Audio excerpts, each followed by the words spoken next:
the stand. He's dead. And we don't know who did it. Our client is the son of a mob boss. And he wants to go to jail. Because he thinks I'll make him tough. But then, while we're doing this trial, who the prosecutor is Christoph Gavin's younger brother, Clavier Gavin. The witness is some student, like philosophy student or something like that. I don't know, he real sus. While doing this trial, I think our client is starting to realize that maybe this wasn't a good idea and that he's being set up for this because, I don't know, he seemed to be like, like, you know, a little confused or flabbergasted, maybe, that things are going actually a little south, like he's actually getting blamed for this or something like that. But we're in the middle of the trial because I actually don't really remember else what happened in the trial, so let's continue on.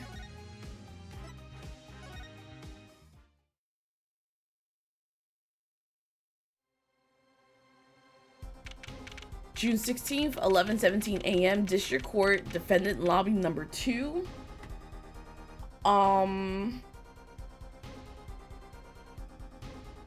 Y'all get your blankets, your teas, your coffees, your juice, energy drinks, alcohol, because it's noon somewhere in the world. Let's get cozy as we get ready to prepare for this. Get your minds, you know, get your brain meats meeting, because it's time to solve this case, y'all. I don't think we're like done. Usually it's like 2 days per case, and we always have to go to the courtroom a second time, and we're still in the first time for the courtroom. But like, let's get ready, y'all.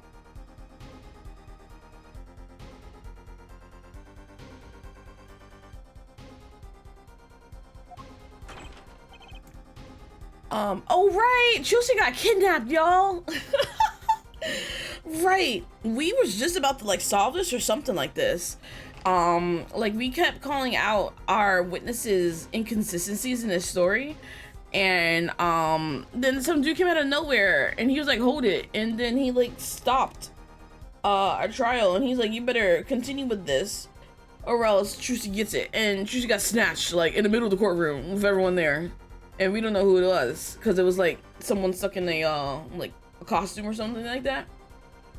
Ooh, Phoenix is gonna be pissed, y'all. Phoenix is going to be pissed with a capital P. Trucy! Trucy! You move quick, Apollo. Good show, good show. Oh. Trucy, you're okay. I thought... Don't cry, Apollo. Those good-for-nothing gangsters. There are some things you just don't do. I'm pressing charges. Wait, just calm down, Apollo. Or else... I'm sorry. Are you actually telling me she kidnapped herself? Alright, well, I'm gonna end the stream now because I've been confuzzled. I am confusion. How dare she trick all of us? I'm leaving. Ah, what the heck is that? Surprise! This is one of my best tricks, the amazing Mr. Hat. You look marvelous. You look marvelous, darling. He's a big hat on stage at the Wonder Bar. Yes, I am a big hit, ha ha ha. Well, what do you think? Do you like it? You mean you... Trucy, there are some things you just don't do. I'm pressing charges. Apollo, now is not the time to be threatening me. It's you who's being threatened here. Huh? His attorney had AI before it was a thought.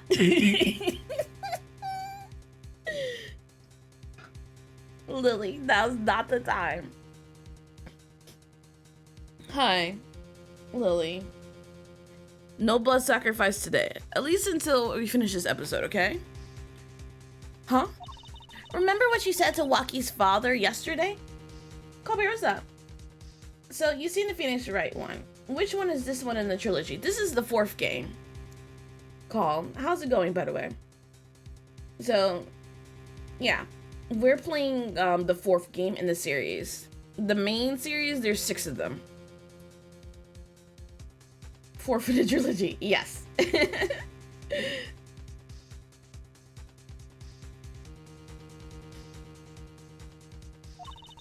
You promised you save his son. But that testimony was rock solid. What are you suggesting I do? Look, once the judge declares a verdict, it's all over. If I can use my talent to stop that from happening, I will. Chusi, no more stage abductions, please. I'm not talking about magic, Apollo.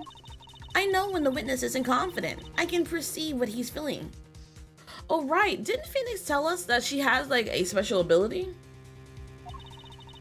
It might not mean anything, but it's all we got. You can see what he's feeling?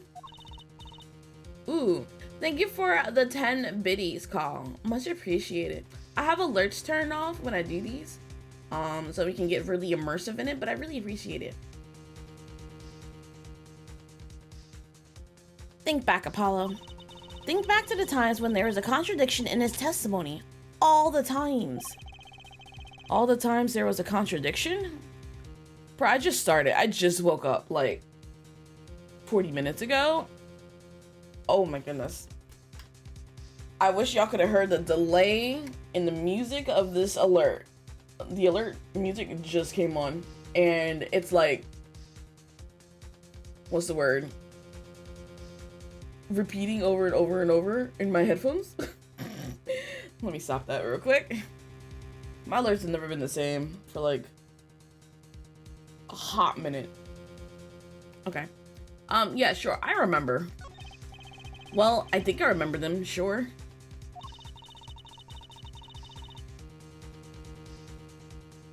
Okay. There were 2 times when he made statements he wasn't confident in. And each time there was a contradiction. In his hand he held, yes, a pistol. It was pointed at the man pulling the stand. Tossing the pistol aside, he fled from the scene. He said the man tossed aside a pistol. But it turned out he wasn't sure, and sure enough, there was a contradiction. Yo, Thumbtack, what's up? How's it going? You know, you can easily say nama nama nama nama nama nama nama nama. Thumbtack is really hard to say. Thumbtack, thumbtack, thumbtack, thumbtack, thumbtack, thumbtack, thumbtack. I think I should miss you both. Happy Sunday, how are you? Well, that's true. But how does that help us? Didn't you notice anything? Whenever he made a statement he wasn't confident in, he displayed a certain habit. This is their way of telling us pay attention to the physical traits or what he's physically doing when talking. Like any of our witnesses when they talk. Obviously when there's a contradiction, they're doing something different than what they normally do when they're standing up there, I'm guessing. In his hand, he held, yes, a pistol. It was pointed at the man pulling the sand. Did he see it? The very moment he said the word pistol, his fingers got all tense, and he fiddled with the corner of a page in his... I definitely did not see that. How am I supposed to see that? Well, I could see it. How else would you think? How else do you think Daddy went 7 years without losing a game of poker? Dang, are you telling me that? Wait, was you telling him someone cheated, or was Phoenix just that good? You just saw him turning the page? You didn't see either? Hey Jay, what's up? I was thinking it was more so along the lines of his eyes flickering back and forth, and I was gonna point that out. Guess not. What? How are you, Jay? I always sat next to Daddy during big matches. Wow. So are you telling me that Phoenix technically cheated all 7 years?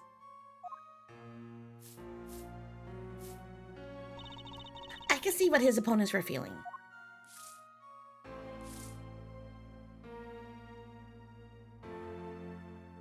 So was she there the night that everyone, that dude was murdered? Mr. Shady Smith?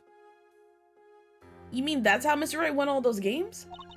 It's not cheating officially. I wasn't looking at their hands or anything. And I wasn't there all the time either. Daddy's quite good at poker after all. But not good enough to go undefeated that long. Great. So he cheated. But what does that do for us? I don't believe this.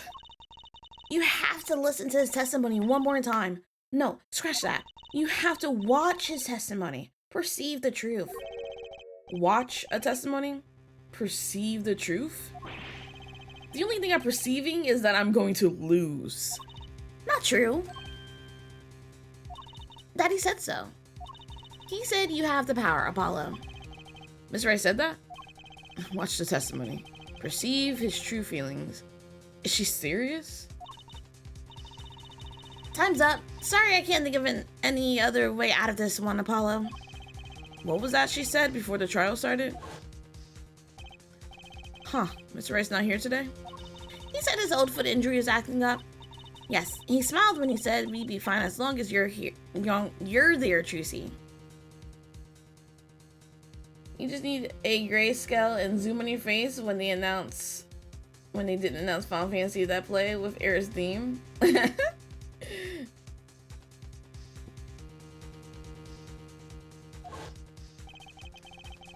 Is this what he meant by us being fine? Well, Memphis aside, she did avoid one guilty verdict already today. Time to show this court what I've made of. Get ready for justice. Let's do it. Apollo? You know, I'm starting to think I can do this. I knew you could do it all along. Oh, one more thing. Try to cover for Mr. Hat as best as you can. I just flew in from Coast and boy are my arms tired. Right.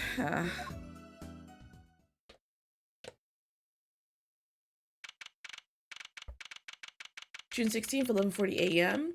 District Court, courtroom number 4. Court is now back in session. Right, we're fine. I'd like to say to the young lady standing next to you, Mr. Justice. Oh, you mean me? Don't you have anything to report? Anything concerning the mysterious phantom in the silk top hat? Ah, right, him. Don't worry about him. I settled that. You settled that? Yes, it was an out-of-court settlement, right?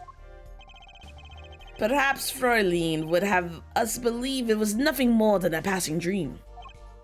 A fantastic illusion. Now you see it, now you don't, am I right? I think he's on to me. Your Honor, I'm tired and don't want to defend anymore. I wish he would stop being, so cool. Let's us dispense with these niceties. Niceties? Wait, how do you say that word? Daydreamer, what's up? Trucy's your waifu? Trucy's 15, how old are you? I'm joking. And get straight to the matter.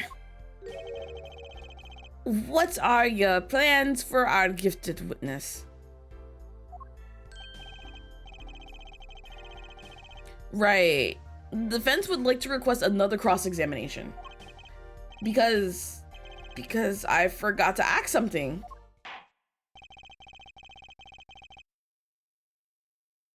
There was no issue with the witness's previous testimony.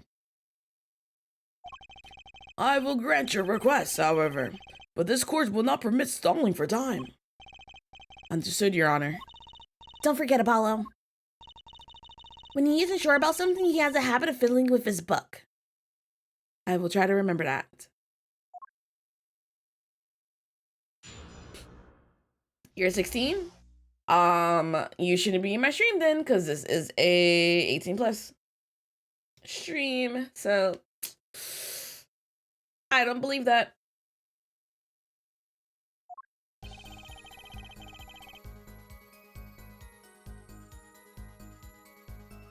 I could not prevent the killer from leaving the scene.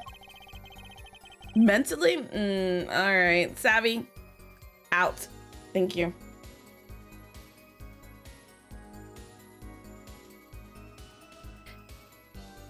Nor could I simply leave the scene in good conscience. Ergo, I used my cell phone to call the police. Until the police arrived at the scene 10 minutes later, I saw no one else. Oh wait, he was just fiddling with his book. I missed it though. Was it this sentence he just said? I'm not sure I qualify to watch testimonies after all. Focus, Apollo. Find this weak spot. Focus. If only it were that easy. My ears hear what he says. My eyes see his expression. Do I have to do something more? What other senses do I have?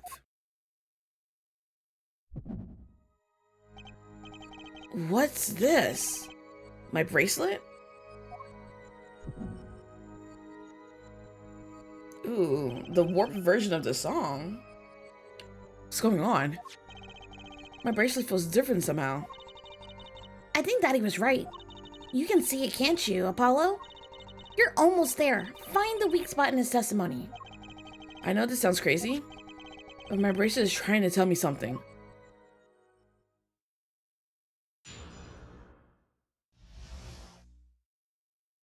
From shot to call. I cannot prevent the killer from leaving the scene. Okay? Which way did the killer run? By that time, it was clear the killer had noticed me. Are you fiddling with the pages? Naturally, he ran in the opposite direction. That would mean he ran in the opposite direction from Kitaki Mansion. Akuton, don't even think about pointing out that he was going away from his home. All he had to do was loop back once he was out of sight. How did he know that's where I was going? Nor could I leave the scene in good conscience. You were certainly composed for someone who just witnessed a killing. If one is to devote one's life to the pursuit of science, one must never flinch at the sight of a little blood, nor be moved by a chemical discovery that once drops one's flask upon the lab room floor. Ooh, cool answer. Very cool. So nothing strange about how he acted.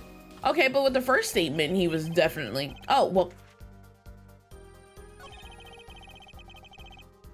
Well, okay. First statement, hand in the air. Second statement, hand in the air. Third statement, fiddling with the book. Fourth statement, hand in the air. All right. Ergo, I used my cell phone to call the police. Oh, wait, no, go back. So you called immediately after witnessing the murder? The police undoubtedly have a record of the call. Why not check with them? Wait, Apollo. This has to be it.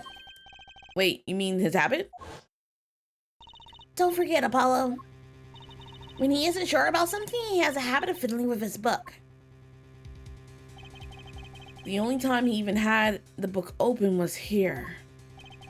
Which means this is the place to look for this habit. I don't know how I know, but I know. Know what? It's my bracelet. It's different somehow. I can feel it reacting to something about the witness. Your bracelet?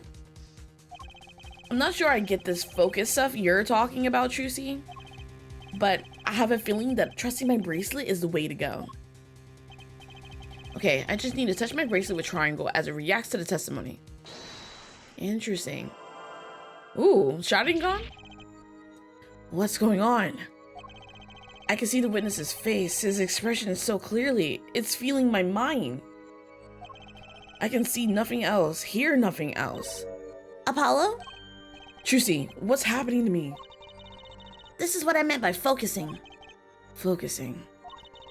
In this state, you can see everything, Apollo. Everything the witness does. That's great, but this is kind of freaking me out. Just look for Mr. Stickler's switch, his habit. You remember it, right? Sure, when he says something he's not sure if he fiddles with a page of his book. You got it. Right now, you're looking at the witness's face. And your eyes are sort of bugging out. I bet they are. Can you imagine Apollo just at the stand, just staring at the Stickler's face, and his eyes are just, he's doing like those One Piece eyes where his eyes are coming out of his face. First, move your focus of attention down to Mr. Stickler's hand. His hand? You know what to look for now. But you have to be looking at the right place. She's right. I can only see his face like this. Time to change my viewpoint.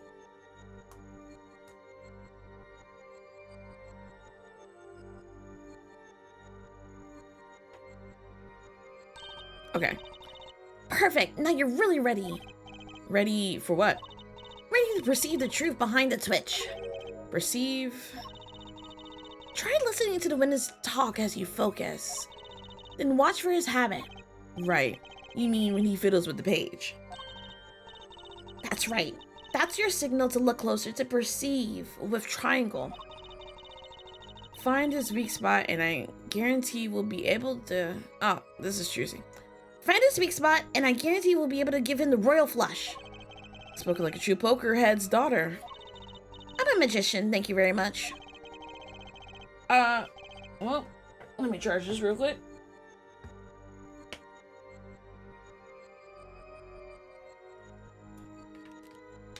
Let's see. Is it charging? Yes. So I have to pay attention to his words and his fingers. Don't worry if you miss it. You can always try again. Right. Look out, nervous twitch. Here comes justice. Ergo, I used my cell phone To call the police. Oh. Well, I was supposed to press something? Okay, it's twitching there. He didn't use his cell phone. Okay. He called the police, but he didn't use his cell phone. Because it's not moving. Or, well. Well, okay. Here, let me just specifically choose phone.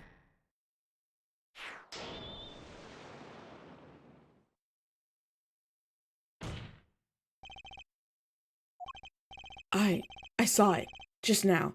I could see it. Mr. Justice, do you have something to say? All this banging of desk, it's quite bad for my circulation, you know? Mr. Stickler, allow me to ask you a simple question. Why did you fiddle with the page of your book just now? The very moment you mentioned your cell phone. What are you talking about? I'm curious now about this cell phone of yours. Mind if I ask a few questions? What to ask? What to ask? Ask for his number. Ask to see his phone. Ask what model of phone. Ask to see his phone. Mr. Stickler, please show me your cell phone. Why? Whatever for? Show me and you'll find out. Well, I can't. I don't have it, you see. You don't have it. Mr. Stickler, is this your cell phone? Oh, right. We have picked up the cell phone earlier. Wow. Yeah. Hey, Dakshichi, what's up? How's it going? Where did you get that? That's the phone from yesterday. Right, by the car.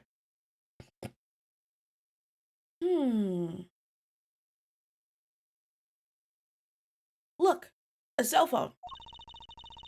Someone dropped it beneath this tire. So this entire time we was thinking that the guy who works at the clinic, the Maractus clinic, like this was his car and the stand and everything. I'm very curious. Does the stickler also work at this facility too then? Because why would his cell phone be in the garage of the clinic? You know? Under the car that hit Phoenix with Trucy's underwear in the exhaust pipe. If the car moved, it would be crushed for sure. I wonder if it belongs to the doctor here? How strange, Mr. Stickler.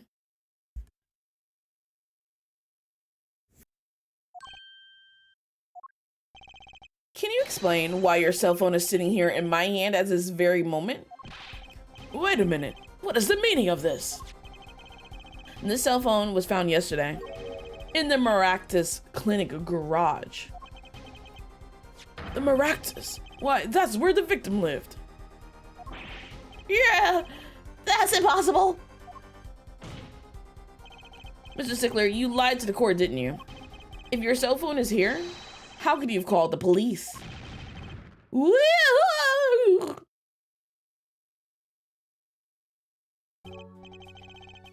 It's true. I didn't have my cell phone that night. That is why it can be said that I called the police from a public payphone. A payphone? So you didn't call on your cell phone after all? Just where was this payphone located, Mrs. Stickler? Well, to indicate it with a certainly high degree of accuracy, it was right around here. Where, and you stole the underwear too? Liar, liar, pants on fire. This is pretty far from, where the murder took place. Because the murder took place to the south entrance of People Park, didn't it? Did it not? Well, I mean, it took place in the People Park, but the entrance south of the People Park, isn't that where the Kitaki mansion is and everything, where we came from? So it happened generally over there. Interesting.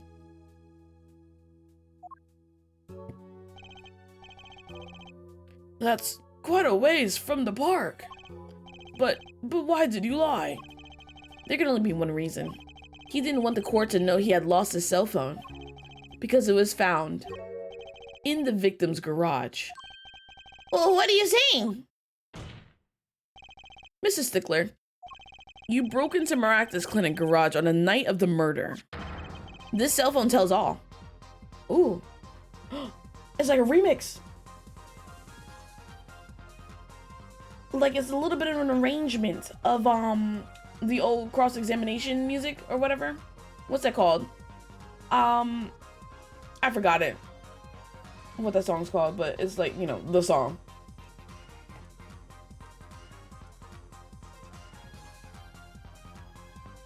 No, I was trying to remember the name of the name of the original song, but I don't remember. The cell phone tells all. But that's ridiculous. What that makes it sound like? Like I snuck into this fellow's garage to commit some crime. As though I was trying to kill him. Well, Dr. Maractus was killed that night. Well, yes, but no, this is a line of reasoning has to be against the rules. Yes, that's, it's true, I lost my cell phone. But you can't prove that I lost it that night. Well, Mr. Justice, if that cell phone was dropped the night of the murder, it does raise considerable suspicions as to the connection with the crime. Now's your chance, Apollo. Connect Mr. Stickler to the crime. Oh, he's already connected enough. I just have to prove it. Well, do I have a piece of evidence that could do the job? Can I prove the cell phone was dropped on the night of the murder? Yeah, there's like two things. The underwear and the exhaust pipe and the broken side mirror. Of course I have evidence. Ooh, I like your swagger head forehead. Hit it.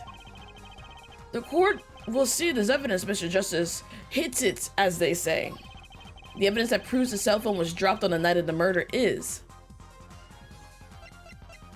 Okay, so we got that. Let's see if there's any. We don't have Trucy's underwear though, so. Oh wait, no. No, that's Little Plum's underwear.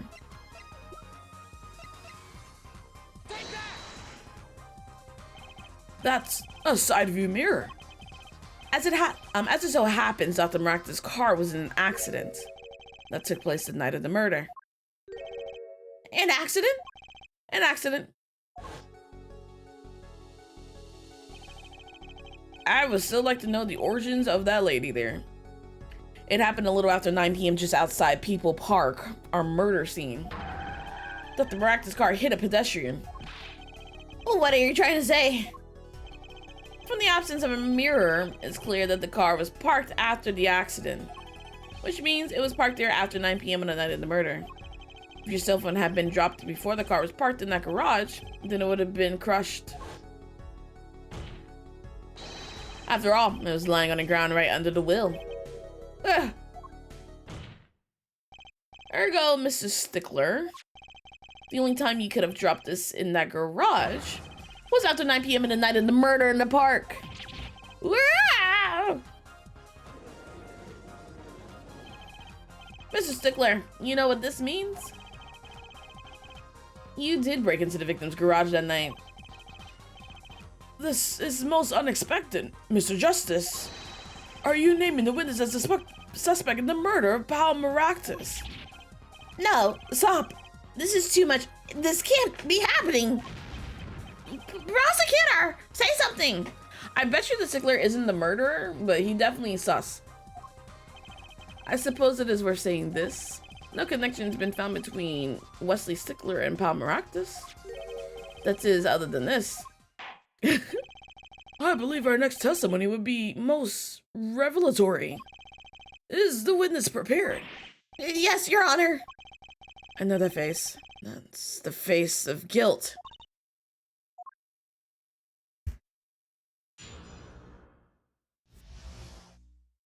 Stickler's truth. That night? Yes, I went to the supermarket. I must have dropped my cell phone on the way back. And when I was walking through the park, I happened to witness the crime. I saw the killer, the victim, the stand, all clear as day. It was him. I saw the defendant at the scene. Yes, but your cell phone was lying in a garage. Yes, well, as you see, my model of the cell phone has a defect. It is given to the rolling. It's given to rolling. It's quite a pain when I drop it alongside the road, you know? I'm screaming. It is given to rolling. Looks like a normal cell phone to me. In any case, Mr. Justice, the cross-examination, please. That's funny. My bracelet didn't react at all during that testimony. His nervous habit must not be acting up. I didn't sense anything either, actually. Looks like you're on your own this time around. Wow. Right. No problem, I hope. Here comes justice.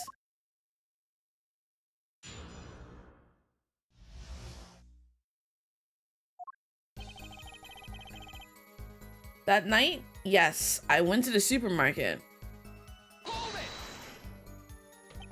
So you went shopping, which means you were holding your grocery bag when you witnessed the murder take place. Oh, well, yes, of course. Incidentally, the prosecution has received no reports of this domestic detail. Mr. Stickler, can you explain yourself? No, I mean, yes. I did go shopping, really. I walked around the supermarket trying out the free samples. It's a deeply spiritual time for me. I'm sure the store clerks would disagree. Do you think sampling... Okay, hold on, y'all.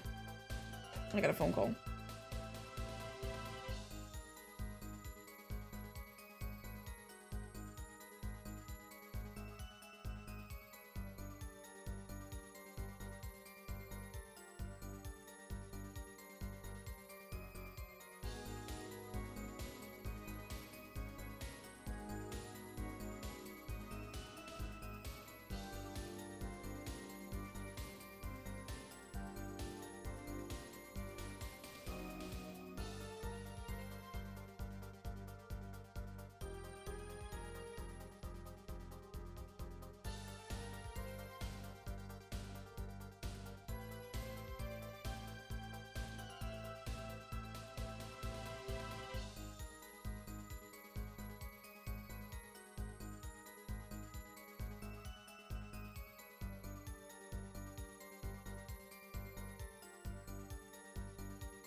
Okay. Sorry about that. A lot of talking. I definitely won't say that you said hey because we'll make him talk more, and we don't want that. We don't want that, them. Also, I got some news for y'all. My copy of Final Fantasy VII Rebirth Collector's Edition has been shipped. I got the email from Square Enix. Oh my goodness. We're getting close, y'all.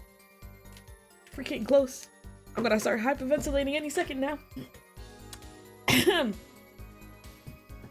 Anyway.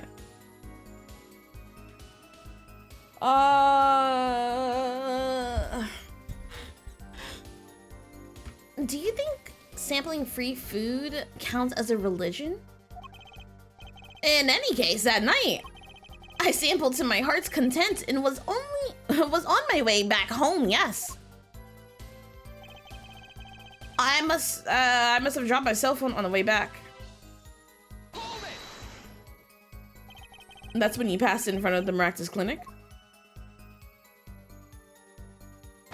Ooh.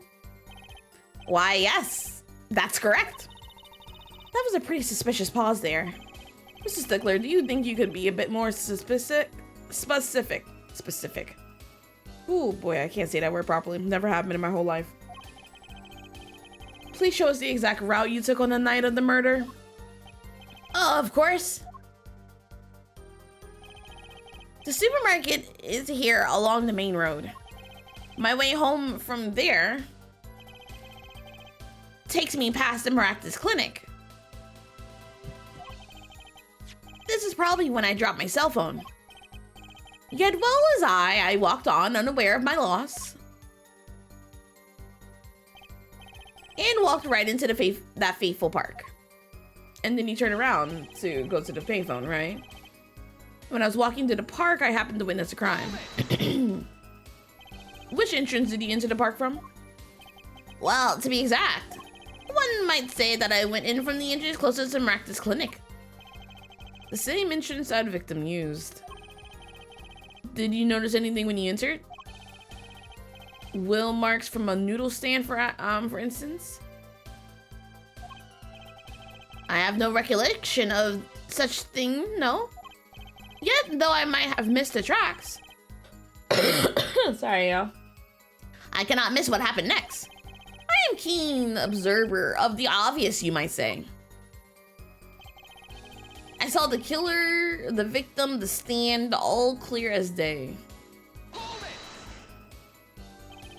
This part of the testimony is key, I know it. Should I press him about the killer, the victim, or the noodle stand? I want to press all three. Will I, like,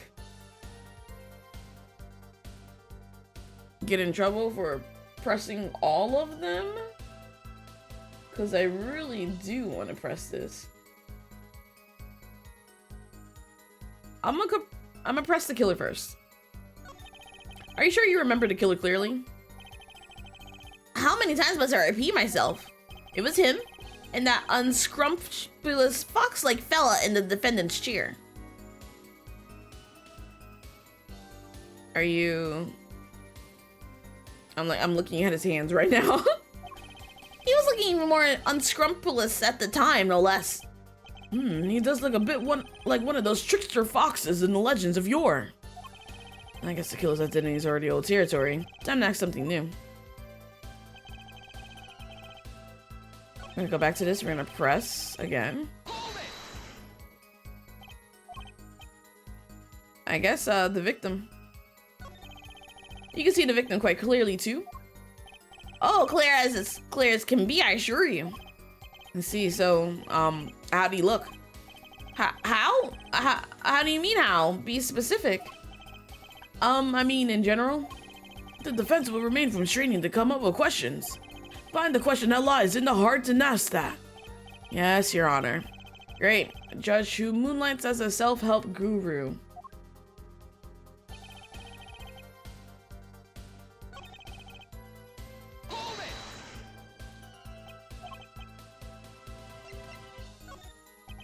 Do you happen to remember the noodle stand? Quite well, yes. For a student of the sciences, keen observation and healthy curiosity are vital. I remember everything. I could even read the sign. I believe it said... noodle. Yes, that was it. Hold on. We got a picture.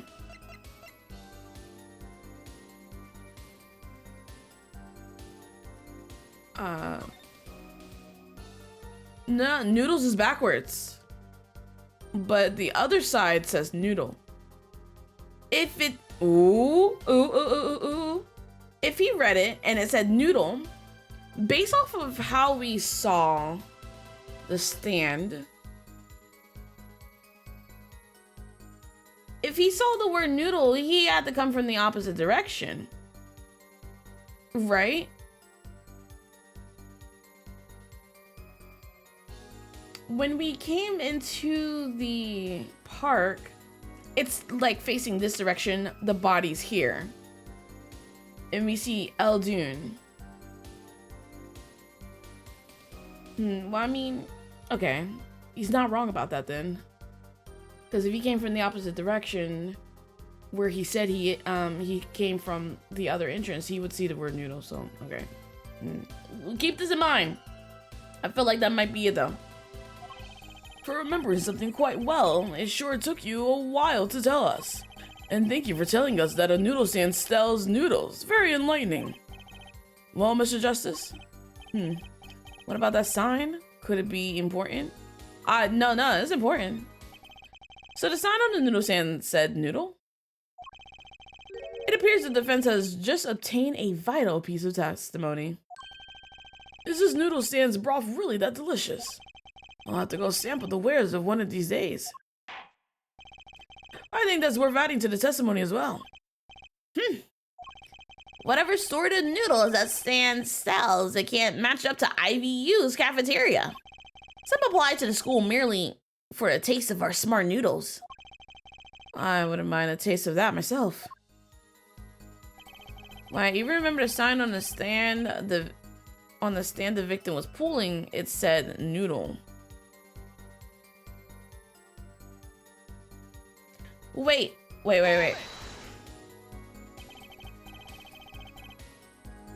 Okay, I have a theory. Hear me out.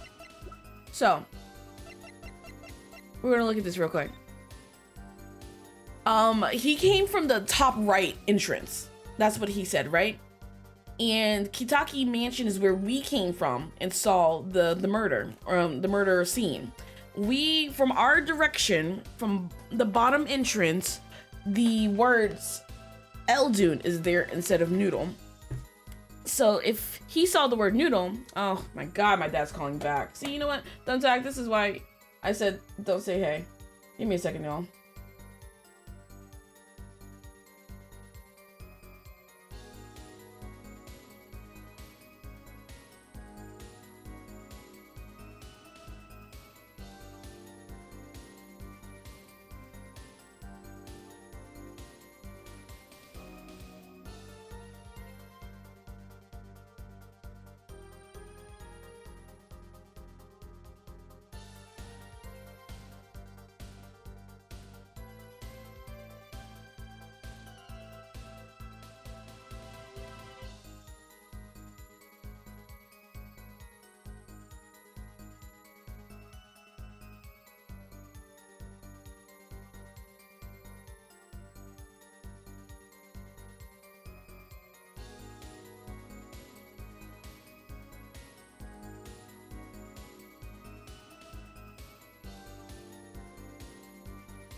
Okay, I'm back.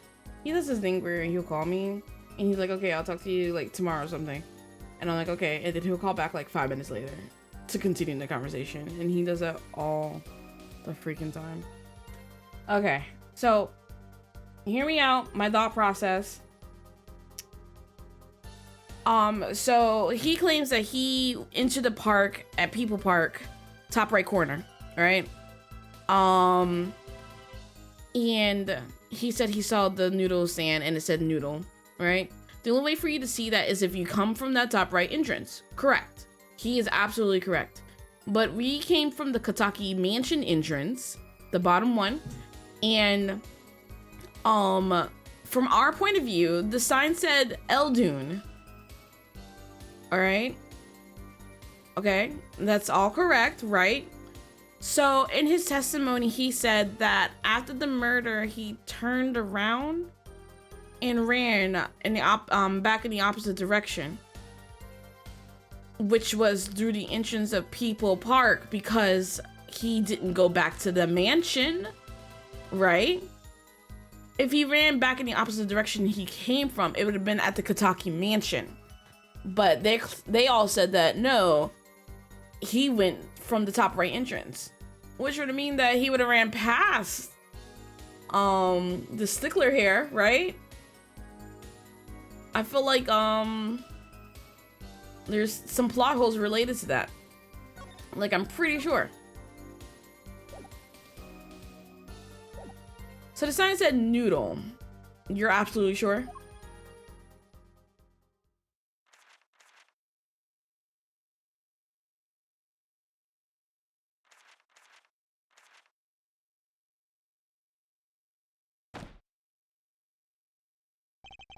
Let me be frank. Yes. In fact, the word unsure isn't even in my dictionary, nor the word uncertain, or... He was wasting time looking that stuff up? Noodle, eh? I like that. Tells you what you're getting, no nonsense. Tells me a lot more than that, actually. Why are you smelling like that, Apollo? It was him. I saw the defendant at the scene. Are you absolutely sure it was the defendant? Stop asking me the same questions over and over. This isn't some kind of makeup test. What's a makeup test, Apollo? Nothing a good student like you has to worry about. Time to find a weak spot and press it till he breaks. His habit isn't acting up, which means he isn't lying. I was kind of relying on my bracelet to get me through this one. But he's pretty unsettled. The odds are really high that you can get something out of him. That gleam in your eyes. You're a gambler's daughter through and through. I'm a magician, thank you very much. Okay, so we're gonna press...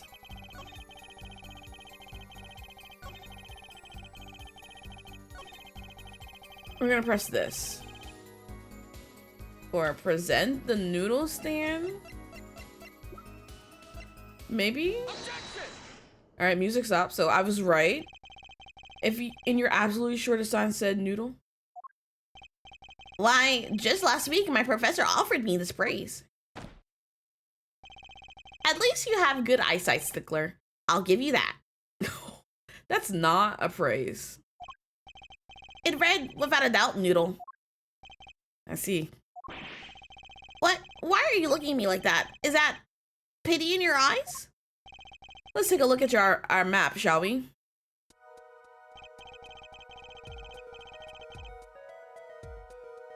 Right! Right. He was on the opposite side. That's the only way he would have known that the stand said noodle. So you're claiming that when you saw the sign, you were standing here, was it? Although it would have been a bit hard to read the sign from the top. You think so? Mr. Stickler, I like you to please take another look at the stand and to carefully read what the sign says. See, the sign actually states the name of the stand's owner. Eldoons. Inconceivable! I'm certain it was definitely noodle for sure. Positive. I'm afraid your professor was wrong about that eyesight. I wouldn't be so quick to jump to that conclusion. The sign he saw changes everything. The witness says the sign said noodle. And he saw it right.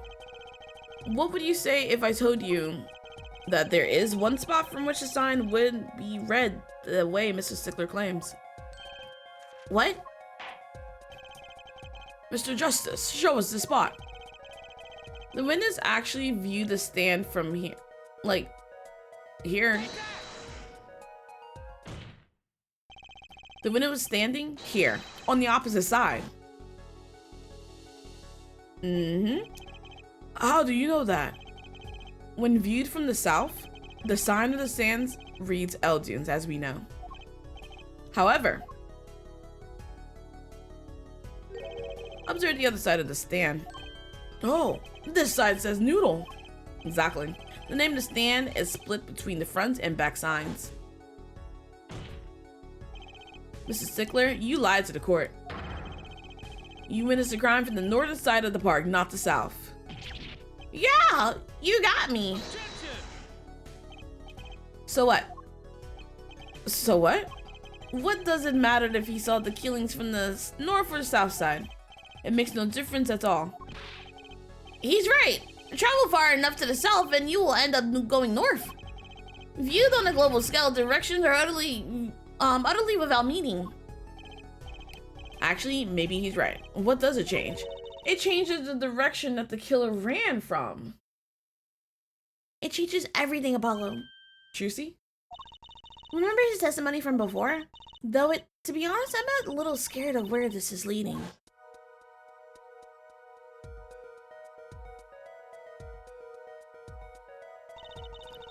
The killer and the victim are facing each other here. Then at the moment the killer raises his weapon, Mr. Stickler shouts. At which point the victim turns his head to look. And the killer fires his pistol. Right on his right temple. But if he's on the opposite side, it would have been on his left temple. That's why the bullet hit him in the right temple. No contradictions, right? Right, but if Mr. Stickler was standing on the north side of the park, that reverses the whole scenario.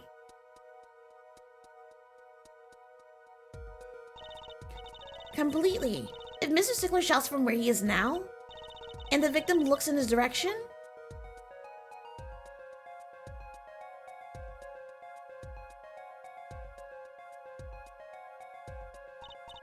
the bullet would have to hit his left temple.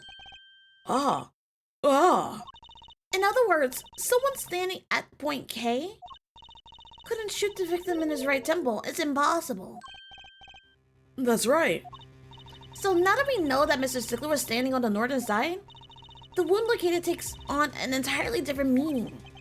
Indeed, you are absolutely correct, Fräulein. What meaning? The entry wound was on the right side of the victim's head, correct? Well, the right side of the victim's head is north. North. Ah. But that's where the witness, Wesley Stickler, was standing. Correct. So if he was standing to the north, then the only person here who could have shot the victim in the right temple was Mr. Stickler himself. Yeah! Order!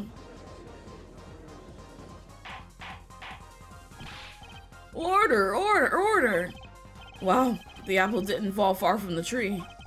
She's flipped his whole case on its head while I was still figuring it out. Ooh.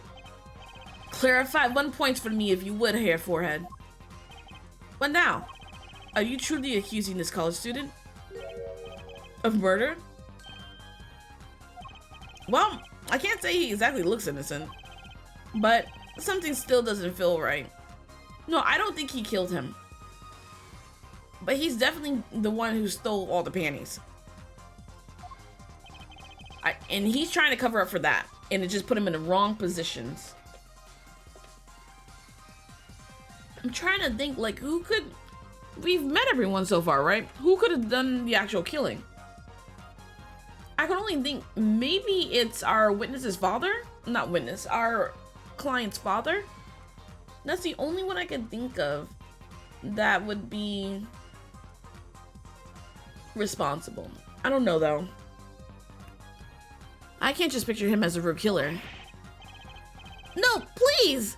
Look aside, I'm a really nice guy. All of my friends say so. Let's hear what the defense has to say. What are you going to do now, Justice? Should I really accuse Mrs. Stickler? Accuse him of another crime. I don't think Mr. Stickler's the killer, but he's not innocent either.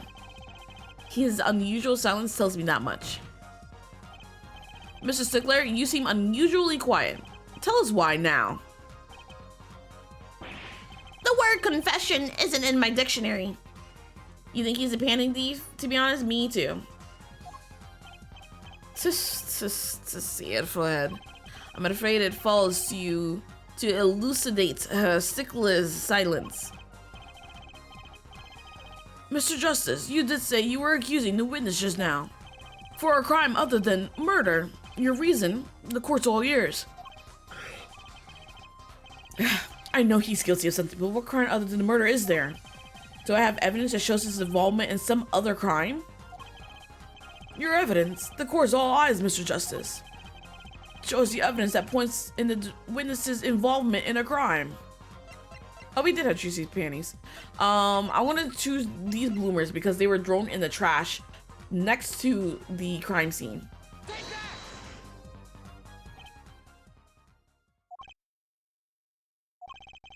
Something tells me this isn't one of those good silences.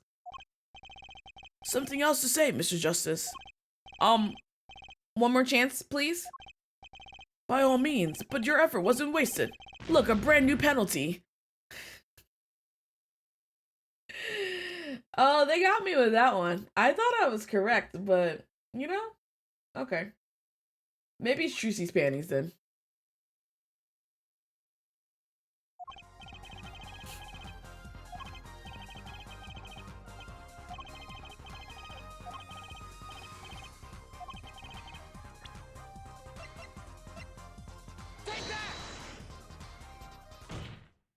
Okay, there you go.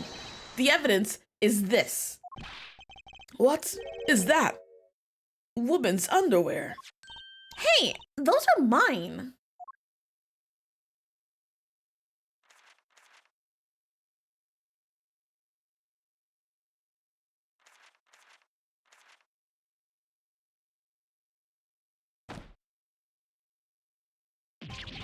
Don't look at me like that!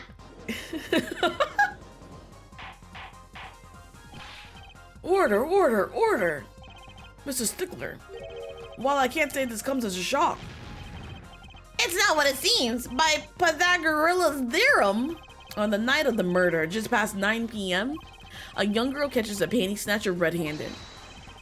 Bravely, she gives chase, but the snatcher flees and hides himself no other place than the Maractus Clinic garage. Oh, wait.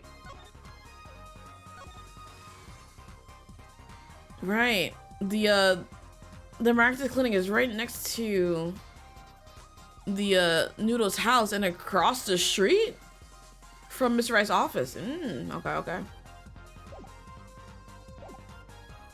Aha! That's how you saw the other side of the stand. And incidentally, these panties were found in the exhaust pipe of the car there. Presumably, he was trying to hide the evidence of his crime. Ergo, while you may not be a murderer, you are guilty of panty snatching in the first degree. Please, hear me out. It's not what it looks like.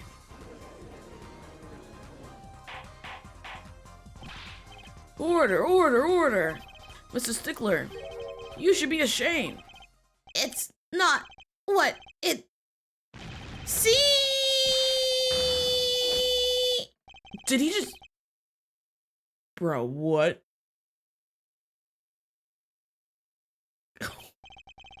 So, are we to understand that you were silent not because you were guilty of murder, but because you lacked the courage to admit your theft of this girl's undergarments? Perhaps you are not aware that my school name was originally written for Ivy. I stands for intelligent, V stands for valiant, see? Your point. I'm not done. Now I'm a major in the science department. And what does science teach if not curiosity? Yes, we of the IVU science department are valiantly curious. No challenge is too daunting, and what greater challenge to science than a mystery? Come on, you're talking about a girl's panties here. No, you don't understand. A mystery is the unknown, and the unknown is unacceptable. And my friends, when it comes to mysteries, those panties are the promised land. From the moment I first laid eyes on them, I was compelled to investigate. For science! A full-size car tire was the only first mystery those panties revealed. Tire? Yes, I saw her do it. She pulled a tire out of those panties. Gel, police, FBI. But that's not all. First, there was the tire, then a stew pot, and a frozen chicken. One mystery after another. It was magic. Oh, I remember now. He's one of the regulars in the audience at the Wonder Bar. Are you kidding me, Trucy? Are you actually kidding me, Trucy? Trucy, you're just now recognizing him? Huh? He's talking about my magic panties trick. So then that means he's a stalker because he found where she lived to snatch her panties. I just don't understand. A broom from a pair of panties? It mocks the very laws of physics. A broom and a frozen chicken, Trucy?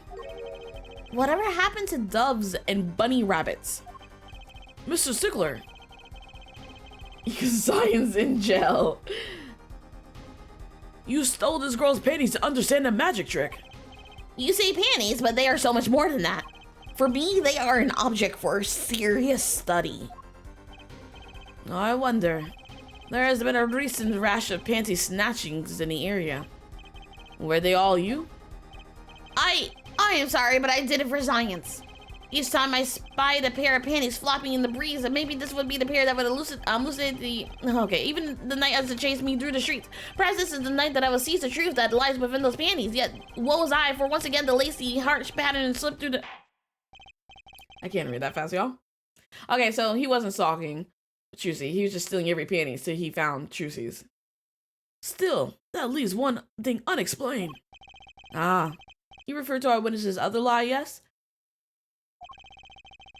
Witness claimed that he saw the crime from the south, but it was in fact the north. Indeed. Would anyone care to explain why he lied about that? Be my guest, Herr Forehead. Me? Did I not hear you correctly? Did you not say you do not accuse the witness of murder? Why didn't the witness lie about his location at the time of the shooting? 'Cause of the other bloomers. Or have you no idea? Apollo, there's something about the way the diagram is arranged right now. When you think about it, right near where Mr. Stickler was standing, isn't there a trash can? Well, Mr. Justice, what say you? Do you have any evidence to show why the witness lied about his location?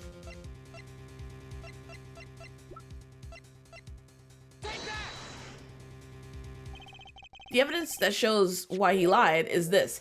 So I was correct this entire time, I just did the opposite panties. What? More panties? How many panties are you carrying in your pocket here, Forehead? These are the last, honest. These were found in a trash can at the park. Looking at the diagram, we can see that the trash can was right next to where the witness stood. Mr. Stickler, you didn't. Alas, I am a failure as a scientist. I can't unravel the mysteries of the universe. I can't even unravel the pair of panties. So, these panties are your handiwork as well? That night I had been hounded into the Maractus Clinic garage. Dude, look at that, like, you know, his mouth, like, the smirk there? And then why he's stretching them panties like that? Weeping in frustration, I was forced to abandon my prize. Don't you see how I felt? Believe me, I'd rather not. I hid in the garage for a short while. Then abandoning the panties I made for home. To avoid the office where the girl works, I went towards the south entrance. When I saw them hanging there on a clothesline by a giant mansion. A giant pair of panties. Apparently he didn't know those bloomers belonged to the mob. I had them safe in my pocket, ready to take home, when I stumbled upon a murder. But that doesn't explain how you saw the word noodle instead of Eldoon. The murder of Dr. Maractus. I reported what I had seen, but as I waited for the police to arrive, I got scared. What if they searched me? That's when you dispose of the bloomers. Yes, it was a severe blow to the progress of science, but one that had to be borne. So, I guess he saw it after he threw it away. A fascinating, if disturbing, tale.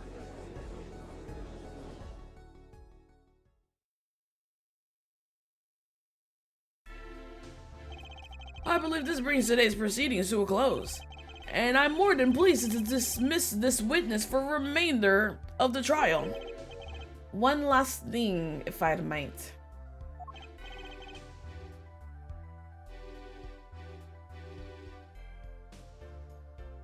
Yes, Prosecutor Gavin. Regardless of where we ended today, some vital points were made. Namely that the defendant Waki Kitaki was at the scene of the crime, and he was pointing at a weapon at the victim. One more thing. Waki Kitaki has a clear motive. Indeed, the defendant Waki Kitaki is still the prime suspect in this case. The only suspect, in fact, assuming there was no one else on the scene at the time.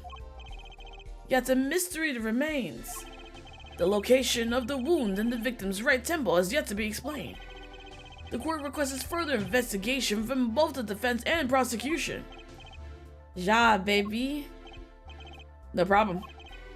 Very well, this brings the trial for the day to a close. Court is adjourned. Nice, nice, nice.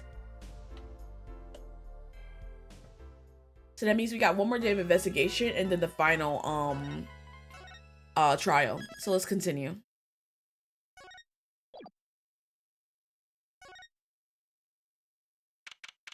June 16, 2:23 p.m. Write Anything Agency. What a train wreck that was. I'm glad we made it out of that trial alive. Really? I had fun. And Waki made it through the day too. Everyone was too obsessed with the panties to bother with the real case. But it was a good publicity. Imagine a crowd at my show tonight. You should come, Polly. Yeah. The amazing Mr. Hat will be making an appearance. Hi, folks. I'll be here all week.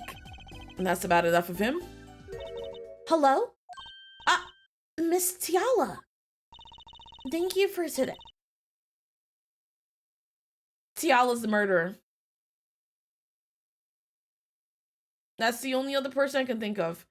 If it ain't Tiala, it's definitely not the mobster mom. Well, okay.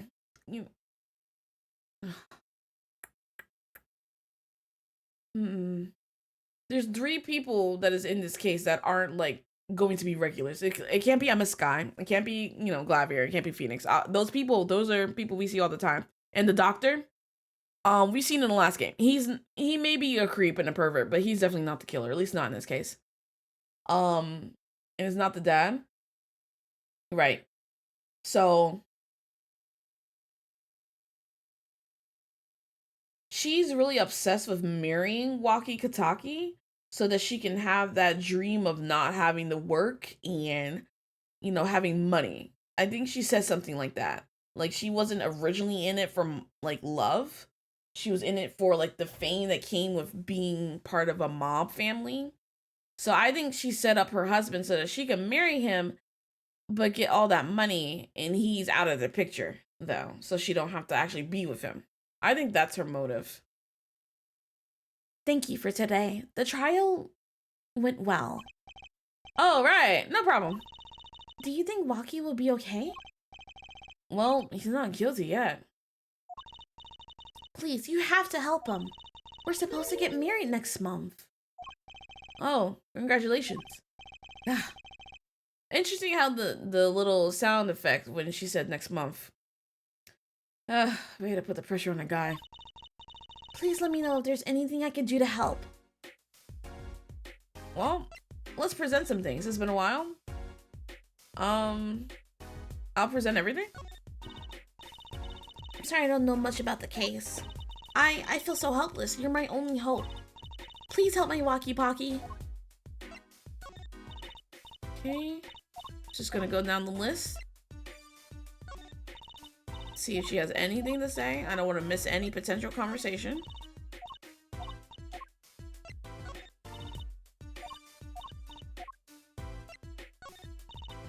I don't think she would know any of this stuff though. None of this really does affect her in any way.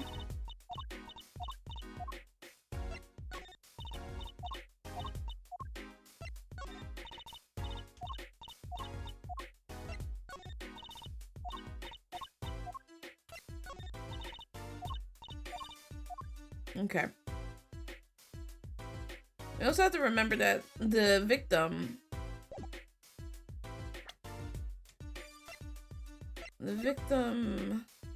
Palmaractus was shot in the right temple. So it means that whoever did it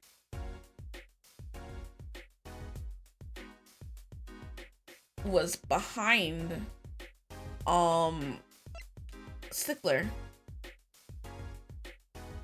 Because Stickler was to the north, so this is someone that was even further north to shoot him from the right temple, right? Or someone that was behind Walkie if the Stickler had turned... No, sorry. No. I don't know. Are you sure about marrying into the Kataki family? I'm fine with it, and I love Walkie with all my heart. Aw, that's so sweet. So it doesn't bother you that you'll be, married to them all? I don't think so. My parents are against it, of course. Say, where did you and Walkie first meet anyway? Good question. Miss Yellow doesn't look like the type to have gangster connections. Oh, we met at my old job, actually. Office romance. She's not very forthcoming with information about herself, is she? Sus. Did you know that the boss is trying to get out of the business? Really? Mr. Kataki wants to quit being a gangster? He's trying to transfer his assets into a normal company. He only announced it recently out of the blue. I hear there's quite a confusion in the ranks. I wonder if this explains that apron. I can't imagine Walkie going along with that. He's highly motivated, isn't he? That's not the word I would have used. He said, I'll be the next big boss and keep the family alive. I think he's at the age when boys want to make a mark on the world. That's not the way I would put it. He's followed the moves in a lot of circles. He's really focused on profits.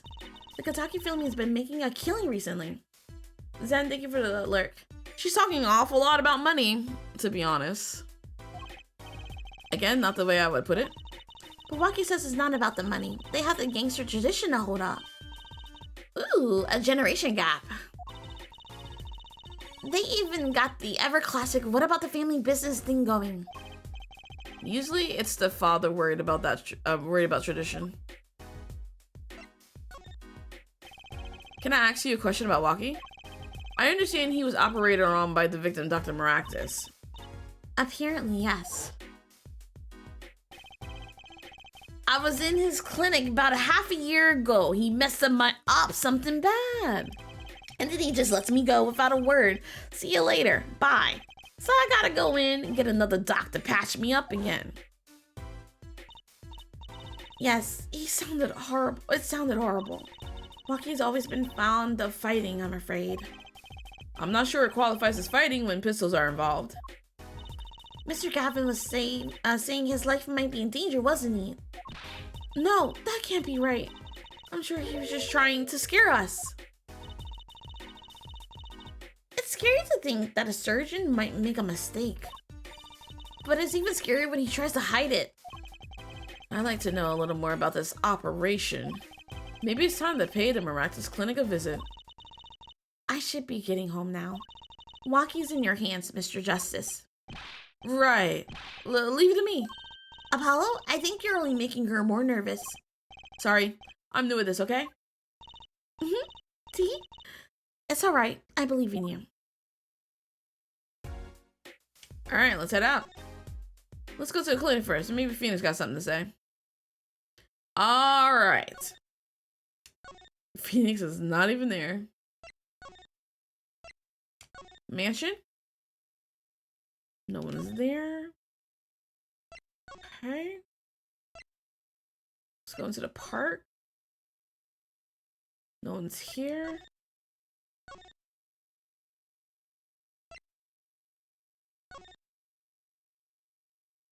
Before I go to the clinic, I think there's one more place. Detention center. Is Waki there?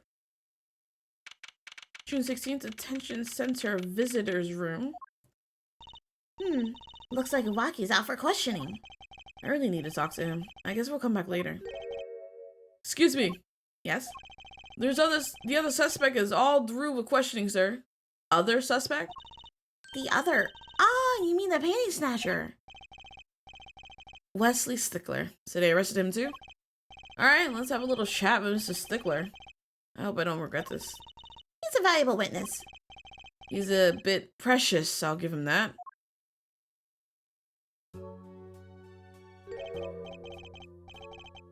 Please keep this brief if you would. I'm quite busy. I need to finish this paper. Yeah, it's you! Mrs. Stickler, we'd like to have a few words with you. Very well, as long as they're few. Nothing would make me happier, believe me. Let's present some things to you. Oh wait, no, I should examine. It's been a while since we got to examine this room. That security camera's looking at me. I wonder if they tape all of this. A security guard. He stands here watching this room. I have no idea if he's listening to us talk. I'm not even sure he's breathing.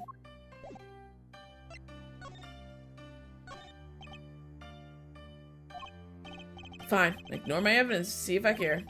I wonder what he's thinking. 1 second, no, let's not go there.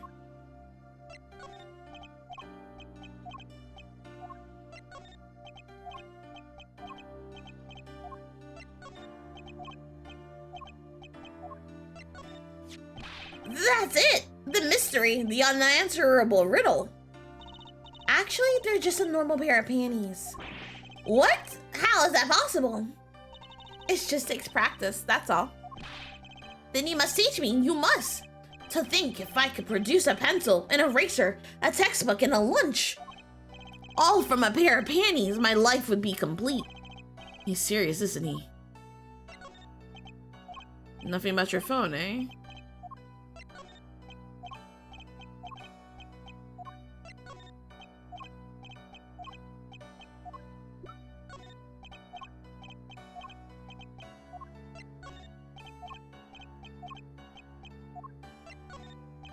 Oh, nothing about Plum's bloomers. Interesting.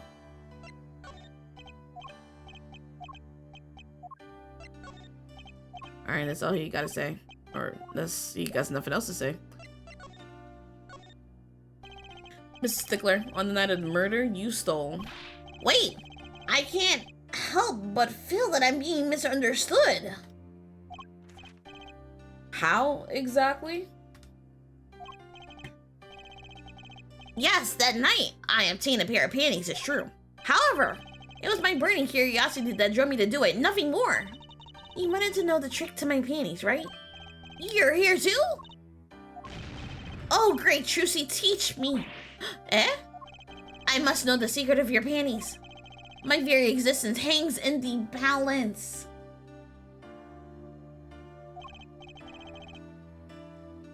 Please, make me your apprentice. Apollo, help. I don't know. I think you make a great, lovely assistant. Don't say that, Apollo.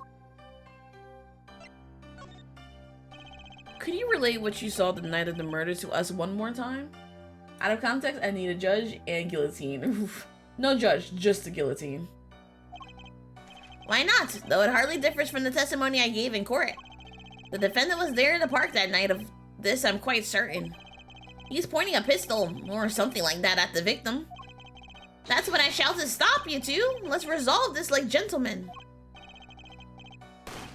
And the next moment, a shot was fired. So, okay, if he did shoot out like he says, or he claims, he would have had to turn to the right to look at him. He was shot in the right temple, which means that the shot came from behind the noodle stand. That's the only explanation.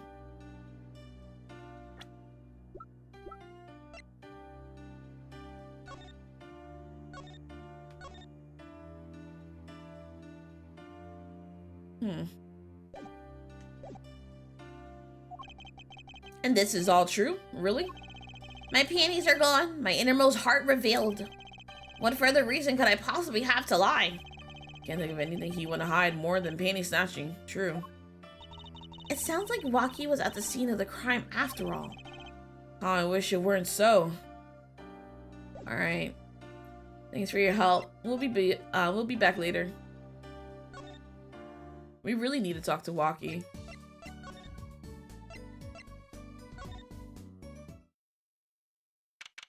June 16th, Eldune's house. Hey, it's Mr. Eldune! Mr. Eldune! What's wrong? So you found my stand. That's why I'm here, to thank you. Ah! But now it's a crime scene and they won't let me have it back. That's also why I'm here. I got no other place to go. Ah, I see. How can a noodle stand be a crime scene? That's what I don't get, Trucy doll. Even in Duffy's after my neck, I tell ya. Bah! Can't even cook an honest noodle. He? Even in death. You mean the victim, Dr. Maractus? I tell ya. That's enough to drive a man to make his soup even saltier. Remind me to never eat his noodles when he's in a bad mood. Let's present some things to him. Sorry, Sunny Boy, my interest is for my stand and precious little else. Get cracking on the case. Give me back my stand, I'm begging you. Okay.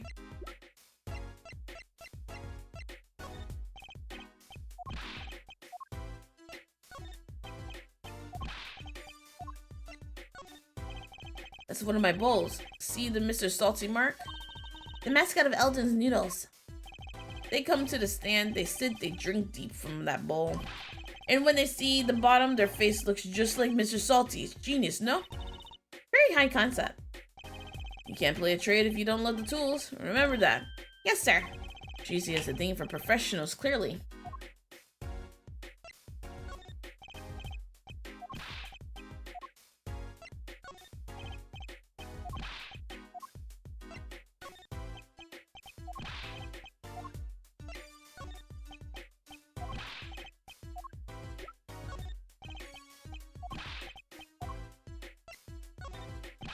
That's right, Sonny. When you bring in my stand home. I'm ready. Can't you see I'm ready?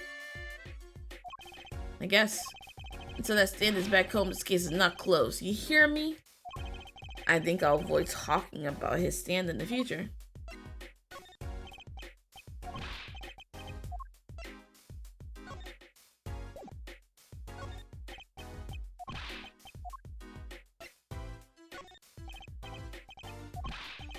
Okay, you got nothing else to say?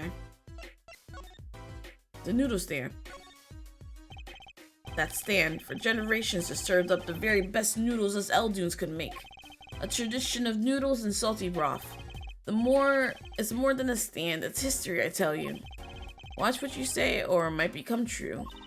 That's a great story, Miss Eldune. A single stand passed down from generation to generation. Of course, to be honest, I didn't plan on doing it. That's right. You said something about that. About you rebelling against your pops, was it? Good memory, Trucy doll. I was a go-getter back in my day.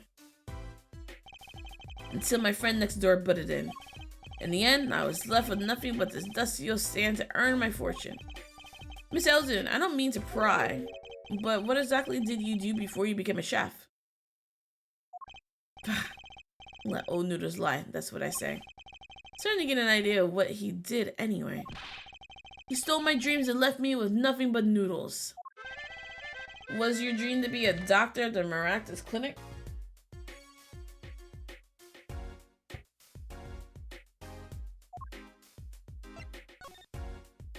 Mr. Elgin, if I might ask, what exactly happened between you and the Maractus Clinic? Eh? Eh? I couldn't help but sense enmity there. Enmity? I hate him. Hated him acting like he smells like roses when he's rolling in mud. Excuse me? He's the only doctor at that clinic, you know? Pretty impressive, eh? I'll tell you the secret to his success, the mob. You mean the Kitaki family?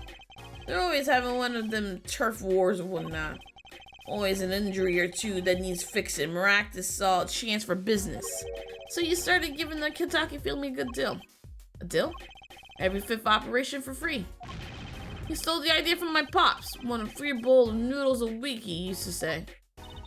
Can a doctor just decide to do that? What about the insurance companies? Oh, no doubt it's illegal. But it got him good with the family. Pretty soon, he was getting all the businesses in town. Leaving me here, in the dark. Up to my neck in soupy noodles. I think I figured out Mr. Elgin's former occupation. Can't hurt to ask, Apollo. Miss Eldoon, or should I say Dr. Eldoon? Figured it out, did you? That's right, I was a doctor. Surgeon to the year before last.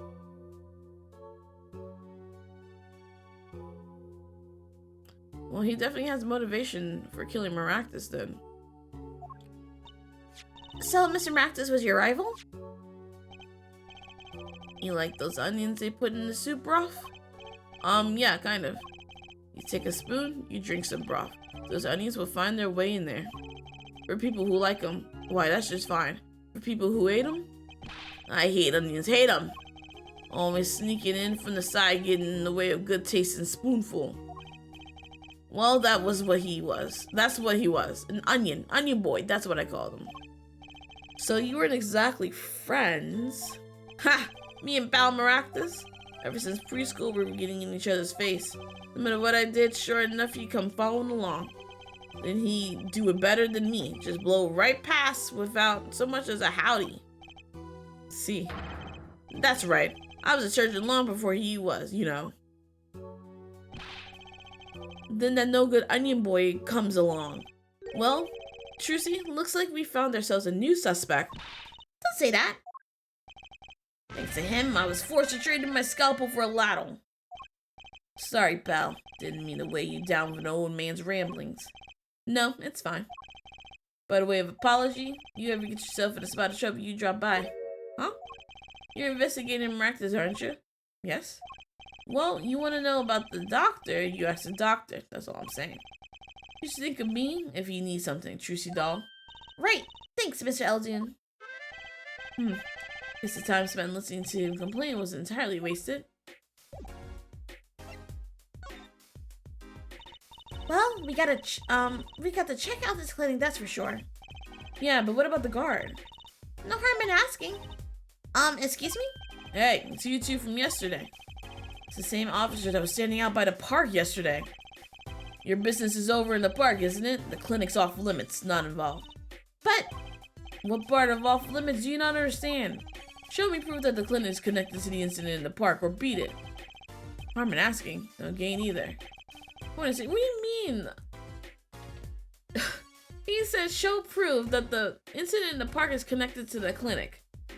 Sir, the man who was murdered owns this clinic.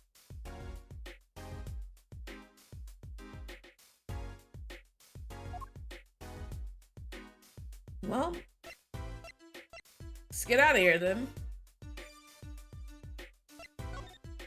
Oh wait, I can go into the garage. Oh, well. June 16th, Kitaki Mansion. Yikes, she's back. Hey, you two, over to here. Us? Yo, Little Plum, what's up? I think all this gangsteries is a negative influence on Trucy. Gangsteries. Gangsteries? I heard you retrieved my bloomers. Well, I was just doing... Bah! A man speaks clearly and takes credit where it's due. You caught the thief, didn't you? Yes. Sorry, I caught him. You're cute when you're nervous, Polly. I'll deal with you later. But enough about bloomers. What about my son, Waki? Waki? Well, he's clearly. Yes, ma'am. This is why I kind of was hoping we could avoid coming back here. I want to go back. I just wanted to see if there's anything in the garage.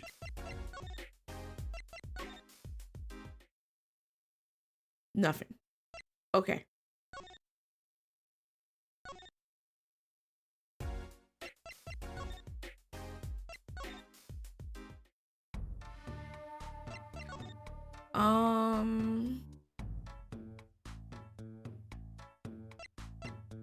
We showed her that. I don't know, actually. This is the mirror we found.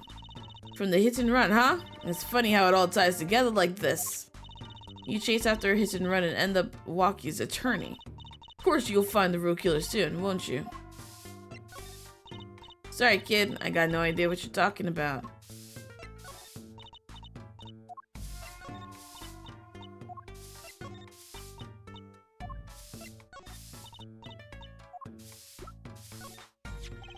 Can you tell me if this knife belongs to Waki? Oh, that's his knife, alright. Bought it for him for his birthday. Wow, that's a pretty hardcore present. I didn't remember him falling asleep with it clutched in his arms. Ooh, I know the feeling. I'll bet he was just as happy as I was with my plastic spaghetti. About these. Hey, my bloomers. Thanks for that. I owe you one. I thought you might like them back, so... Eh? Oh, no. Why don't you keep them as a souvenir? Oh, no. I couldn't really. I could use those in my magic panties act. I'll pull shivs and pieces and godfathers out of them. Great. Now your props are going from bland to dangerous. Oops. I was trying to hit right. So this pistol belongs to the Kotake family. Is that correct? It's one of our pieces we keep around. That is, we used to keep around. They're all gone now. Oh? Police came yesterday and took everything. Everything but my broom. Don't you think you should have given him that too? You kidding? Can't clean up very well without a broom.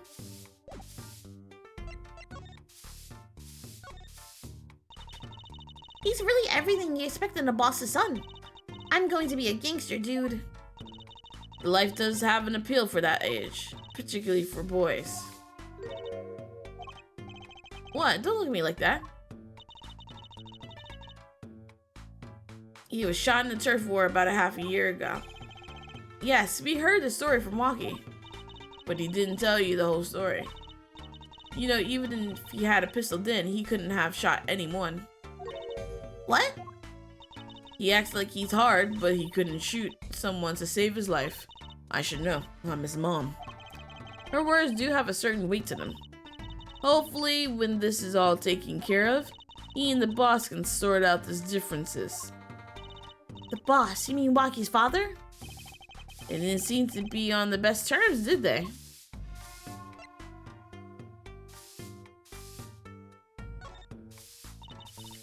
It's true. One of our pistols is missing. So the murder weapon from this mansion.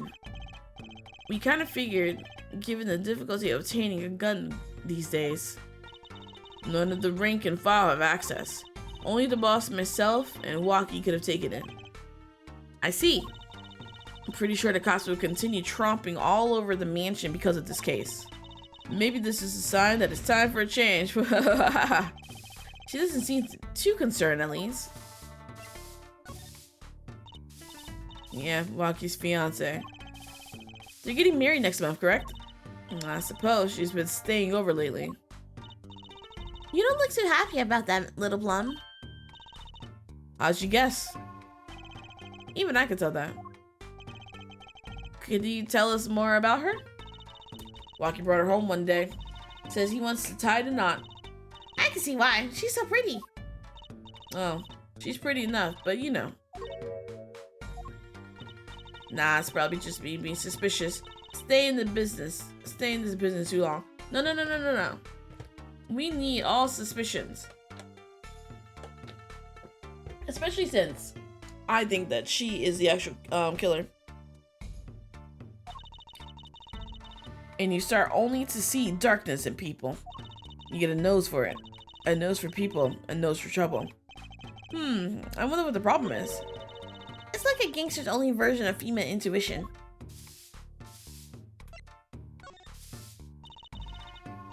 The boss may act tough, but that boy means the world to him. But Waki seems, well, it seems like he's against his father's position. Ah, it's to be expected. We're in a bit of a transition now.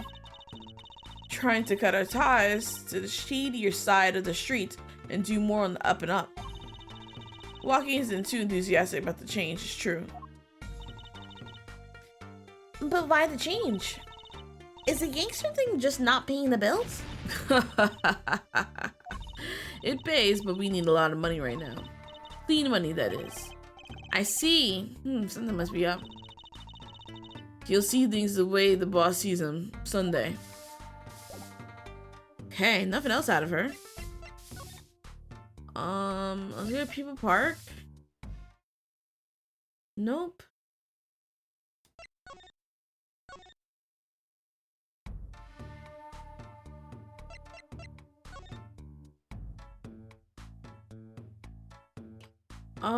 Right, any agency. Let's check the clinic. Nope. Phoenix isn't back yet.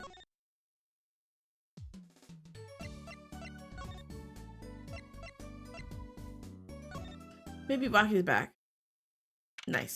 June 16th, detention center, visitor room. I was hoping to meet with my client. Waki Kataki's just finished questioning. I'll bring him out. Great, finally.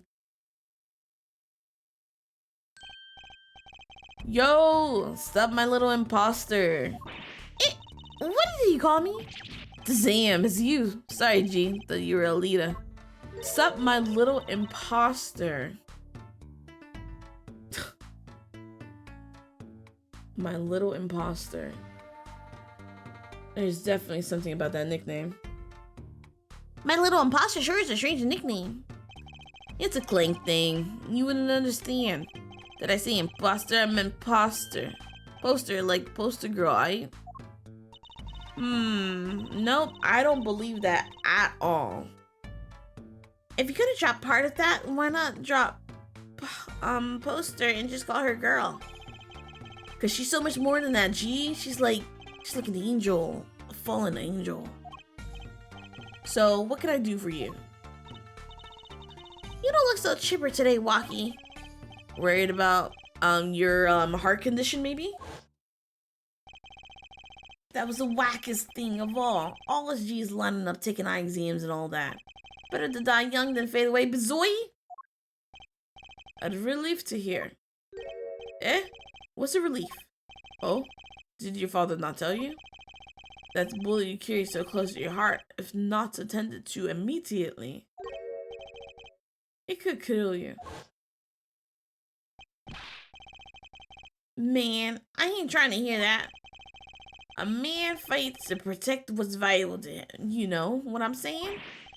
I miss my fallen angel. Hey, you go get elated for me. You're my lawyer, aren't you? Lawyer? Not Gopher.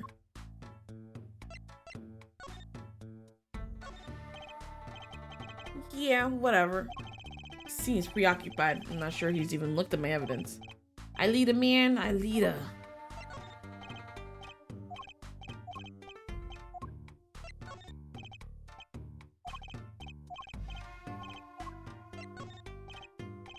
Just gonna go down the long list of items.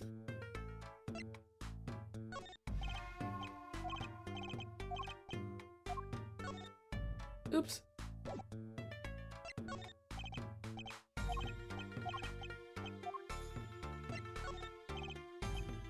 He got nothing to say about any of these.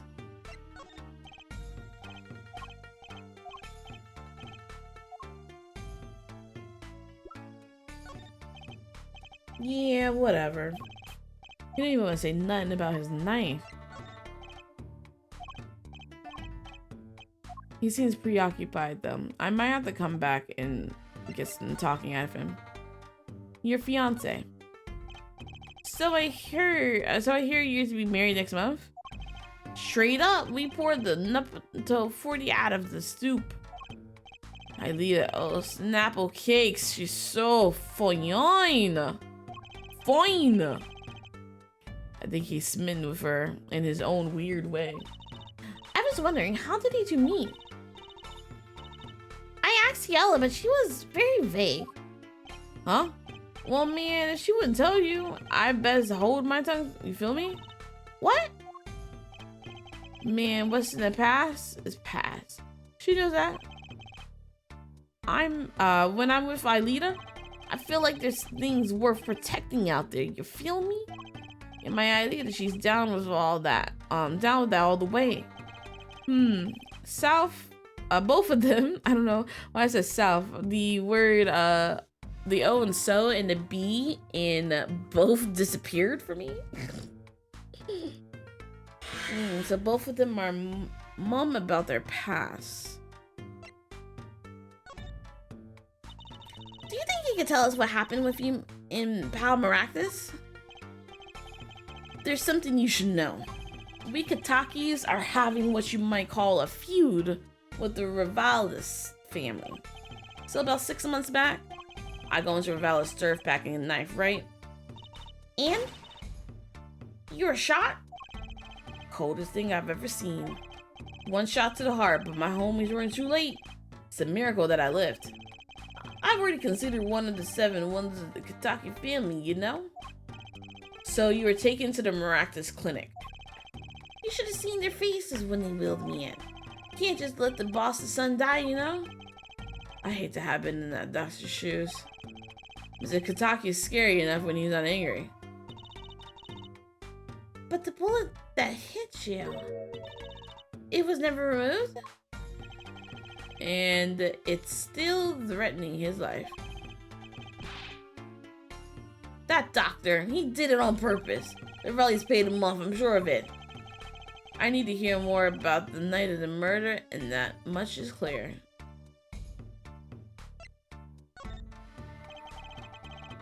Life in the family is a G thing. It's about being a man. You know what I'm saying? Sorry, I'm not up on my G things. I'm not even sure what a G thing is. But my old man, he's gone soft. Says the old rival gang's days are over. He just wants to make money. Isn't that a good thing? Man, there are no soul in making money.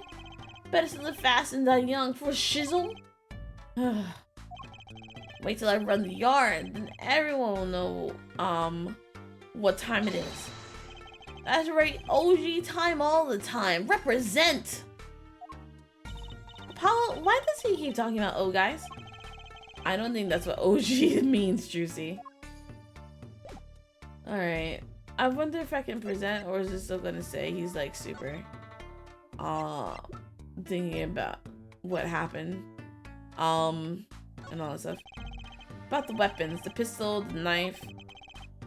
Well, I didn't even get a chance to finish my sentence, but he's not thinking about not what happened, but Aelita. They belong to the family. I snuck him out that night. So the killer, Mr. Stickler, says he saw that night was... I guess it was me, and I was there after all. Gah, we're finished. Yo, Waki, do you think you could tell us exactly what happened that night? You don't beat around the bush, do you? I like your style, shorty.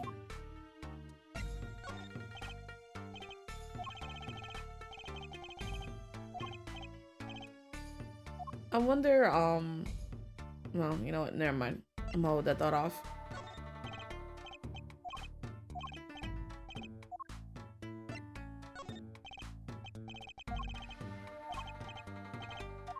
I like the music.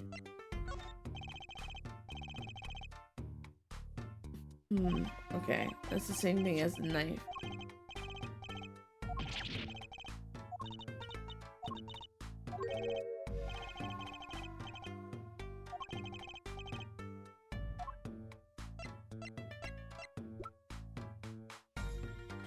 I really don't think you have anything to say about the rest of these, though.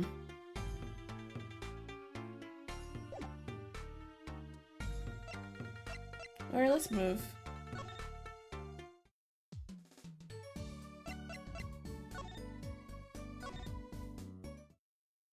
Phoenix? No?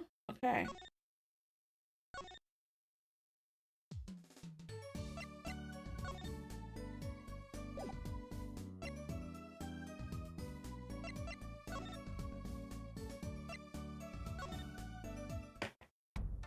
Okay, Mama's still there. These guys are still here.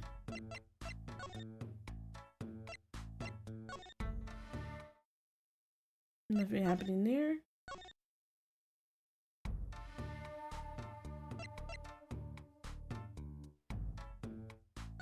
Oop. I meant to hit move. Eldon's house.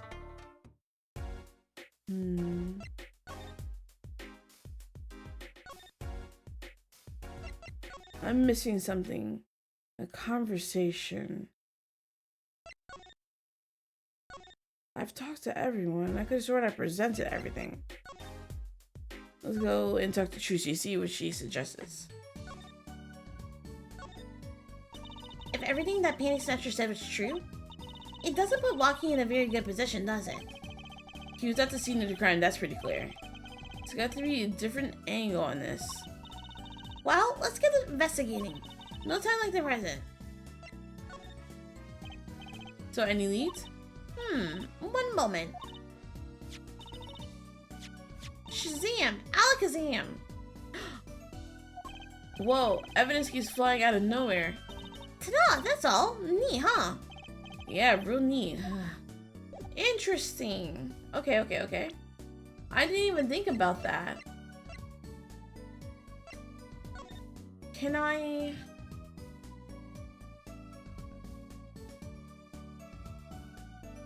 They showed both the phone and the fingerprint thing. How do I use this? Is there a way to use this?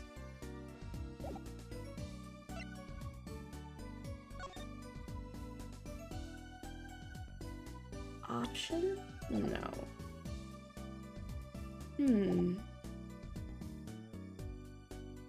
How do I do this?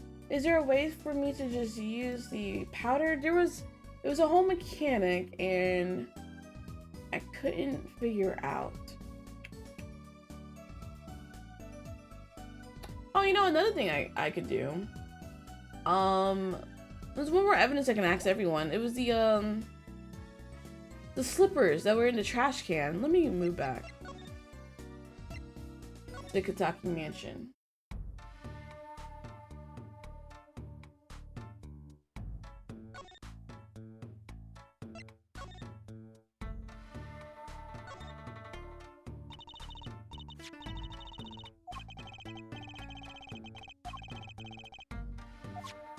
I guess we don't need the mirror anymore.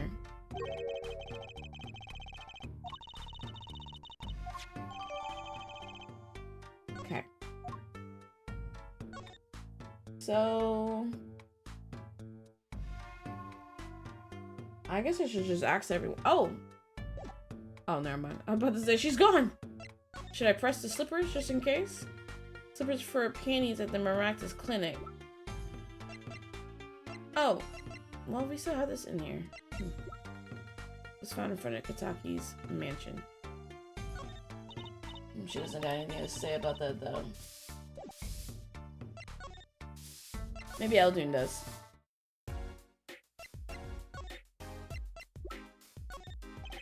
Nope.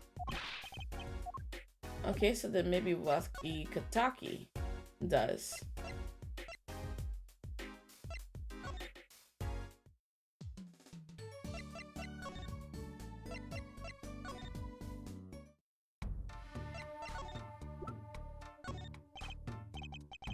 No, he doesn't. He seems preoccupied again. Okay.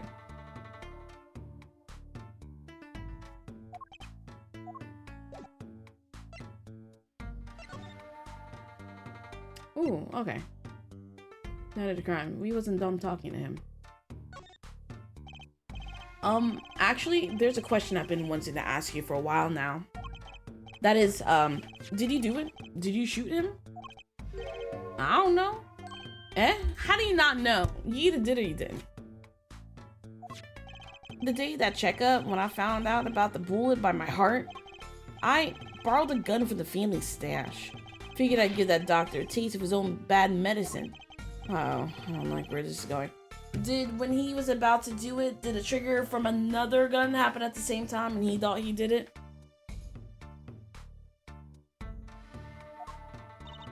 But you were carrying a knife, weren't you?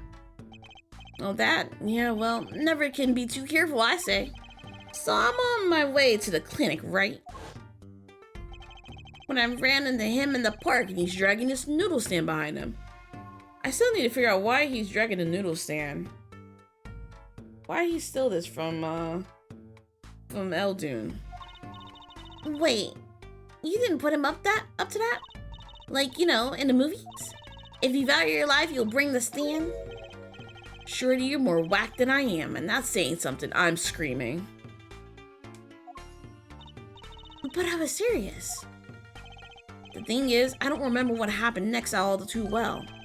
You don't remember? By the way I see it, if there wasn't anyone else there that night, then I guess it probably was me who did him in. You know what I'm saying? No.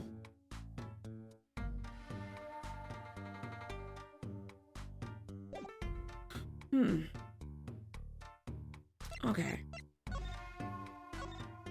That's it.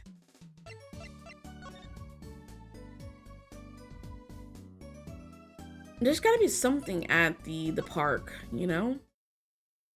Oh. Right direction. Is Plum gone? June 16th, Kitaki Mansion. Look at that crowd over there by the park. Probably people trying to get a glimpse of the crime scene. But why are those girls screaming? I think I just heard one say, "Oh my god, it's him." Well, we see the motorcycle, so we know, Kristoff is here. Wait, that motorcycle. Ah, if it isn't here at Forehead. Prosecutor Gavin. Some fans. Okay, sorry. Some fans found me on my way out. Just my luck. Oh my god, he's so cool. Thus the screams. New album just came out, you know? Try waving to them. They love it. Ooh, he's so cute. They're so excited. It doesn't matter who waves to them, see? This is surreal. So you were here investigating? And I was on my way home when my hog gave up the ghost. Your hog? My motorcycle won't start.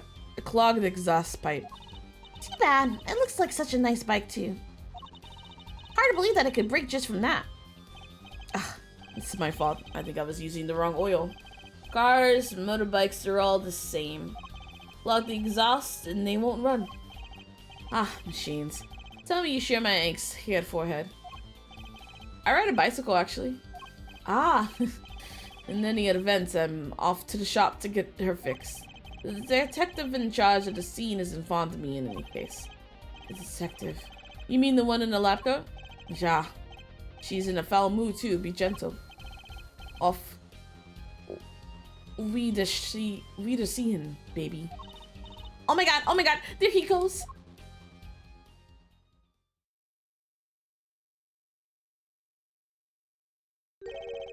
And the forecast for the park today, gloomy skies. Well, nothing to do but head on in. Let's hit the park, Apollo.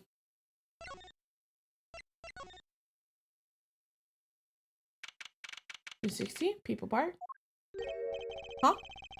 Did something about the scene look different to you? Well, there's a footstep in the bottom right corner next to where the next to the leaf. I don't know if I looked at that. Oh, because there's a whole bunch of tarp on the ground last time, covering the floor. I bet you the slippers have something to do with it, because the slippers were in the trash can. The blue tarps are gone. Maybe that's it. Yeah, I think you're right. Look over there.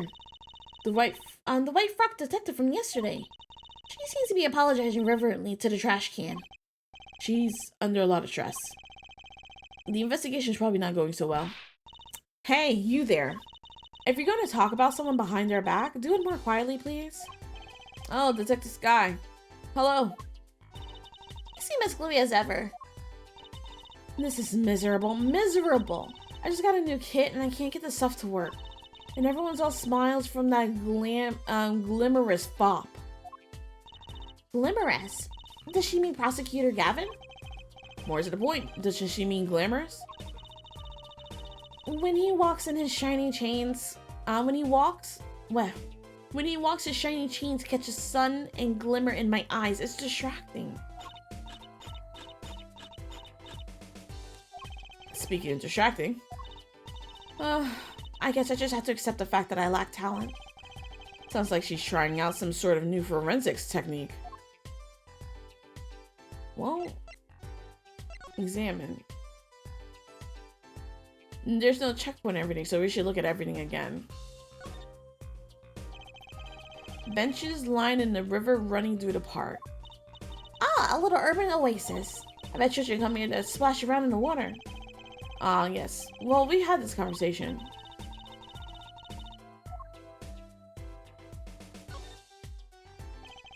Trash can sits next to the path here. And I guess now that we know it was Mr. Stickler who hit Little Plum's bloomers here, huh? That's right, Trucy. And what a web of lies grew from that one little act. I can still remember that moment. You brandished those bloomers on high and shouted, "Objection!" Here's what I want you to do, Trucy. Take that memory, gently lock it away deep in your heart, and never speak of it. The knife is sticking straight into the ground. Remember what Wesley Sicko said in the trial today? Walkie was very likely pointing this at the victim. Like he wanted to kill him. Yeah, that's the problem. A mannequin put in place of the body. I think I seen him by the police station. The way he's forced to look at the ground now, day in and day out, is kind of sad. Poor Mr. Aldoon. His stand's been standing here since the whole thing started. It's almost like at home here in the park. I think it should be made into a playhouse for children. I think his owner would disagree.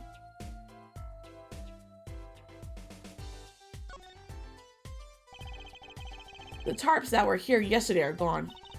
I wonder why Detective Sky put them out. Yeah, the only thing they were covering is the ground. Oh, you know, I think I see something there. A print.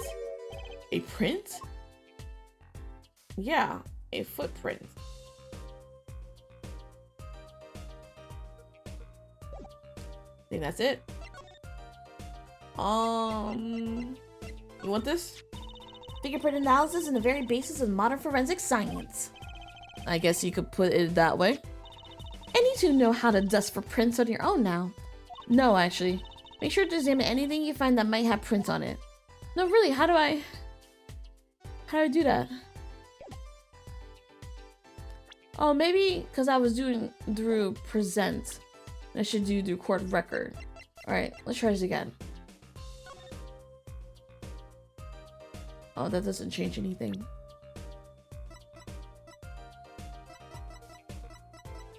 Wait time? Adjust the link for time so the next line dialogue is displayed in autoplay and story mode. Oh, I'm not in either or, so it does not matter.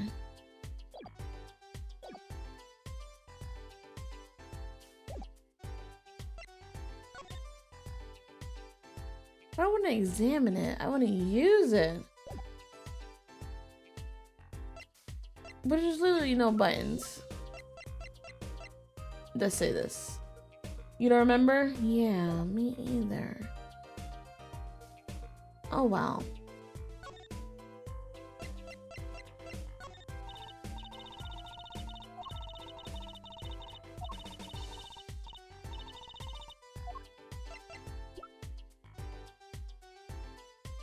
Here, what about these? They say the Maractus Clinic. Hey! What? This slipper. Look right here. I think I see a toe mark. A toe mark? You think we can get a print off of that? Sure, toes have prints just like fingerprints do, you know? This little clue might be a gold mine. Oh, there's one problem. The police station doesn't keep a record of toe prints, so we won't know who it is. I guess that would be too much to hope for. Still, it might be useful somehow. Let's analyze it. But how do I do that? Let me see real quick. How to use the fingerprint powder. Apollo Justice.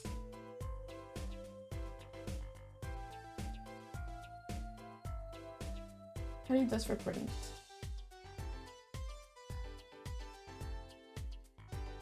Tap the screen to adjust to apply the.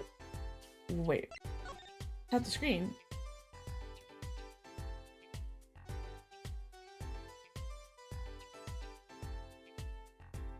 Examine any piece of evidence to find a fingerprint, and once you're done, press. Oh my goodness.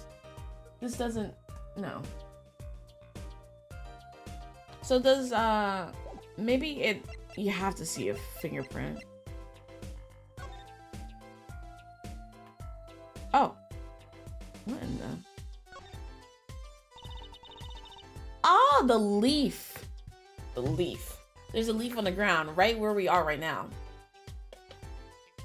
The bottom is covered with paint. And paint is outside the Kataki mansion. Y'all, Aelita did it. Aelita is definitely the suspect. The leaf from the crime scene next to a footprint. And there's paint. That means that this person was by the front of the Kataki mansion. Huh? What's this weird shape here? It looks like a leaf was stuck to the bottom when the where stepped in some yellow paint. So the yellowing was left when the leaf was removed. Ugh, I got paint on my hand. Apollo, I saw you try to wipe your hand on my cape.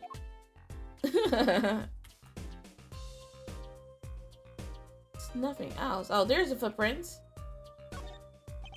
No clues here. Oh, the hitbox on this is weird. There you go. I wonder, could this be a print? Why would there be a finger? Oh, you mean a toe print? Good call, Apollo. I bet we can analyze it just like a regular print. This could be a vital piece of evidence. Alright, so I have to find a print before I can use it. Okay. Well. Dust. Make it rain like drugs. Anyone want some crack cocaine? I have plenty of it right now. I'm gonna dust everything.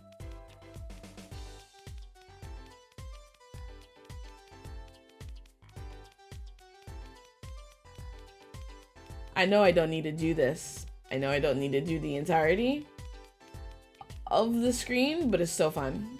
Can I like actually get full on white? You can. Hex, yeah.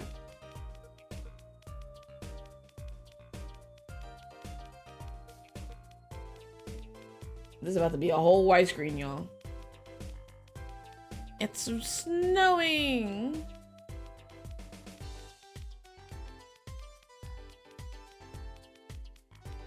I won't be able to reach the bottom now.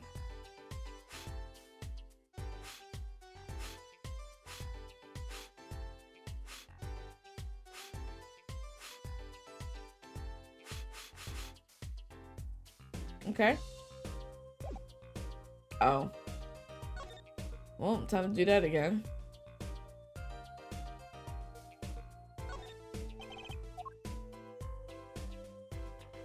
Oh my god.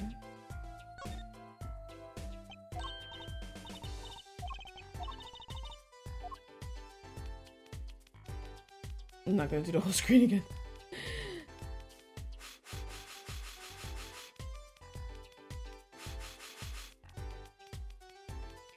Am I supposed to get like a dialogue though?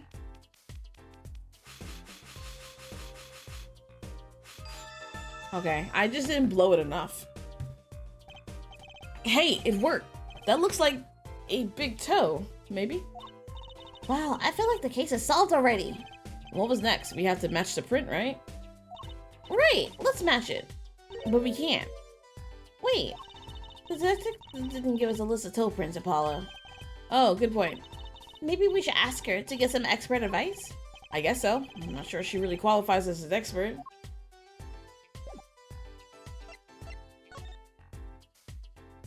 Is that a like new evidence? No, okay. Detective Scott, you know Mr. Wright, correct? How do you know my daddy? I want details. Well, he helped me out a long time ago. You might say he saved me. Would you say something about getting involved in an incident? I can't stand it when things are vague, especially in a case. I went to study to become a forensic scientist in Europe. But you're a detective now? Well, I failed the test. But you know, rank and title don't matter. What matters is what's inside your heart. I've always thought that too. And my heart is full of science. That's why I brought this kit through mail order. And I'm going to test it here before the forensics team arrives. Are you sure that's okay? I won't lie, I'm not fond of the man. Those glamorous types always rub me the wrong way. Glamorous, right. A prosecutor should be cool of wit. Cool of wit and furrowed of brow. Less glamorous and more simorous, you know. No, actually I don't. Well, that and what happened 7 years ago. Prosecutor Gavin was the one who stripped Mr. Wright of his attorney badge. Ooh.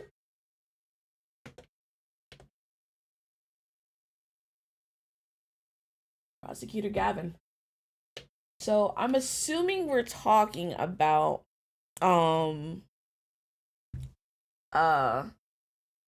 Christoph Gavin and not not Christoph Gavin. Clavier Gavin and not Christoph Gavin, aka our mentor. Because our mentor is a defense attorney and Clavier, our Glimmers one, is a prosecutor. What? Really? He was the one? You mean you didn't know? I thought you were one of his boys. I'm neither a boy nor one of his, but let's see what she has to say. What exactly happened 7 years ago? I never actually heard the details. Then investigate. It's better you learn it for yourself anyway. Do you mind me asking exactly what it is you've been doing? Squatting down on the ground like that? Ooh, you want to know, do you? Well, I splurged on a new toy. You splurged? You mean it wasn't police issue? What is it? I see a roller and a glue. This is a footprint analysis kit. Footprint? It was raining on the night of the murder, which means that footprints were left. Oh, does that have anything to do with those blue tarps? Right. The ground was muddy, so I had to protect it as it was that night. Ever wanted to know exactly where someone was standing?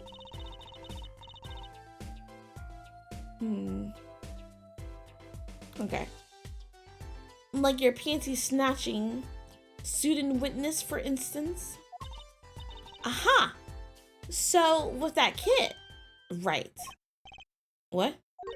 Want to try this stuff out? Huh? Are you sure? I mean, we're sort of opposing teams and all. Oh, pshaw. You're friends. And to tell the truth, I'm not so good at doing this. Guess I'm a little clumsy. I could use your help. Ooh, I'm good at stuff like this. I used to make magic bunnies out of paper mache. Footprint analysis, huh? Well, should I give it a go? Okay, I'll give it a go. That's the spirit. Right, allow me to explain. One moment. She's reading the instructions for her kit. Why does this not fill me with confidence? First, we have to pick the footprint, or in this case, shoe print, we want to analyze. I've taken the liberty of taking all the shoe prints in the park. Interesting.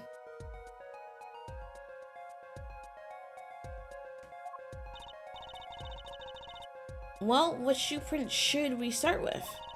If we're going to verify the defendant's account, here's the place to start. Shoe prints, prepare to be examined. Ooh, this is exciting. Right, here it goes. First, pour the plaster into the print until it's full. You try it. How am I supposed to do that? Just press X when you want to pour the plaster. Like this. Doesn't look too bad or too hard. If you run out of plaster in your beaker before you're done, you have to start over. Okay.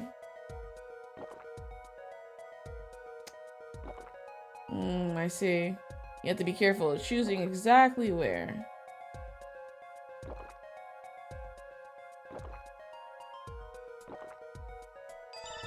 Not bad. You're handier with that than you look. What's that supposed to mean?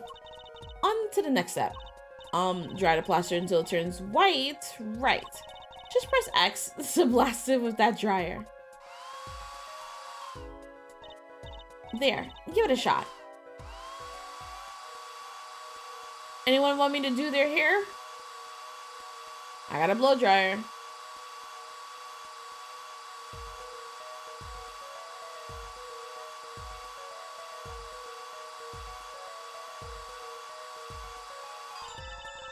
Looks like it's hardened nicely. Let's take a look.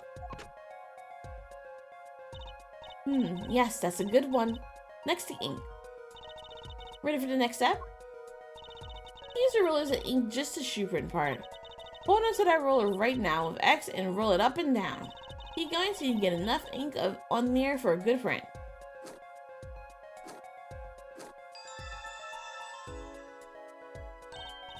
Right now, the moment you've all been waiting for. Let's take our print. Ready? Here goes.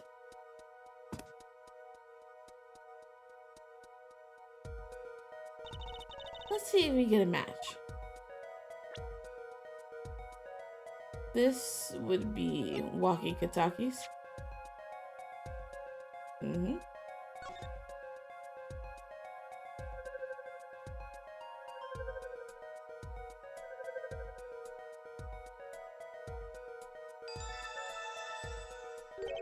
So the shoe print belongs to Walkie-Talkie after all. He was in the park on the night of the crime. Wow, I can almost see the signs at work. Don't you love it? Nothing feels better. She's definitely way more into this than I am. Just let me know if you want to do some more. I'll be here solving the case with science. Well, that certainly brightened her mood. Yeah, no, let's do it again. Give it another go. Right on, leave no prints unanalyzed, I say. Let's do this one.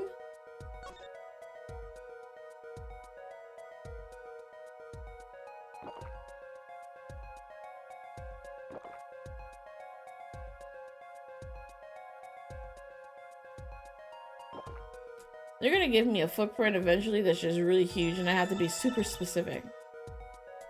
Okay, looking good. Now you gotta dry it.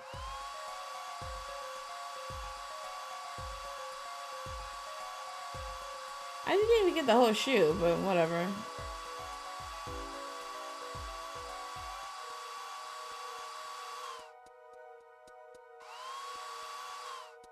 Why is it magnetized to the top right corner? Oh, okay.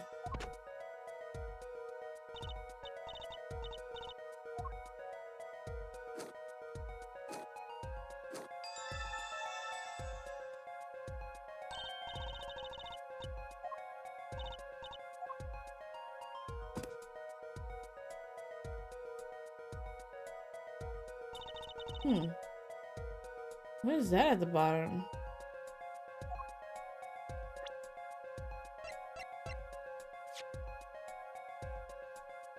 No. Well, I mean, it is. Wait a second.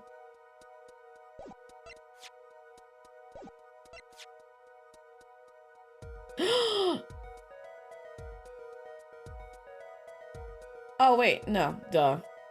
I was thinking about the victim, my bad. I was thinking that I, did the victim's footprint, and I was like, oh my god, the victim wasn't in the actual spot. No, never mind, duh. I'm an idiot.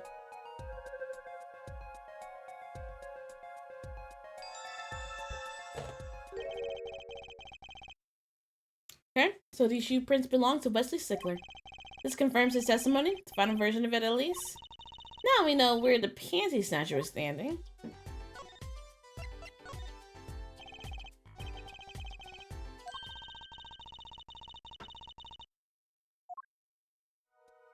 Now the last footprint.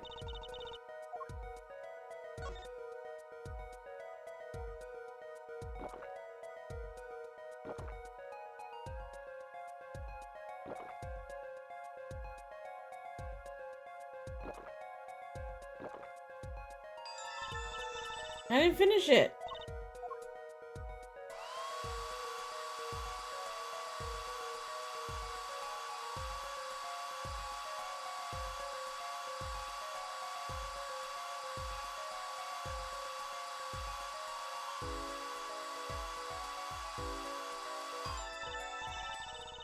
Okay.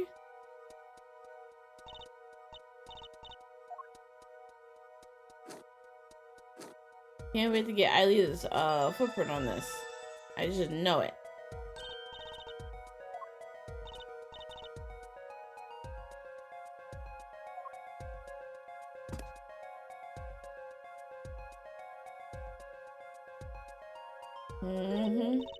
Huh? That's a funny shoe print. Is that even a shoe? It is strange, so smooth. Except for the part with the leaf. I can say without even looking at this print doesn't match any print on our list. A mystery print. I mean...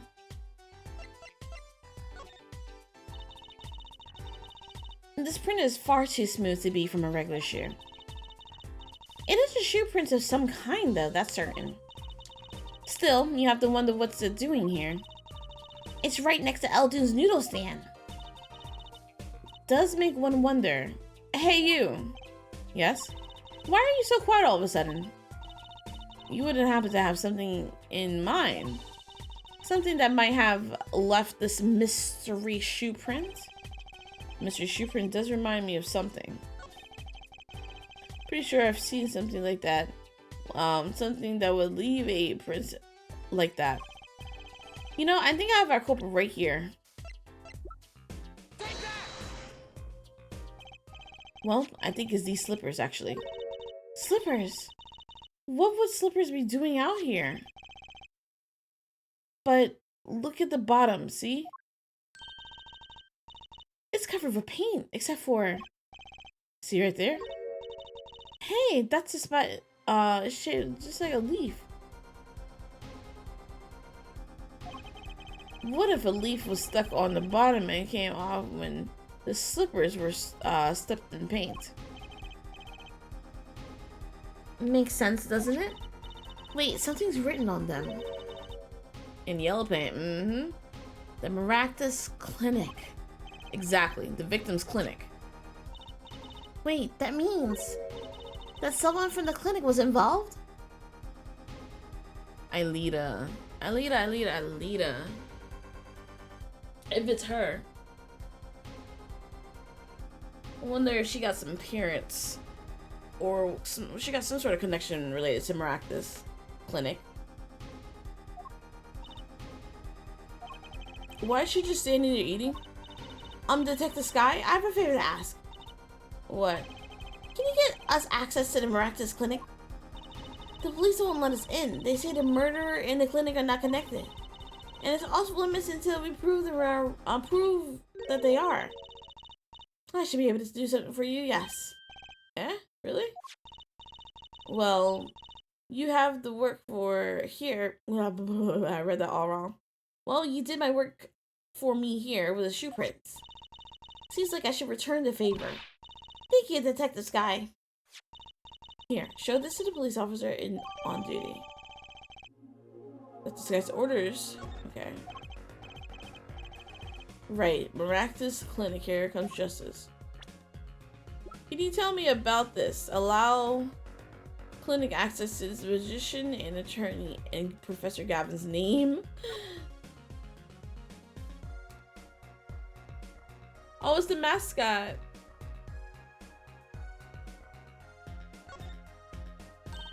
She put a little heart by her name. How cute. Isn't she a little over cute? Apollo, shame on you. Cute is eternal, cute is timeless. No matter how old a woman gets, she always carries a little innocence maiden beside her. I completely agree. Really, now I suppose I never heard it put quite that way before.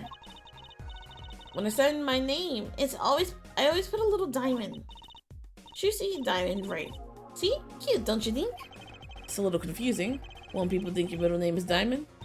Hey, you can write your name like Apollo equals Justice. I do like Justice, but that's taking it a bit far.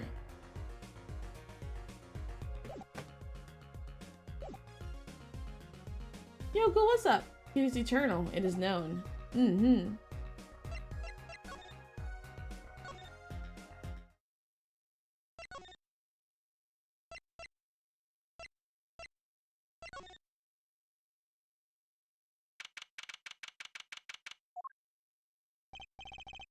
Ah, you two again. When, oh when will you learn? Look at me, however you want, you're not getting it today. I wouldn't be so sure if I were you. Look what we have here. What's this? Detective Sky? Yesterday, it was the Prosecutor Gavin. Today it's Detective Sky. Who are you two, really? Now he's suspicious again. Well, you got the orders. I gotta let you in. Have fun. How are you doing, Ghoul? Thanks, officer. My phone turned on. When I said Ghoul, they thought I said Google. Let's hit it, Apollo.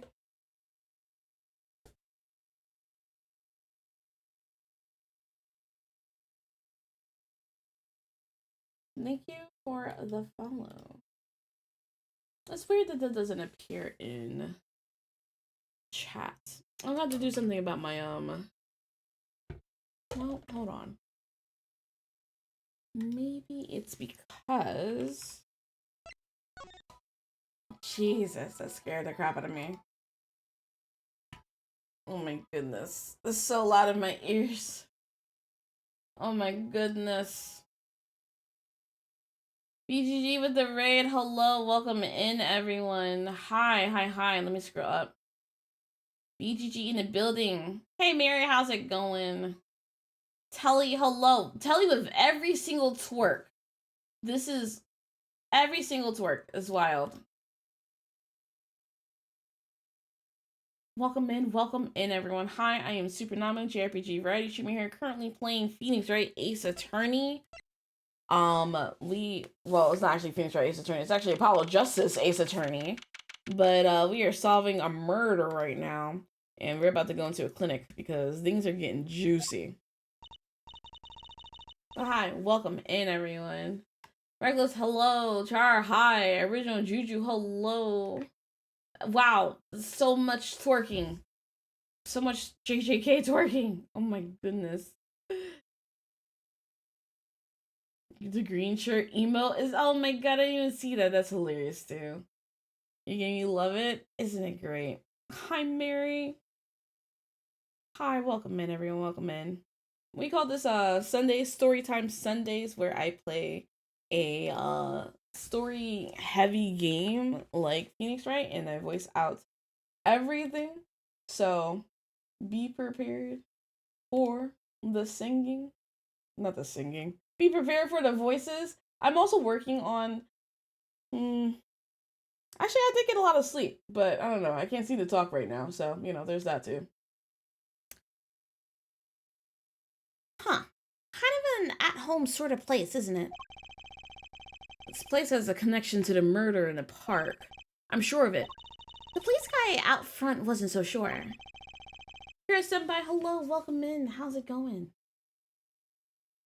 Beyond it being where the victim lived, looks like the police team's gone home for the day. There might be some clues lying around. Let's get cracking, Apollo. Alright, let's examine. This is where our victim worked. I'm doing good. I'm doing good. Half, like, tired, but that's just because I'm always eternally fatigued. Reception. Examination. There's a door a little bit back here. Look, the door says doctor's office. Think this is the victim's private office? It's not locked. Too bad. You doing alright? That's good to hear. Hopefully you too. I am okay. Thank you for asking. Or thank you for hoping. Need food? Please bring me a plate, please. Why too bad? I like opening locks. It's kind of a hobby of mine. Like those little bike locks? Don't even bother putting them on when I'm around. That's probably not a hobby you want to tell too many people about. Apollo, that sound. It came from behind the door. Someone's in there. Let's check it out, Trucy. Wait, it's too soon. Whoa. Did someone just break through the window? A break-in. They left through that window. Wait, Apollo, you're too late to catch them now. That must be her experience as a panty snatcher chaser talking. I didn't even finish exploring the previous room. Well, we should tell the police. Let's check the room out first, Apollo. If we call the police now, we'll lose our chance. You're right. She's better at this than I am. Well, one thing's for certain. This clinic and our murder case are looking pretty related now. Can I go back to the previous room? Especially since the music changed? Oh, there's just no music here. Okay, well. Please give hearts, quiet please, medical devices, health today. The clinic reception desk, no one's here, of course. There's a small sign on the counter. Please pay your bill. Remember, we're the ones holding the scalpel. Brutal, but effective. Hey. Look at the floor. I just noticed there are hills and they're yellow and blue. And guess who outfit is yellow and blue? Aelita. Look at these bowls. They're from Eldune's Noodles. There's Mr. Salty. What in the world? Why though?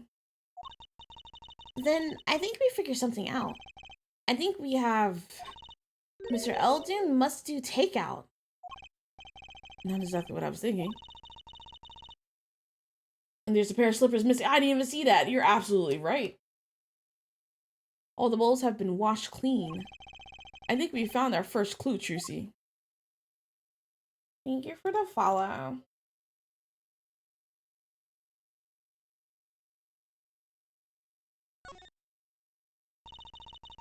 We should be able to get fingerprints on this, or toe prints. There's a single pair of sandals here. Wait, but why would there be sandals here? Unless they belong to one of the patients. Or maybe it's a visitor that's come to see Dr. Maractus. You think they use his house entrance instead of the clinic entrance in that case? And if this patient or visitor isn't still here, why'd they leave without their shoes? Better take a closer look at these just in case. Cute women's sandals found in the Maractus clinic foyer. Alright, we're gonna have to go back to Emma to look at these. We got a footprint, I see it already. These are some cute shoes though. Hey Apollo, you think this is? Huh, this could be a toe print. Maybe we can get a print off of this. Let's try it out. Oh, I can do now? Alright, Dustin. Since we already dusted the world of crack cocaine, I'm not gonna do it again.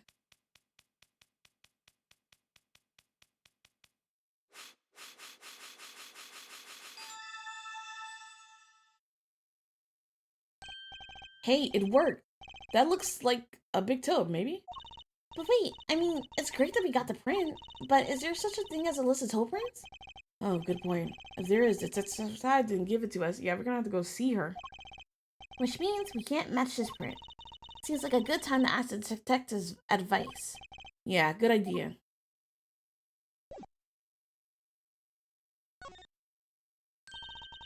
These must be the slippers for the patients at the clinic. The same as the pair we found, of course.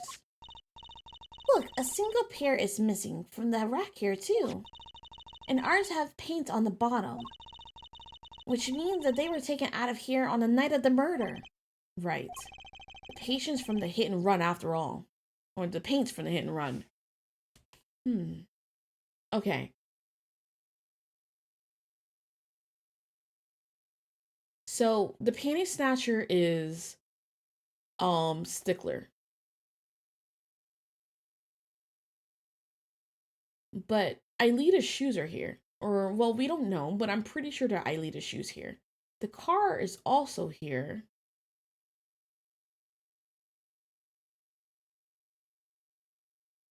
Did Aelita run over Phoenix Wright? But what were the pair of clinic slippers doing in that trash can? And what were they doing at the scene of the hit and run? Okay, that is it. Plate on the door reads doctor's office. It was pretty intense, wasn't it? If you'd gone in there 1 second earlier, we might have met the burglar. But Apollo, What would we have said if we did see them? We can't exactly shout out, "Hey, who are you?" it does lack a certain punch. Let's think of something cool to say for the next time you do meet a burglar. Yeah, okay, sure, Trucy.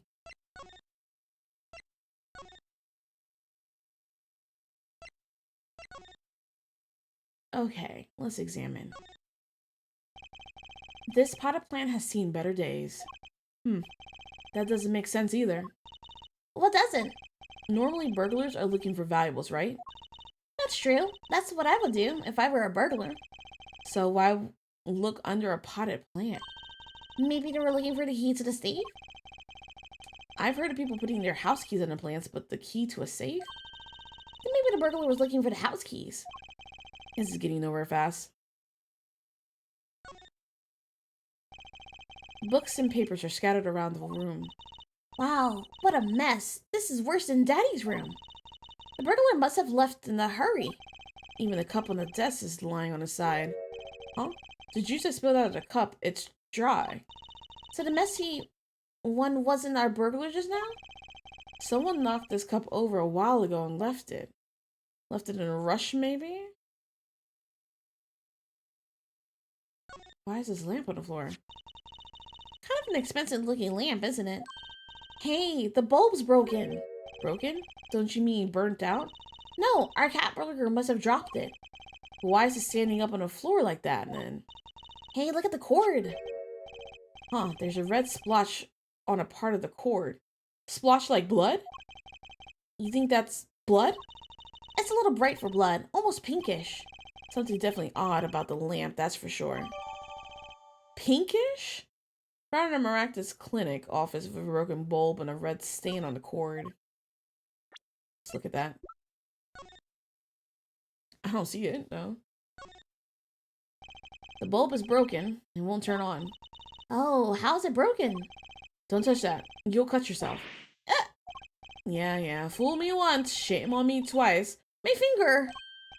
You're bleeding. Let me see that. Wait. Magic blood. Gotcha. Please don't do that again. I have enough to worry about without my coworkers injuring themselves on the evidence. Oh, there it is.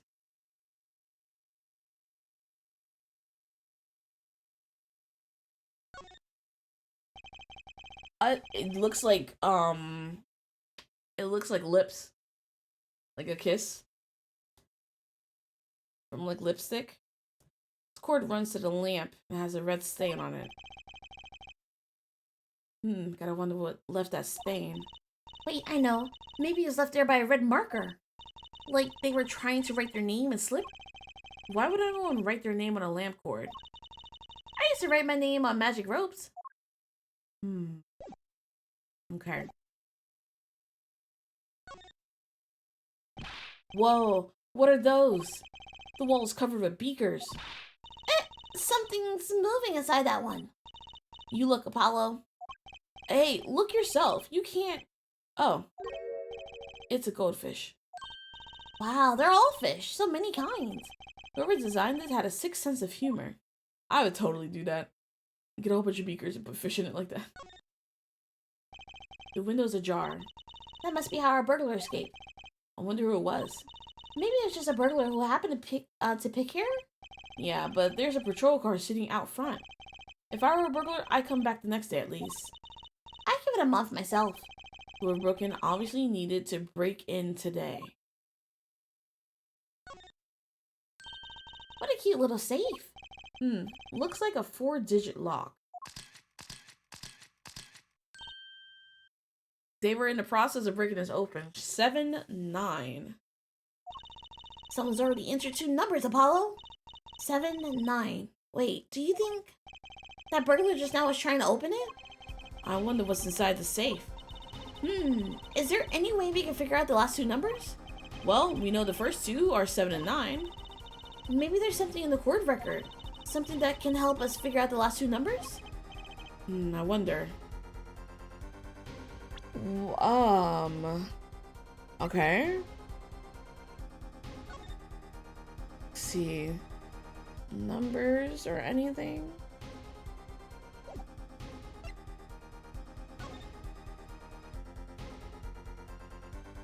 No? What's jeez. I don't think it's this, but potentially 6 and like 9?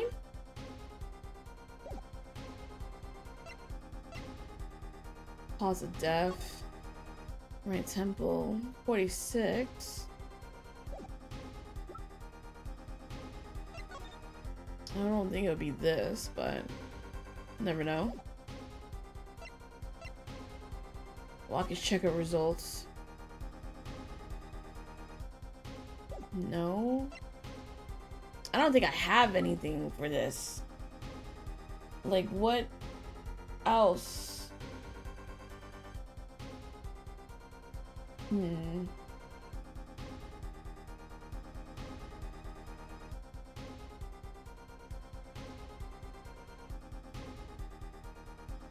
Oh wait, can't I use fingerprints?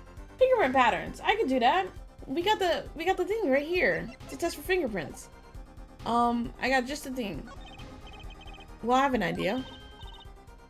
I knew it, Apollo. What is it? Well, all we have to know is what buttons have been pressed.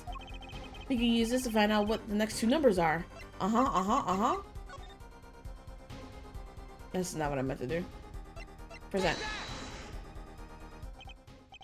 When you press the buttons, you have to touch them. With your finger, right? It would leave a print. When you open a safe, you don't press any other buttons but the right ones, right? So if we could find the buttons with fingerprints, we'll have the safe code. Not bad, Apollo. Just cover all of this real quick. Crack cocaine! Sprinkle a little bit of drugs on here. That's still a lot of buttons that they didn't try. Look, you can see the oily finger residues clearly. Can I get fingerprints off of this? Look at 7 and 9. Those are glove marks. The burglar must have been wearing gloves. Oh, how do you know? Well, we might be able to identify the burglar, but we can open the safe. Or we might not be able to identify the burglar. Let's give it a shot. Alright. 143680. There is no inclination.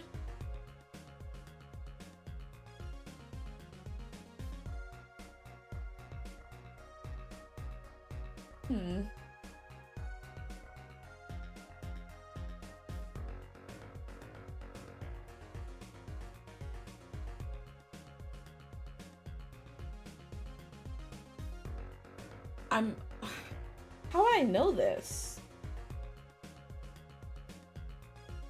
She said that,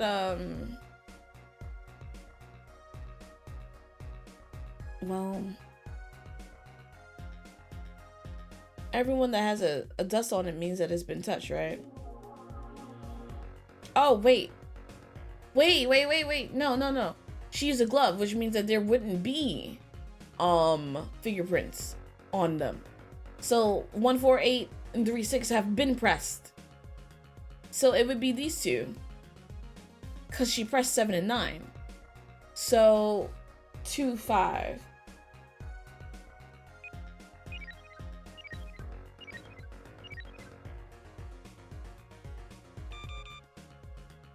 Okay, well, let's try 5, 2.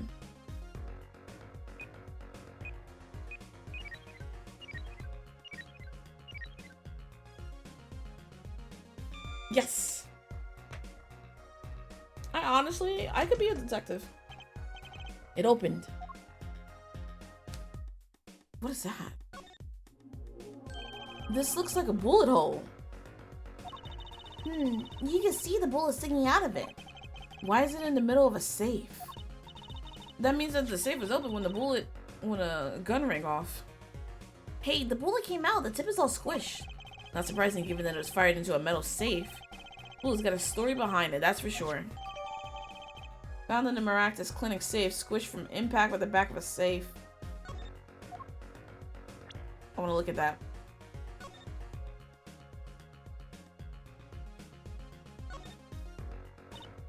Wow, it's all mushed. That was one tough safe. You know, it looks kind of yummy. Huh? Like ice cream. Caramel. You certainly have an active imagination, Trucy.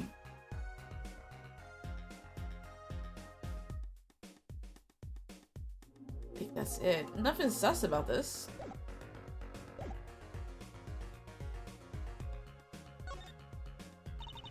This looks like a medical chart. There's an x-ray in here with it. An x-ray? Can't make heads or tails of it.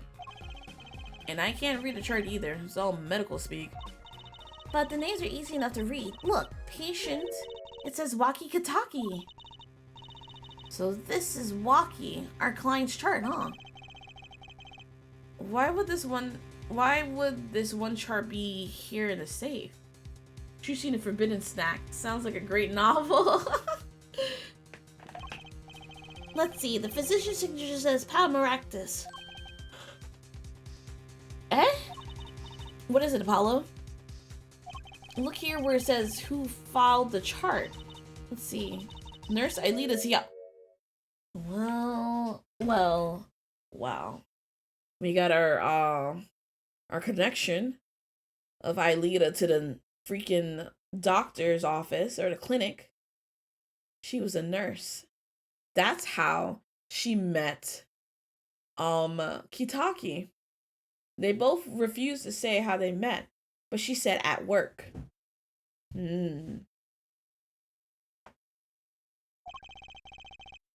Aelita Tialita. Aelita Tialita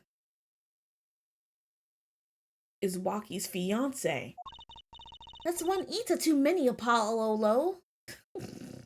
Please, Trucy. Never mind that. What's her name doing here? How should I know? Though, I guess it means she's on staff at this clinic. Odd that she neglected to mention this before now. I'm sure she had her reasons. So Aelita Tiala worked at the Maractus Clinic, and she had access to Waki Kataki's medical chart. You got the I and Y wrong, Apollo. Apollo? I'd be very interested to find out what this chart says. Who would help us decipher this?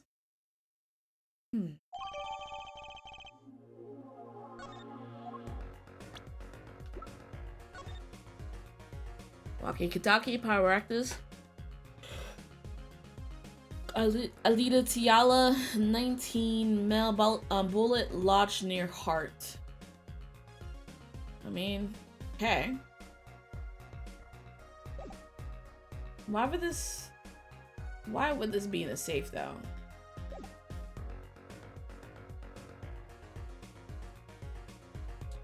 Don't think there's anything else. Alright, let's get out of here.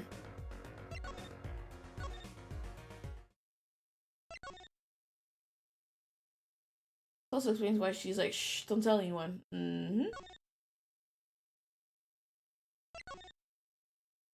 First things first, I am going to go to the mansion and talk to Emma Sky. I know that face. That's the face of someone who's made a discovery. Hey, how did you know? You can't fool someone trained in the ways of science. Next, you'll have us analyzing face prints. Let's ask Detective Sky to help us, Apollo. Another shoe print. Detective Sky, mind if you give it another shot? I wish there's more prints to analyze. I know. Quick, step in that mud over there. I don't think analyzing my footprint is going to do us much good. I would have had fun. Wait. Okay, let me present then. These sandals. That's quite a clear print there, a toe print. Too bad we don't know whose toe it is. Well, there is a way of finding out, of course. There is? What? All you need is a sample of the same toe print off another shoe, for instance. Oh, right. So the prints match. You know, the same person wore both? Do I have another shoe worn? Yes. Think I might, actually. Really? I'm beginning to suspect something here. Detective Sky, can you compare this sample with this print?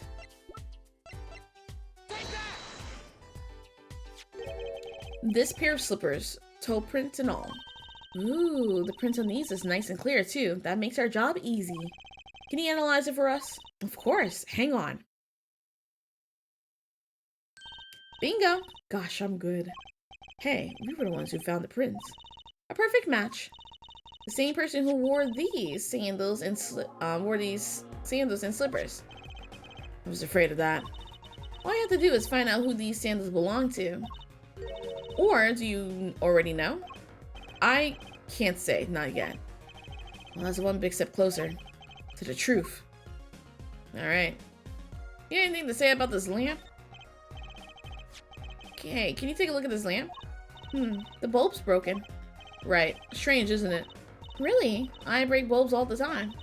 My desk is a mess, and my lamp is always falling over. Not too bright, huh? Ouch. I still think it's kind of odd.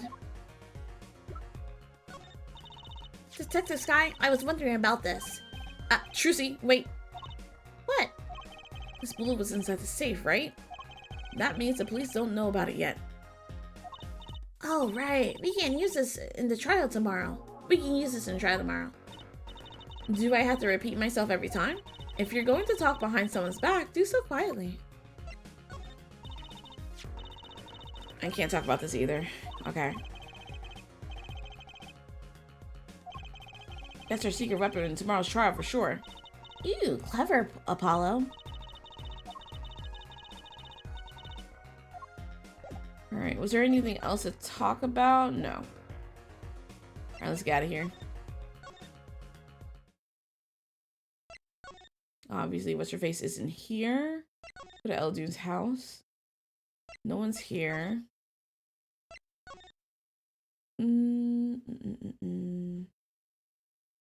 Let's go to the agency. And then let's go to the detention center. Oh, is Phoenix Wright back yet? Oh, June 16th, Pickfield Clinic. Ah, the prodigal attorney returns. Welcome, Apollo. I heard you did well in the trial today. Here to discuss something? I could use a little diversion. What did the Detective Sky say? If you want to know something, you have to investigate it yourself. Mr. Wright, tell me what happened 7 years ago. Please, I want to know. I need to know. Certainly didn't waste any time getting to the point. Before that, though, can you tell me about this gun? Okay. Everything else before that, I'm pretty sure I gave him.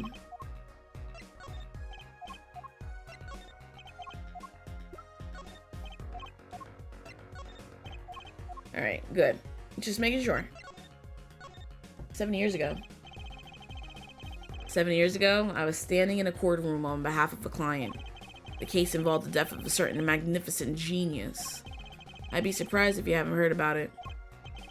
It was all over the news, I remember that. You were up against Prosecutor Gavin, weren't you? Yes, he was only 17 years old at the time. 17 years old? That's still high school.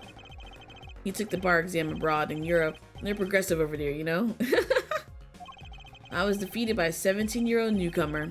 In my shame, I left the practice forever. That's all. That's all? How could that be all? What do you mean? What about what they were saying on the news about forged evidence? They said you forged evidence and had your attorney's badge stripped from you.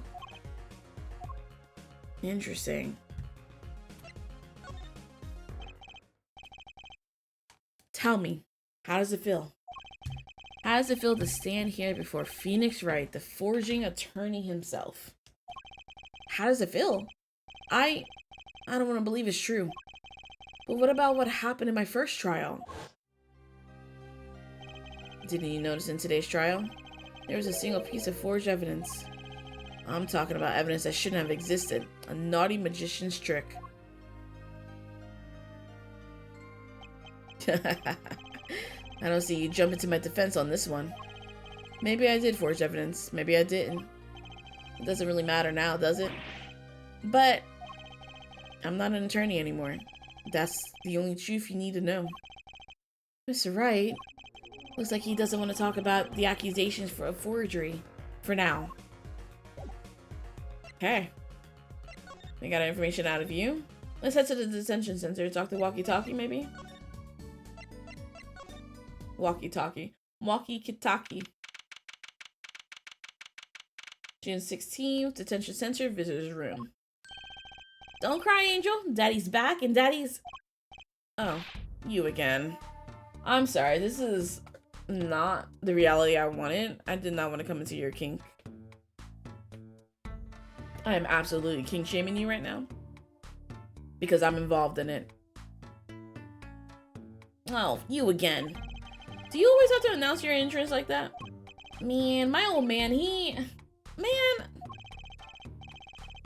Now, I'm all in a funk and it's his fault. One can only assume that his father tried to teach him a lesson and failed clearly. You two get your work cut out for you, straight up.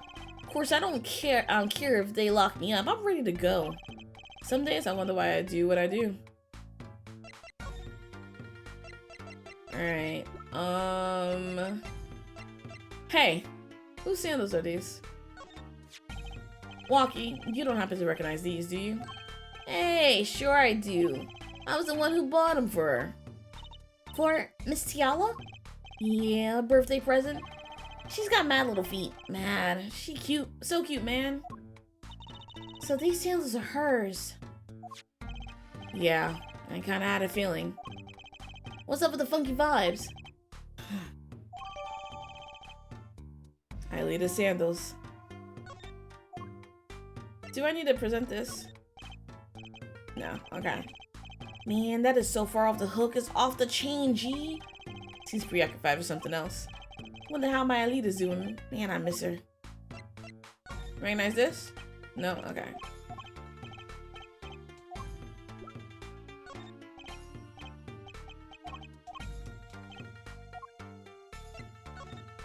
Huh?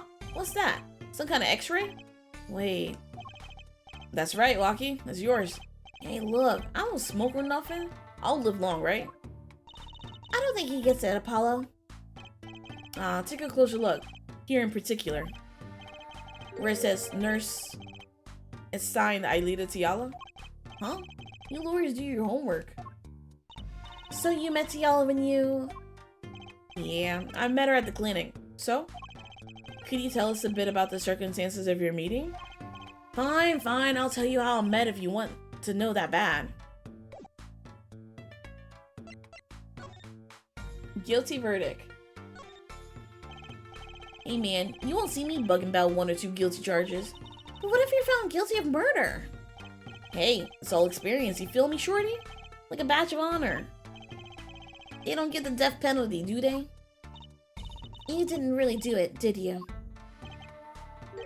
Maybe I did, maybe I didn't. If I learned one thing today, it's that silence speaks louder than words. Man, my old man is whack. Disappointing, that's what he is. I heard he wants to lead the mob. Over my dead body. I spent my life trying to keep it real being an OG and never stepping down. Now my old man wants to go soft? Fine, let him. Just leave me out of it. The day I get out of the clink, that's the day I lead and I start the next generation of Kataki family. Please don't talk as though it is assumed you're going to jail for my sake. About half a year ago, I was shot during a little turf war with another family. I was ready to die, sure, but they came in and got me, hauled me off to the docks. The Maractus Clinic? That's where I met her, my fallen angel. You mean Alita Tiala? She was scared of me at first, turns out. But you know what they say, the bad guy always gets the ladies. Right. She was done with that clinic anyhow. So I was like, I'll take you on, woman.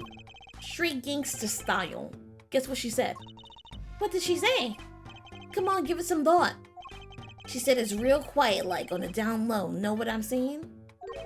I'll leave if you'll marry me.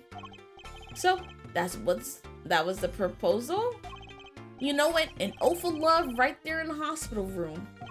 Just like that. The OP, the op was done, and we were out of there. See you later.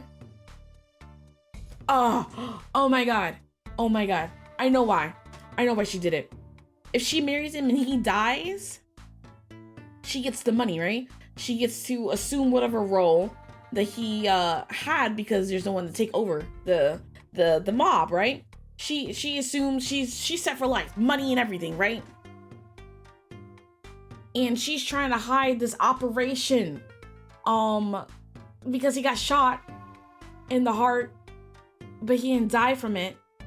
But he will if he doesn't get operated. So she signed off on this and kept this away from the doctor and all that stuff, right? Locked it in, I guess maybe, well, no, I don't know if she put it in the safe, but maybe she convinced the doctor not to say anything, but the doctor got cold feet and wanted to say something, and so that's why she killed him, to stop the operation from happening, because he's like the only one who could do it or something. I don't know. About that op. Yeah, didn't go so well after all, didn't it? I know about the report. I know what's still in me. This health checkup was the boss's idea, you said? Yeah, can you imagine? What's the point of living healthy when you're a G, you know what I'm saying? But didn't you learn about the bullet at the checkup? Yeah. That's when I knew that doctor had to pay. Figured I could get that cat pulled after I got my revenge. But she knew because she signed the paperwork. She been knew. She was banking on him dying from the bullet injury eventually. And hey, I'm still living large now, aren't I? Incidentally, had you ever had a health checkup before? Nah, my old man suddenly gets this idea that we all gotta get checkups. Guess he's getting older, I mean.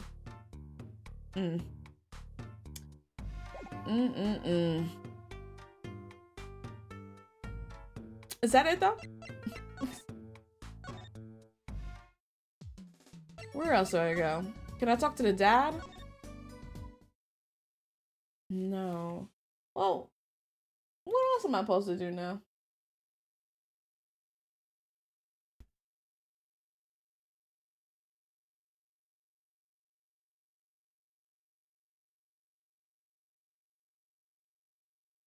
Hold on, y'all.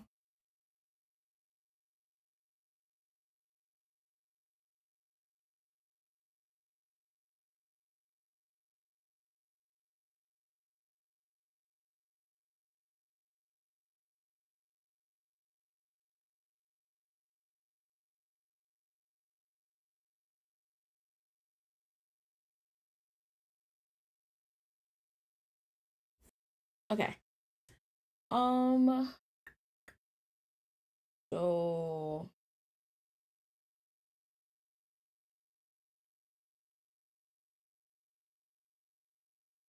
What should we do?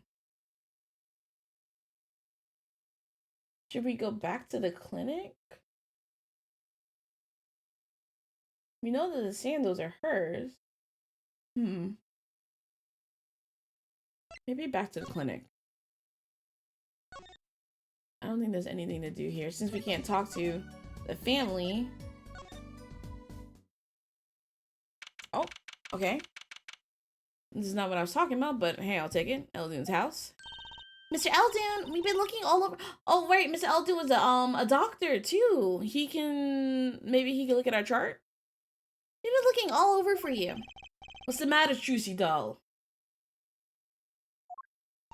Apollo, show him what we found. Don't feel like an expert advice. I suppose he is a doctor still. Mr. Eldune, is everything okay? I'm just so happy. I just thought my doctor days were gone for good. Mr. Eldune.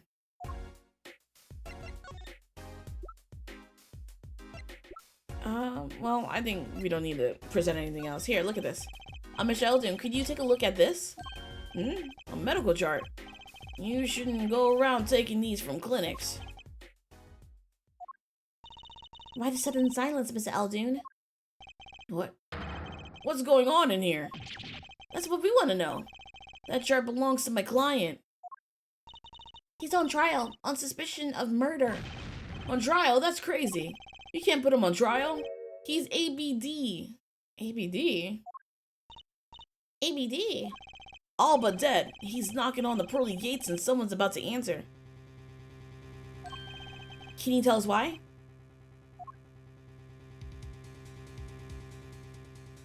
Ah! Are you actually kidding me? Are you kidding me? That was a wig the entire time. Okay. I'm screaming. So, he was just wearing ramen this entire time. I thought that was just... I think it was actual food. I think it was actual food. I'm a walk away.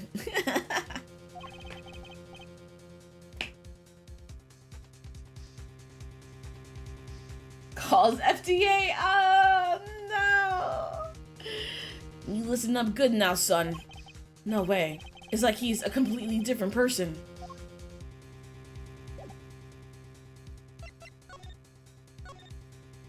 FBI! Police! Well, according to the chart, this walkie-talkie fella's not doing so well. Health inspector! It's got a bullet right up the side of his heart. That's right. Yeah, but the chart talks about the post-op. In other words, the operation's already finished. But you can see that the bullet's stuck in there. Why would it still be in there after the operation removed it? Well, about the only reason I can think of is it was too tricky to operate on. What? That bullet's snug as a bug there next to the aorta, which is connected to the heart. Heck, that scrap of metal is just surrounded by blood vessels. Kind of a miracle. 2 millimeters to either side and there'd be some serious bleeding going on in there. Not something your average doc be eager to fiddle with. You mean... It took a miracle to get that bullet stuck where it is. It'd take more than a miracle to take it out. And take a magician. I'm only up to making rabbits disappear. I haven't learned bullets yet. Of course, with the heart pumping, lungs working, that bullet's on the move. I give it another half a year tops. But Waki's operation was already half a year ago. That's why I'm saying you're out of time. Right. Of course, Aelita would know this. She wants to get married next month. This kid shouldn't be on trial. He should be in an operating table. Great. Just great. How could Dr. Maractus do such a terrible thing? How could he just leave that bullet in there? I got a pretty good idea. Jesus Christ, this dog scared the crap out of me. Got a pretty good idea of how he felt. An emergency operation, he's got the kid's chest open on the table, and he finds that bullet. Despair right there, Trucy doll, cold despair.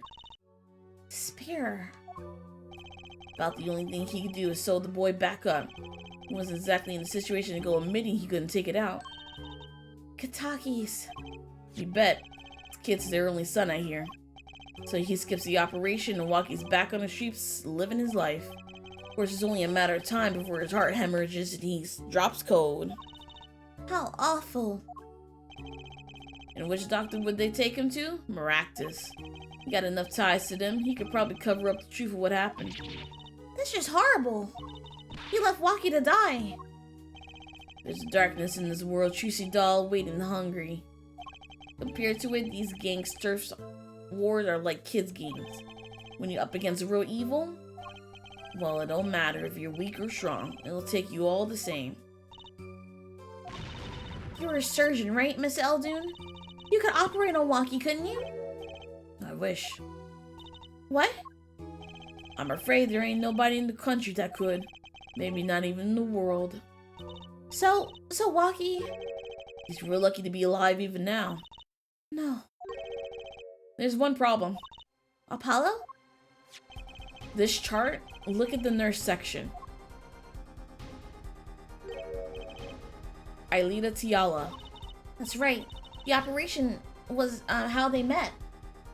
It has to be a wig. No way would lay edges that flat.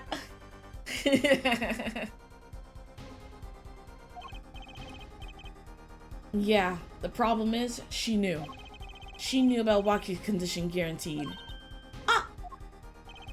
Why didn't she ever tell him? It doesn't make sense. As she knew her patient was in serious danger, you think she'd want to get that second operation before getting engaged? What was she thinking, Apollo? What were you thinking, Aelita Tiala? She want that money, that status, whatever that she would get from marrying a mobster.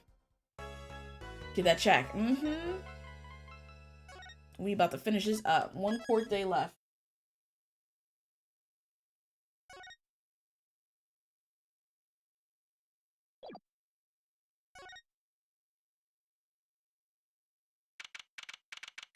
June 17th, 9:52 a.m. District Court, defendant lobby number 2.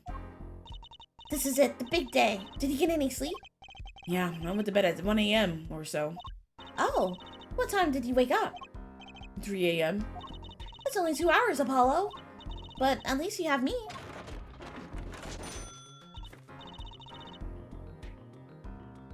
Not the money with the wings. And the amazing Mr. Hat. Here's looking at you, kid. Good luck today, Apollo. That voice. Oh, that was Phoenix.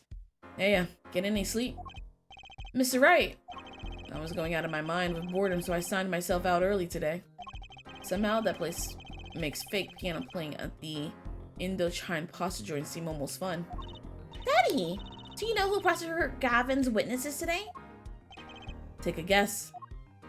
How about Little Plum? That's Sherman Tank of a mom? Nope, guess again. That's too bad, you know? Speaking of moms, you need to find me a new mommy one of these days, Daddy. Hello, Edgeworth is right there. It's barely morning and you're already out of Trucy. Okay. See, this is why I don't buy their father-daughter relationship. So, Mr. Wright, do you know who the prosecution's witness is? Aelita Tiala, your client's fiance. And why is that?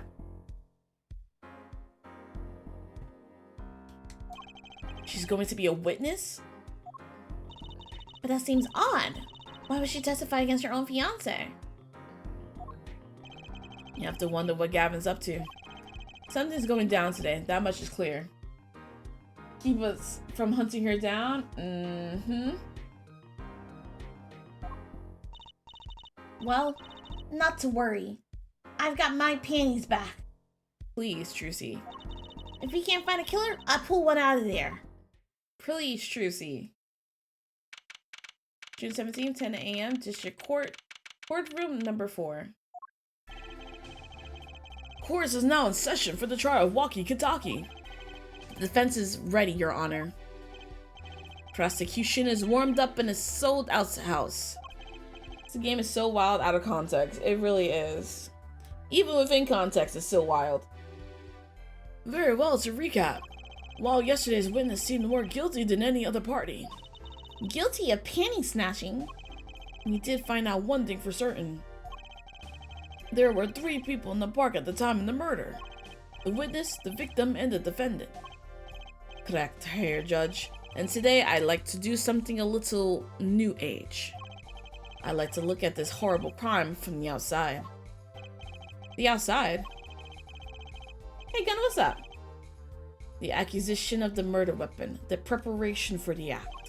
Our poor defendant told all, you see, to his betrothed. His betrothed?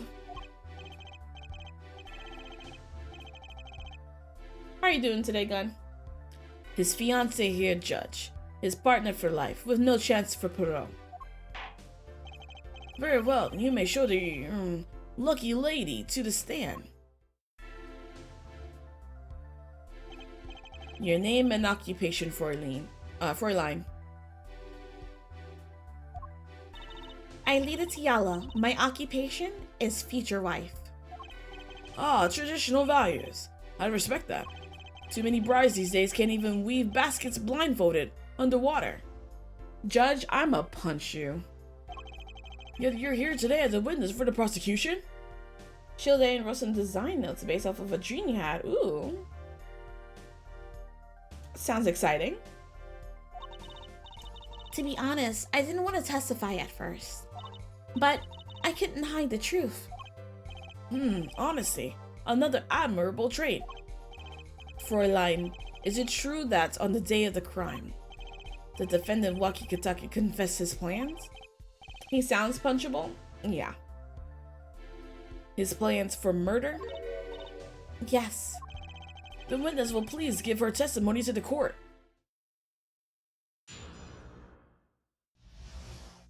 Alright, you guys, we gotta pay attention to her. Watch her testimony. Waki's plan. It was the day that the family health checkup results came back. When Waki found out that Dr. Maractus had lied, he flew into a rage. I'll teach him, he said. He took one of the family's pistols. And you already know what happened that night. I just don't see how anyone but Waki could have done it. Well, I mean, that doesn't sound wrong.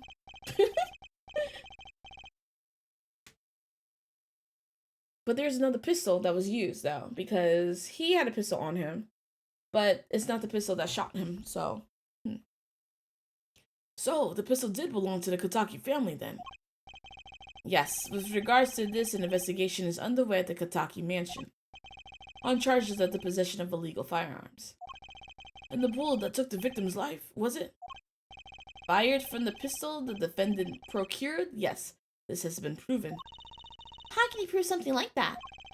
Bullets carry marks from the barrel that fired them, called rifling marks. Rifling marks? Think of them as being a gun's fingerprints left on every bullet it fires. And when did you first hear about Waki's plan? It was the day of the murder. I should have stopped him. I just didn't think he would actually do it. Very well. The defense may begin the cross-examination.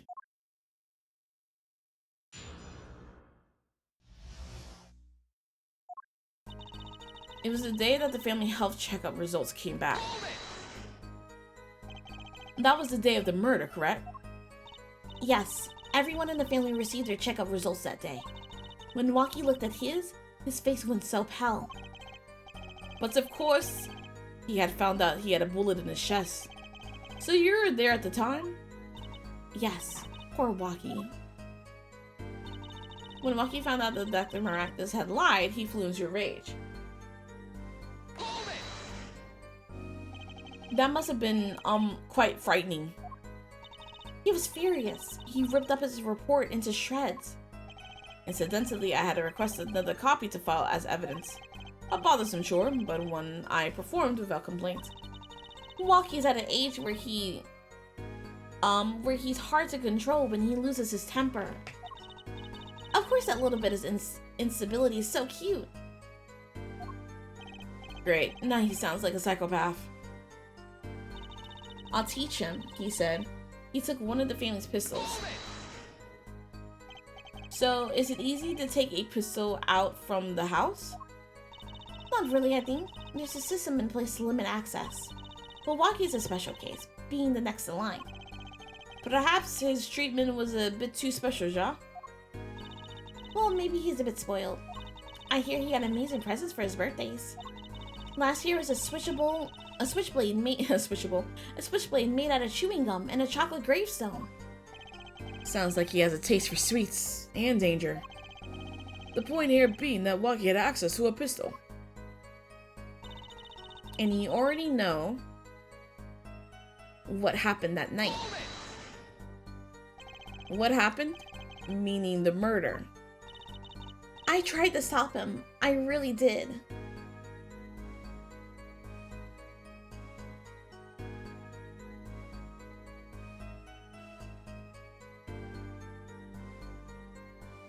Sorry, hold on. Okay. Thank you for the follow. Much appreciated. Reminder, alerts are turned off, but I can see when I get alerts though. And hear it. But Waki wouldn't listen. Our defendant was nothing if not determined, it seems. The last thing you should do is blame yourself, miss. I just don't see how anyone but Waki could have done it. How can you say that for certain? How? Haired forehead. You would have refrained from badgering the Fräulein. It was the defendant, Waki was it, who took the pistol from his home. We know this for a fact now. I suppose we do. So how could anyone else have used this pistol to shoot the victim? They could not. Simple logic, ja? That does seem to be the case. Does the defendant have anything to say regarding this point?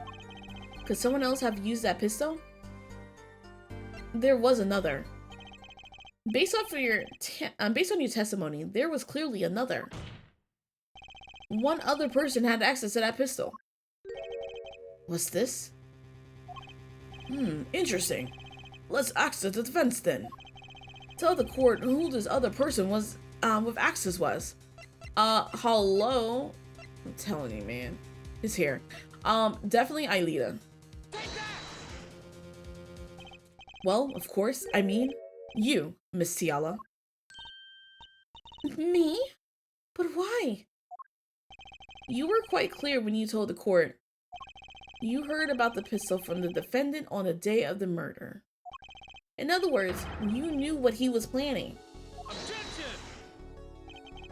Let me get this straight. You intend to tell us that that lady stole the pistol from her fiancé? And killed a man in cold blood on his behalf? I've heard people doing strange things for love, but it does seem a bit unfathomable, to be sure. I'm all for romance and for supporting your partner in life, but to be sure. But I think I would hesitate at murder. I hope you do more than hesitate. Well, what if a different connection could be proven? A connection between the witness and the victim. We might find that she had a personal motive beyond wanting to help her fiancé.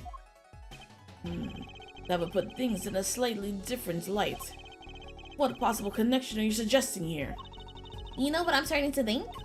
I'm starting to think that the police never looked inside that safe. I have evidence showing a connection between the witness, Miss Tiala, and the victim. That looks like a medical chart found inside a safe at the Maractus Clinic. I like to draw the court's attention to the names written on the chart. What? Miss Tiala? Whatever. Why is your name on this chart? Oh, look at her sweating. Well, care to explain the meaning of this, Miss Tiala? I'm not sure what you mean by meaning, Mr. Justice. Our warm little fiancé just froze over. I was on staff at that clinic until half a year ago.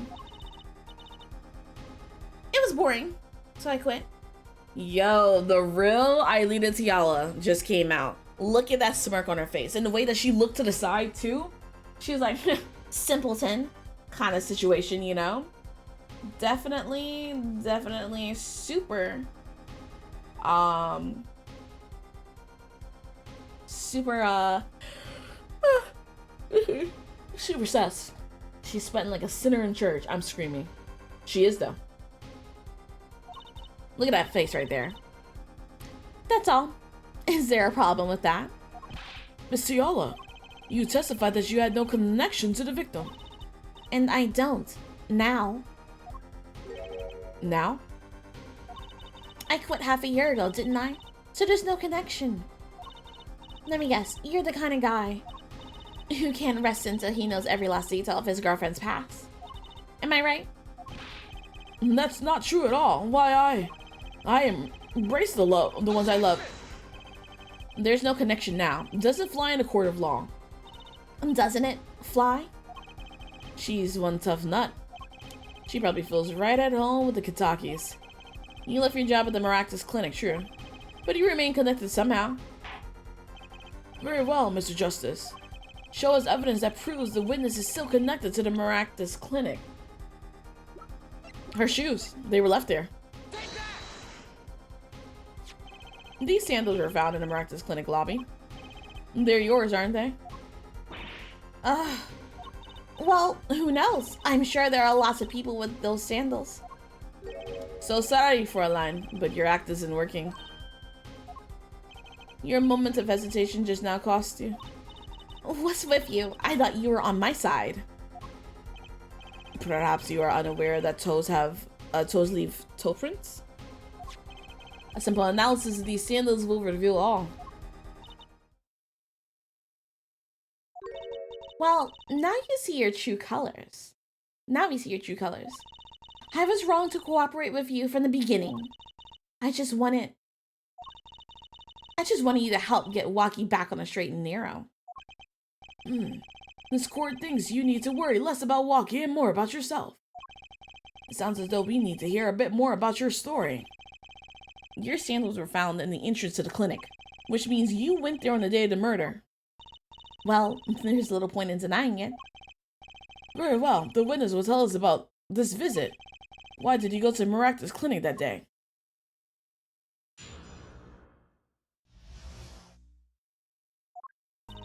I did go to the clinic that day. My first time in half a year since I quit in January. I went to warn him. After all, I knew Waki had the pistol. The doctor always, was a timid man. Too timid to admit his own mistakes. Why else would I have gone? I'm not hiding any dark secrets. I wanted to tell him to be careful as an old friend.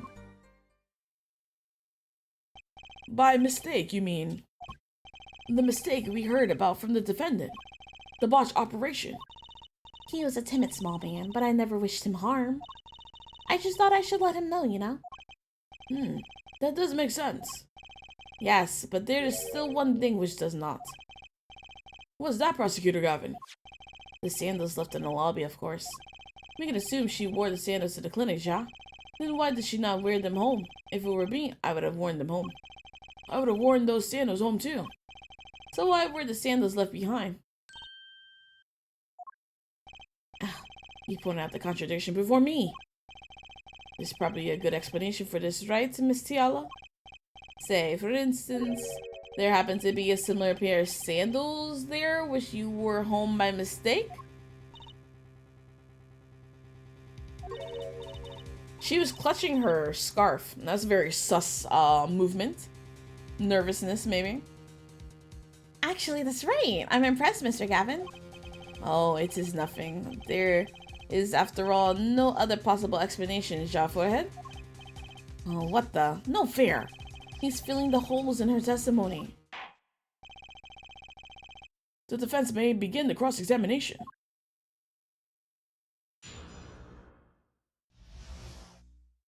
The Maractus Clinic. I did go to the clinic that day, my first time in half a year since I quit in January. Around what time did you go to the clinic? I don't remember exactly, but it was after 9:30, I think. And that was the first time you had contacted Dr. Maractus in a year? Of course it was. He wasn't the kind of boss you made friends with. So why did you go to the clinic that day? I went to warn him. After all, I knew Waki had the pistol.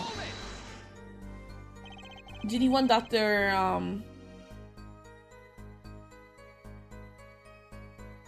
you want Dr. Maractus to run away?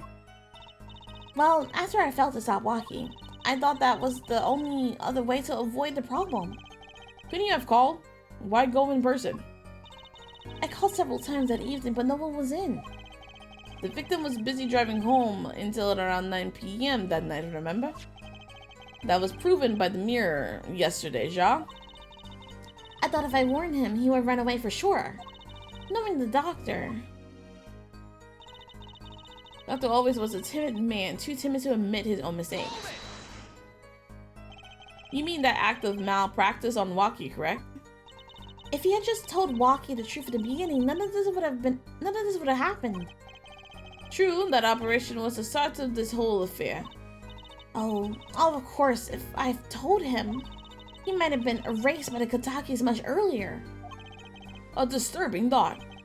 We know that the Maractus Clinic had ties to the Kataki family. He probably couldn't have gone to the police even if he wanted to. That's why I knew I had to warn him. Why else would I have gone? I'm not holding any dark secrets. No dark secrets, eh? What? Look at me however you want, Mr. Justice. You won't find a thing. She's hiding something, I know it. I must have some evidence that proves it too. You're free to think whatever you like. I went to that clinic with only one thought in mind. I wanted to tell him to be careful as an old friend. But then you'd be betraying Waki, wouldn't you? No, I did it for him, for us. She went to warn him so that her fiancé would not have committed such a crime, Ja. I didn't want them to take my Waki away. There's no way she went to the clinic just to warn him. Do you know why she went, Apollo? Time to figure out what really happened at that clinic, and fast. So that fourth one, I think, sounded really sus.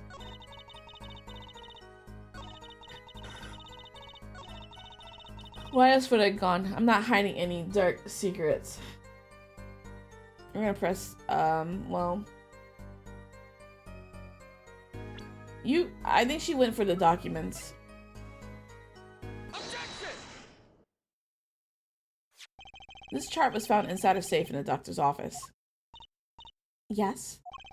Why would this chart be inside that safe? Miss Ciala, you know why it was, don't you? Mind filling me in? Dr. Maractus didn't have the leisure of making mistakes. That's why he wrote up a false report and kept the truth locked away.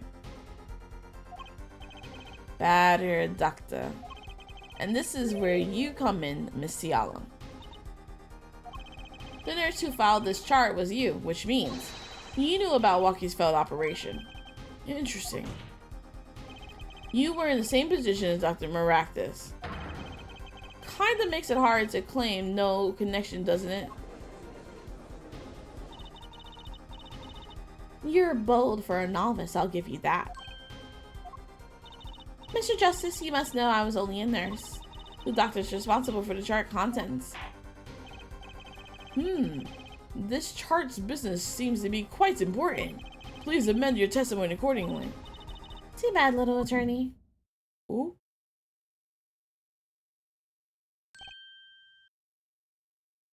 Is it her clutched hands?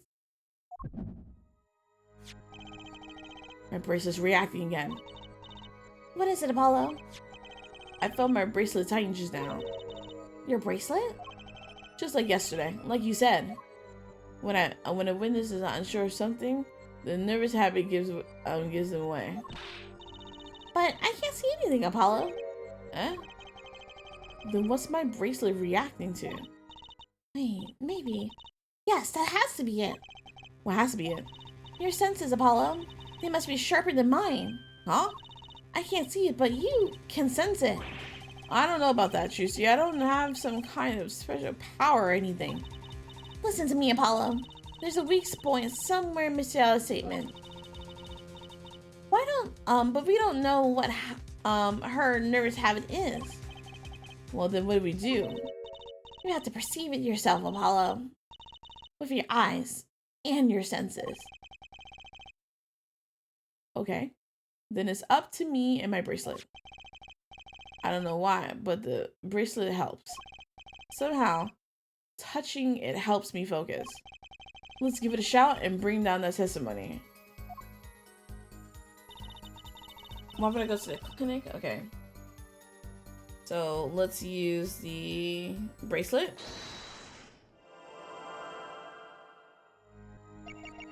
Why would I go to the clinic now for half a year old chart? Her eyes look normal.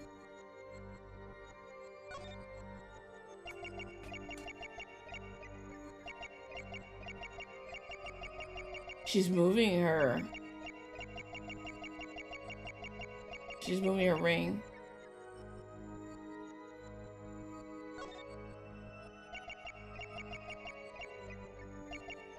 Go to the clinic. She didn't go to the clinic. Gotcha!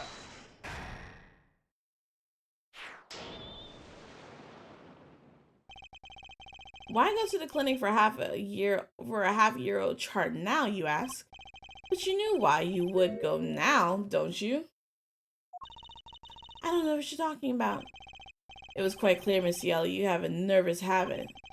The moment you said the word now, you used your right thumb to fiddle with your ring. What? She was unsure, I saw it. Now, that's the key word. The chart wasn't a part of your past. It was a clear and present threat. That's ridiculous. Why if that were the case? I would have had 6 months to do something about it. Indeed. Which means something happened quite recently, like the health checkup that everyone had to get.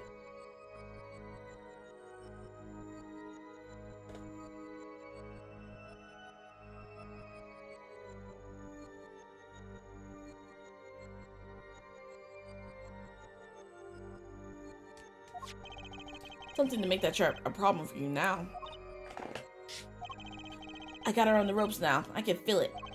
Time to strike the killing blow with evidence. Miss Yellow, there's no use trying to hide it. The chart became a threat to you now because of this.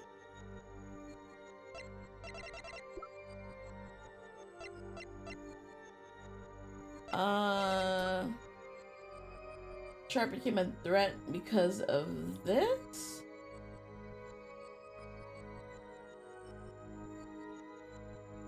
Wouldn't it be the results?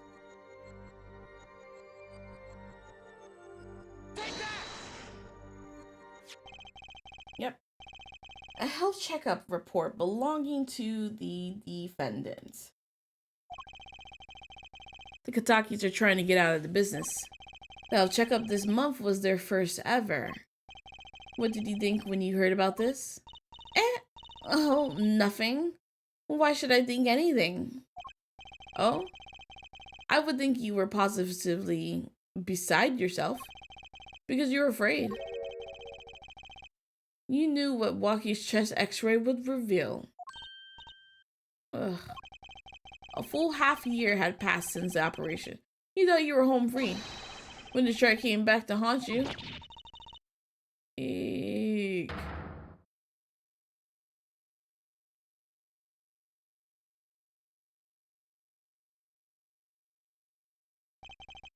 That's all, Your Honor. What just happened? Did the witness just admit to lying? I sensed it. There was a great aura emanating from her forehead. Very cool.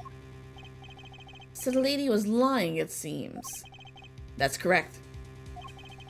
She said she had no connection to the Maractus Clinic, but her connection was deep indeed, a bit too deep.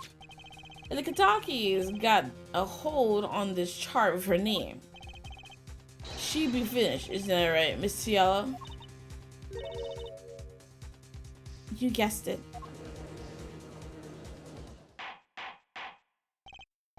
Order. I did it. I broke her testimony. Amazing, Apollo. I didn't see it at all. That was right about you. Wait. Miss Tiala. It's true. That chart was bad news for me. That's why I went to the doctor that day. But that's all. I told him about walking and went home. It appears this cross-examination is far from over. What? She hid the truth from us. This is clear yet. It is not clear that this truth has anything to do with the case or anything to do with the case of the case at hand. Wow, I can't read anymore. Very well. The witness will continue to add this to her testimony, and we'll be examining a little bit more cross-examination. I was so close. You're so close. Keep on her, Apollo. Nothing happened at all. I warned him and left. You warned him, but with a bullet. Objection! You say nothing happened in the doctor's office. I disagree. Take a look at this. What's that? Looks like a squished up ball of clay. Kind of like you, actually. This bullet was found in the Maractus Clinic office. Something did happen in that office, Miss Yellow.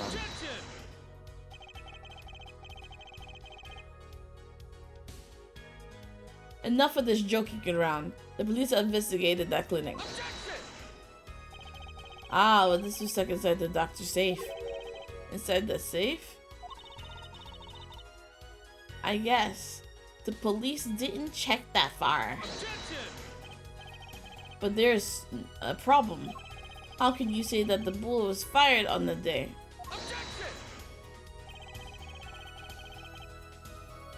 Weren't you the one who explained the rifling marks to us?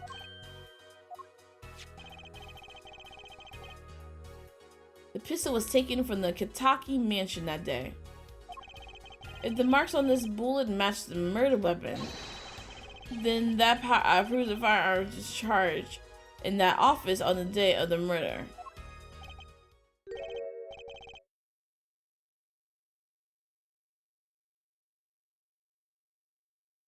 Alright, sorry guys. Not bad, her forehead. Bailiff, have this bullet analyzed immediately.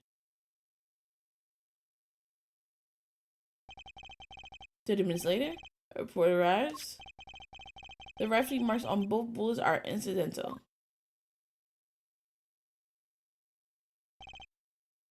Well, it seems as though the bullet is safe, in the safe was fired from the murder weapon. Perhaps the defense would like to state their position.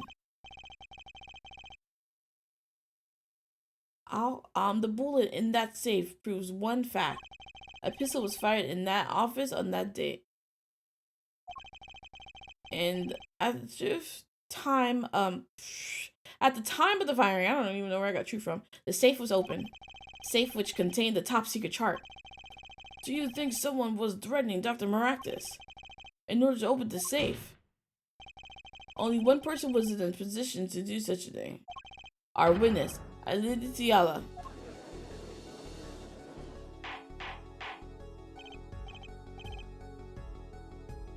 Order! Mr. Justice, where are you going with this? Are you accusing the witness? Alida Tiala knew about Kataki's botch operation. She got engaged with him without telling him about it.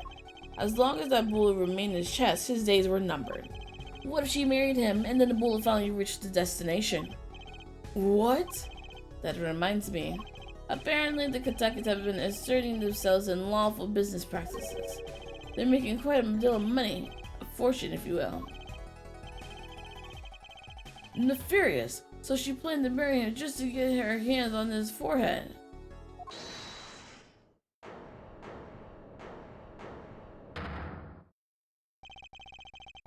You keep talking trash about my Aelita, and I'll sue you, lawyer man. Huh? Me? Yeah, you said you abused my Aelita. I think you mean accuse. Same difference. Well, you can't have her. She's mine. Me. I shot that doctor. Me. He left me to die, so I left him to die too. They're in that park. Walkie. Just cool down and... You keep your hands off my Aelita or I'll...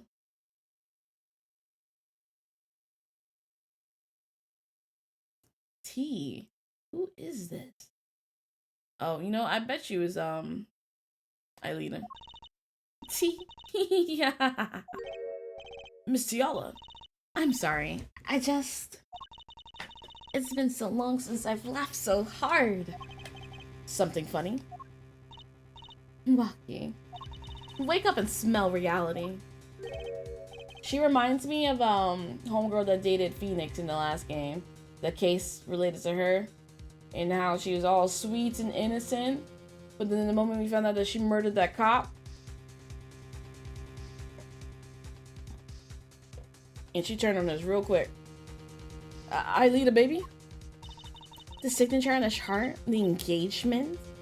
Be surprised if they were cousins or something? I mean, come on. It's so obvious.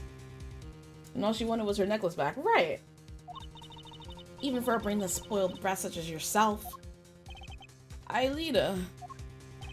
Your honesty is like a breath of fresh air, Fräulein. Hey, I wasn't getting out of this clean anyway. So, the family fortune is what you're really after. That's right. I wanted the money.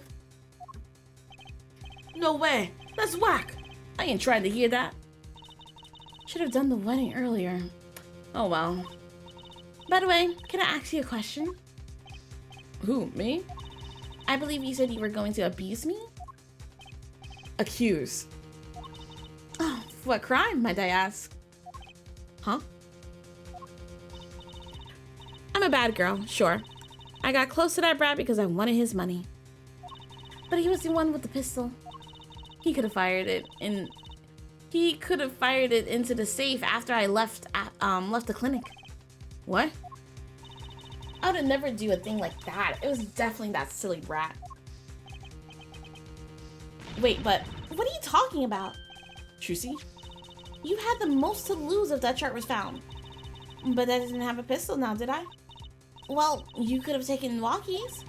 I didn't think you have mentioned that, no? All I've heard him say is, it was me. I shot him. That's only because he's trying to protect you. Sorry to intrude in this lovely conversation. But the two of you are forgetting one critical point. What? What point? Certainly, the Fräulein wanted that chart. You assume she threatened the doctor into opening that safe, but then... wouldn't she have taken the chart? Oh! You see? That chart would have been left in that safe. Ugh. He's right. Miss Tiala. Yes? It is clear to this court that you are not a very good fiancé. Oh, I'm flattered. Perhaps it's time you told us the truth. Tell us about yourself, including your actions and whereabouts on that day. Don't forget, we've proven that you were at the Maractus clinic on the day of the crime.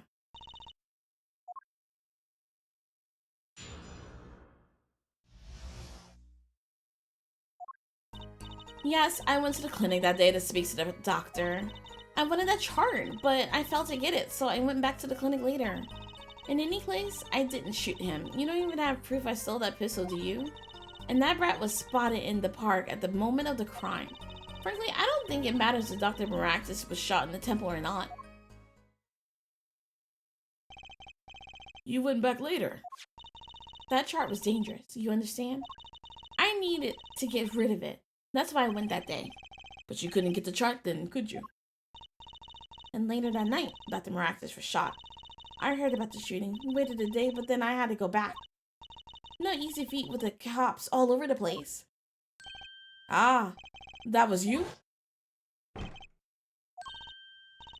Apollo! The sound! It came from behind this door. Someone's in there. A break-in. They left through that window. So you were the burglar. That was you two? If only I had one more minute. Then I could have opened that safe and gotten the chart. What? That's trespassing, and brazen at that. Oh, is this a trial for trespassing now? Besides, you can't blame a girl for wanting to protect herself. They're gangsters, you know? In any case, Mr. Justice, your cross-examination. Admitting the little crime to avoid the big one.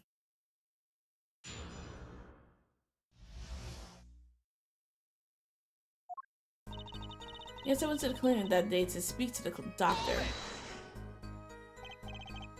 What? Oh, why that day? That brat was uncontrollable.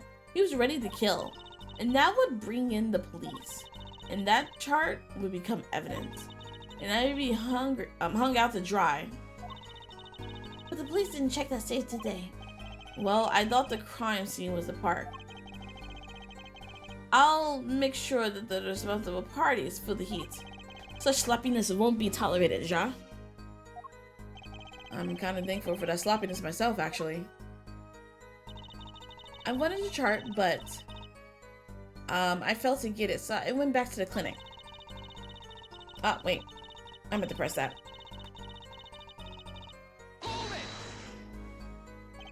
Later? When I heard what happened, well, I was too scared to do anything that day. So I waited until the day after, the 16th was it? Of course, you and that meddling kid had to get in my way. But why did Dr. Maractus keep the chart around? It was clearly dangerous for him. He could have burned it. Because he's a coward. That chart was his insurance. Insurance? The signature on that chart, to be more specific. That made sure I couldn't betray him. In any case, I didn't shoot him. You don't even have proof I stole that pistol, do you? But you could have stolen it. Could have? Is this some new definition of proof? We'll ask Waki, he'll tell us. My turn to remind you, this is a cross-examination. You might want to keep your baseless theories to yourself. He's right, isn't he? And that brat was spotted in the park at the moment of the crime.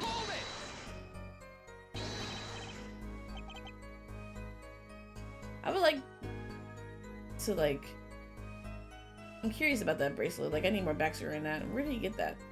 Why is it, glow and grow heavy only during certain times when the, witness or the, I was gonna say the victim, but the witness or the suspect is lying.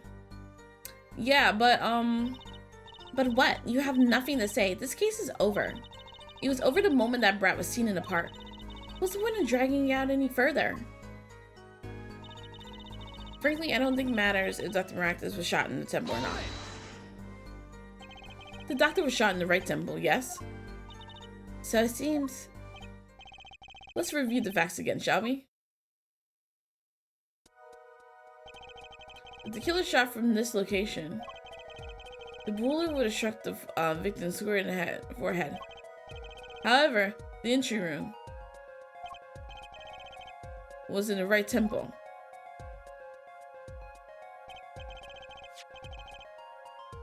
Yes, we heard testimony this yesterday. At the time of the shooting, the witness was standing here. Just before the gun was fired, he shot it. The victim turned his head to look. and was shot.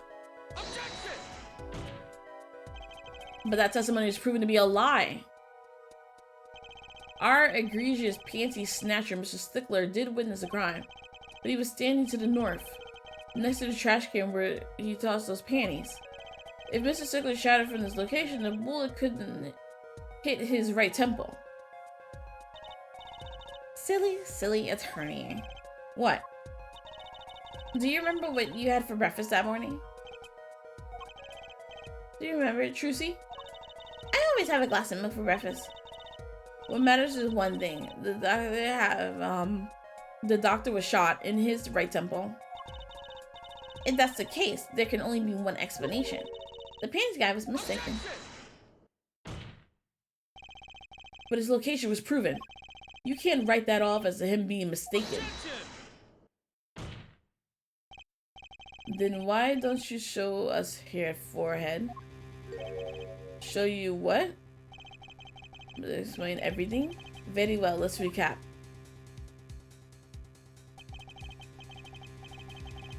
If the witness panties guy was standing to the north, then where was the shooter standing?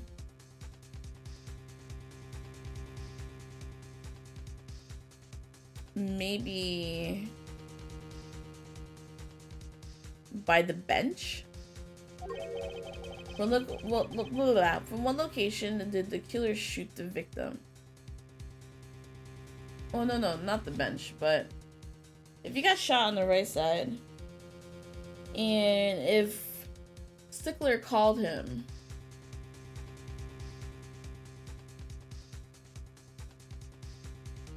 was she in the stand? Wait, what if the witness standing there? If the witness was standing there, how come anyone shoot the victim in the right temple? I merely laid out the facts for us. It is up to the one possessing the shiny forehead to shoot. You can, that is. Waki Kataki was standing at the killer mark. Wesley Stickler at the witness mark. And of course, Paul Aractus was at the victim's mark. Let's hear what the defense has to say.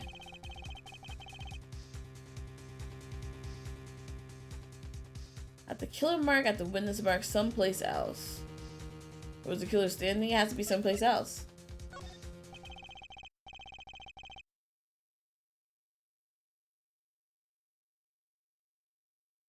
As the facts stand now, we can't explain this crime without contradicting ourselves at some point. But I know why. The real killer shot from an entirely different direction. What are you talking about? I don't see any other place.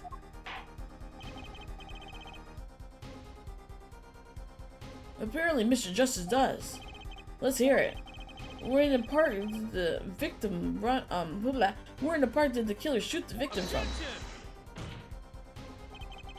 It's time to raise the roof. Liz, my words are failing me today, y'all. I'm so sorry. It's time to raise the roof and the stakes. Eh? Penalties are such frightening things, don't you think? But what if they were a bit more terrifying? Oh boy.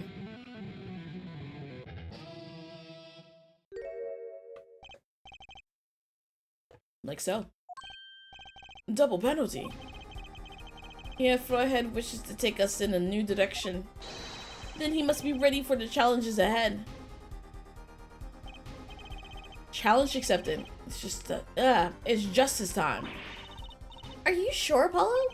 The key is the witness. Hold on. Thank you for the follow.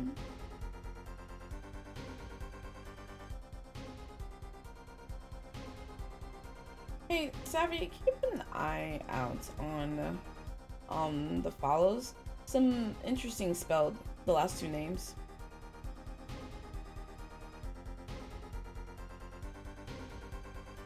The key is the witness, Mr. Stickler's testimony. If we believe that, and we know where he stood, and the victim turned when he shouted, there's only one place that the killer could have been. The killer shot the victim from here, inside the noodle stand. But why did he have the noodle stand? I don't understand. I believe we all owe a debt of gratitude to Miss Aelita Tiala. What do you mean? Thanks to you, we had a chance to review the crime. And this time, we were prepared. We know that Wesley Stickler was telling the truth. We should have listened to him from the beginning. Wesley Stickler was standing next to the trash can when he saw two men.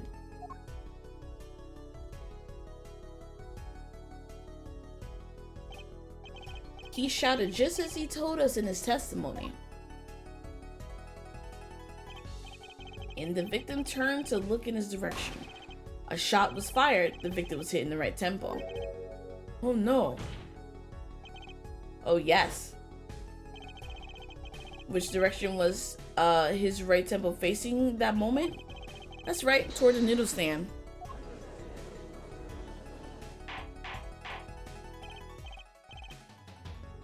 Order, order, order! So you're saying the killer was inside the noodle stand? Let's think about this a bit more, shall we? You said the killer was inside the noodle stand, which would mean the victim, Dr. Maractus, came to the park, wheeling his own murderer in the cart behind him? This is the most ridiculous thing I've ever heard. I think you'd notice if you were pulling someone along. There's something we should worry about before that. Why was he pulling the noodle stand in the first place? Let's deal with our problems one at a time, shall we? Someone was hiding in the stand. We have not come this far to talk about possibilities. Let's talk about proof, baby. Show us evidence that proves someone was in that stand. Can I prove that? You want evidence that someone was in that stand? Well, I got it. The slippers. I got it right here. Intriguing. Let us see what you got. Show us proof that someone was hiding in the noodle stand.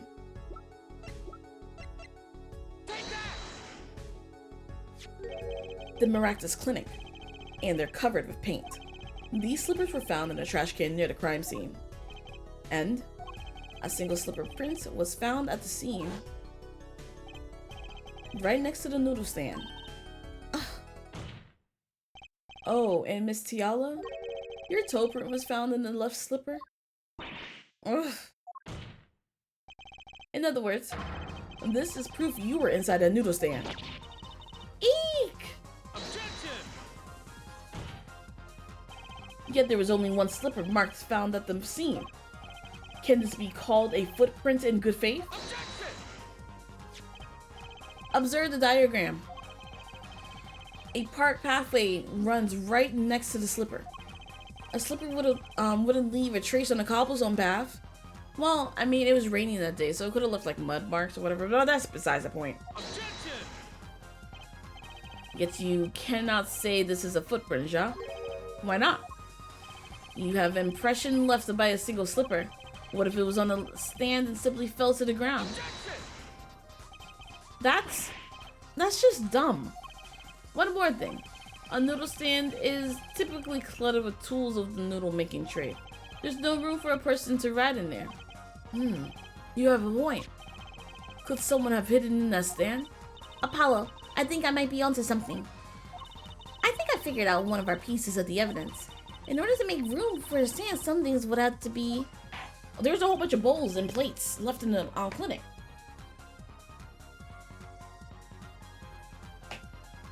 Well, Mr. Justice, do you have proof that someone could have hidden in the stand?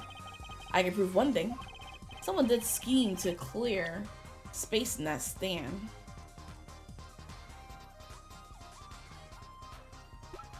Someone? I can't choose a person. Well, should I... The bowls?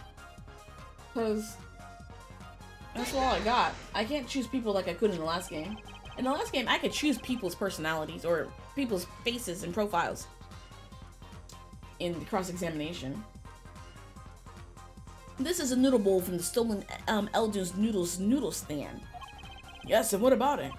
We discovered a large quantity of these bowls yesterday in the lobby of the Maractus Clinic.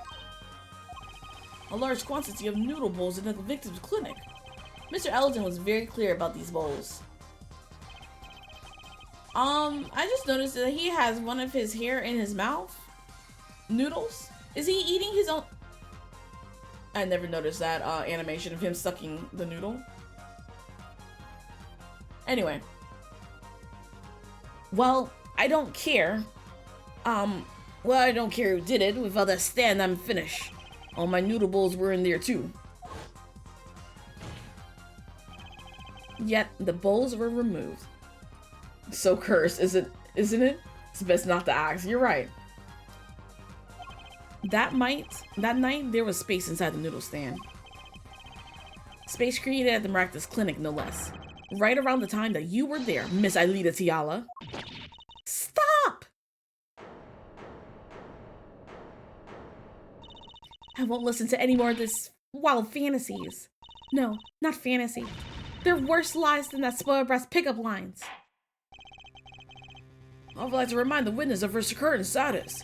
The court does not consider you entirely innocent. Show me an innocent, I'll show you a fairy tale. In any case, the defense has somehow made its point. The witness has both a motive and an opportunity to kill Dr. Maractus. More fairy tales. This whole trial is a fairy tale. Then please pull us back down to reality, Miss Tiala. I'm giving you one last chance to explain yourself. This is it. Why was Dr. Maractus pulling that stand that night? And what was Aelita Tiala doing inside it? Time to get to the bottom of this case.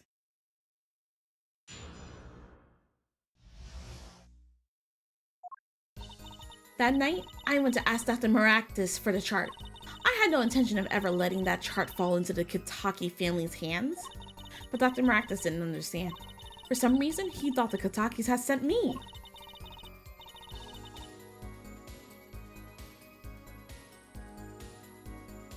Thank you for the follow. I hope you're doing well today.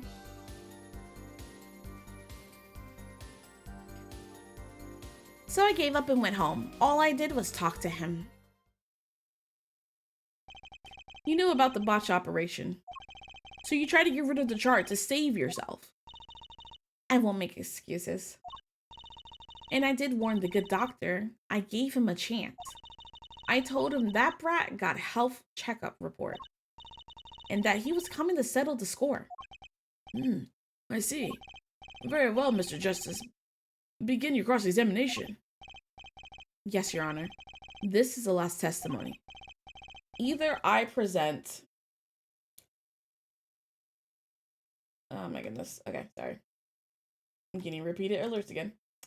Either I perceive the truth or it's over. This has got to be the last one. Oh. My bracelet is already glowing with the first statement. That night I went to ask... Oh, because she's touching her... This is the same animation that she did when she touched her wrist. I'm gonna go back. Let's see if she moves the ring. Well, I guess you can't really see it here. That night I went to ask Dr. Maractus for the chart. So you did go to steal that chart. Were you listening? I said I asked him for the chart. The victim was a man in good health. I don't see how she could have coerced him. True. It would have been impossible without a pistol. Well, what if she did have a pistol? I'll admit it. I'll admit I wanted the chart. That much is true. My reason was simple. It's glowing here too. Alright, I'm not going to perceive with the ring or with the bracelet just yet. I had no intention of ever letting that chart fall into the Kitaki family's hands. It certainly would have put a damper on your wedding plans, I say. Not only that, if the Kitakis had gotten that chart, I'd probably be with Dr. Maractus now, pulling the great noodle stand in the sky. It seems that witness was in a fix as well. Who would have wanted to die pulling a noodle stand? When I die, it'll be by disappearing mysteriously in the middle of a magic act. Could we be a little less morbid, please? See, I needed that chart. Dr. Maractus didn't understand. He didn't understand? He wouldn't listen to a word I was saying. The moment he saw me, he started to tremble. Huh, I thought what a sad excuse for a man. Please don't smile like that anymore, it's creepy. He is practically delusional. For some reason, he thought the Katakis had sent me. They sent you? He thought the Katakis had sent me to get the chart. It makes sense. You are their son's fiance. Don't make me laugh. The Katakis sent me? They don't play that way. If they'd known about that chart, they would have gone in there with the guns blazing. But I couldn't convince a trembling doctor otherwise. So I gave up and went home. All I did was talk to him.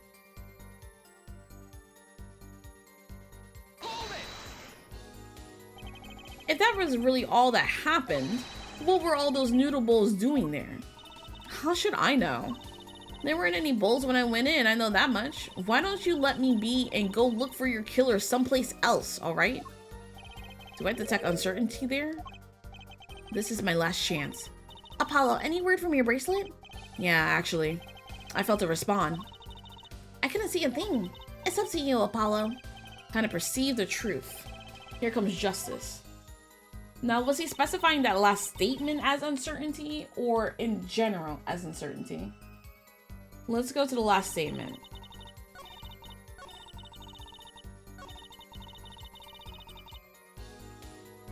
Now, if I'm perceiving this, and if she's pulling at her scarf as the thing that's making to show proof that she's lying, I called it for the beginning because I had said her pulling at her scarf is a nervous tendency. Let's see though.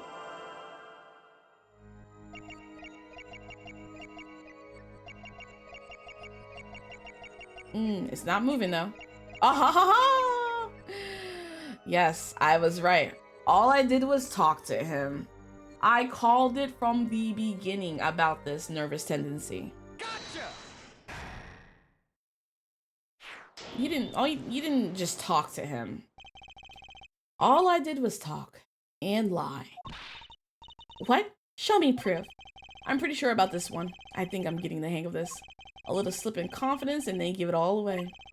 The proof is you, Miss Tiala. All I did was talk to him, you claim.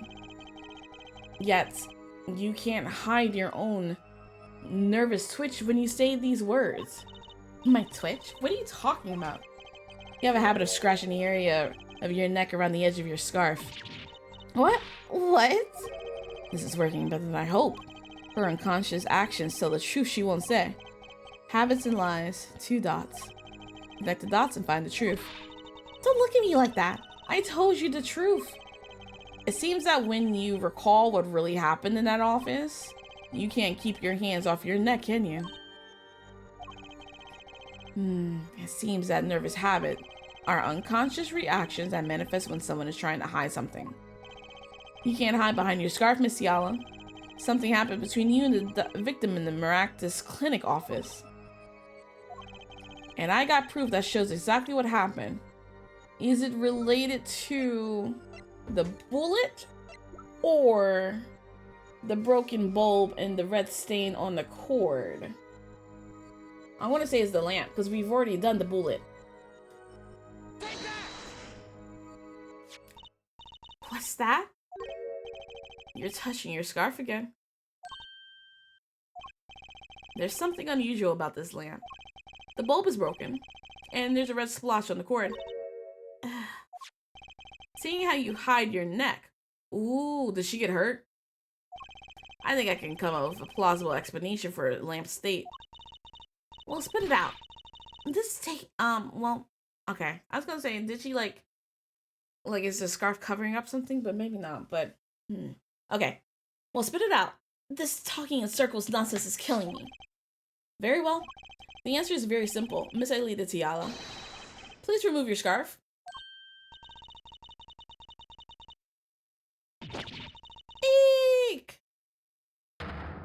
Mm-hmm. Knew it. Called it. Objection! This is a trial to determine what happened in that park. Yet we seem to have drifted off target. We'll find out soon enough if we're drifting. As soon as the witness removes her scarf. And to be continued, please, no. I won't do it. This is insane. I'm an unrelated third party. You can't order me to remove. Miss Tiala, I'm afraid you've forgotten what's already been proven. What? You've hardly unrelated. Please remove your scarf. Yeah, let him cook. No. No! I knew it. So I was right, wasn't I, Miss Aelita Tiala? Oh, snap. The cord. She's being choked by a cord. Your neck. That isn't what I... Oh, your neck. That isn't what I think it is. Something did happen that night at the Maractus Clinic. You needed to get that chart back no matter what it took. Even if you had to steal your fiance's pistol to do it. But wait, looking at this lamp and the witness's neck, looks like the very opposite happened. Exactly. The victim is in the clinic that night. Was this witness specifically? You tried to threaten Dr. Maractus and he attacked you. That's what happened that night at the Maractus Clinic. Ugh.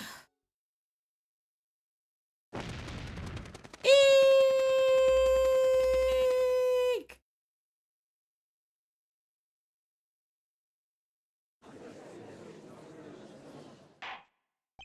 Order, order, order.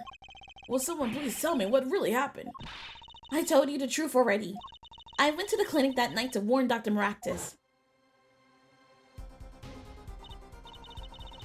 That gangster knows everything. He's coming for you.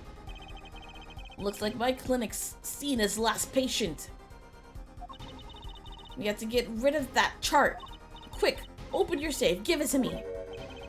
So you can save your own skin? What? I know what you're up to.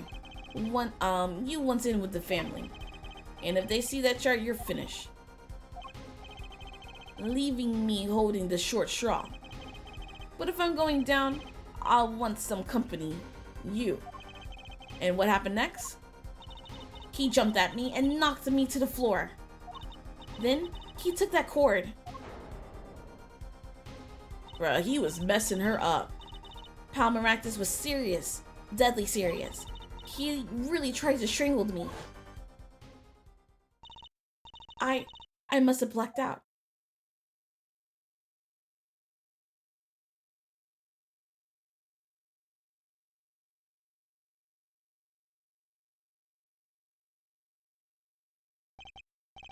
So, you were the victim. And the red splotch on the cord was your lipstick. I had called that one too. I didn't want to remember that night. That's why I didn't bring it up. There, are you happy now? I was out cold, almost killed. And you claimed I then snuck into that noodle stand? But how could I?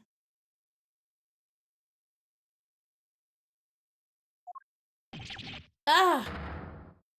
Huh. Wait. There's only one person left that could have done this. Eldoon. Eldoon. Eldoon loves his stand so much. He would sleep in it, I'm sure. Eldoon shot him because the doctor took everything from him. The bowls were in that clinic.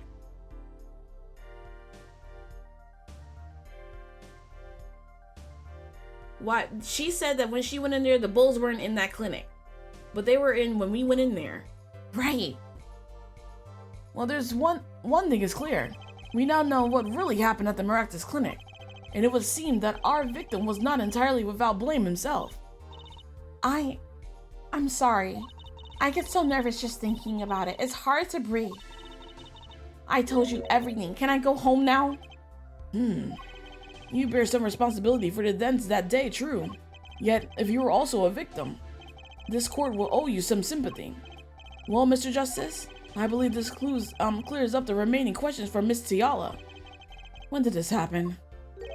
Suddenly, everyone's sympathizing with her. I don't know what to think anymore, Apollo. I mean, is that it?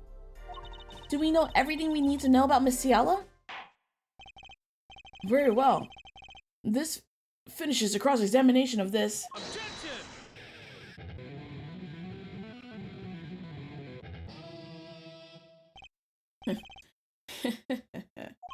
Not so fast. This party's just getting started.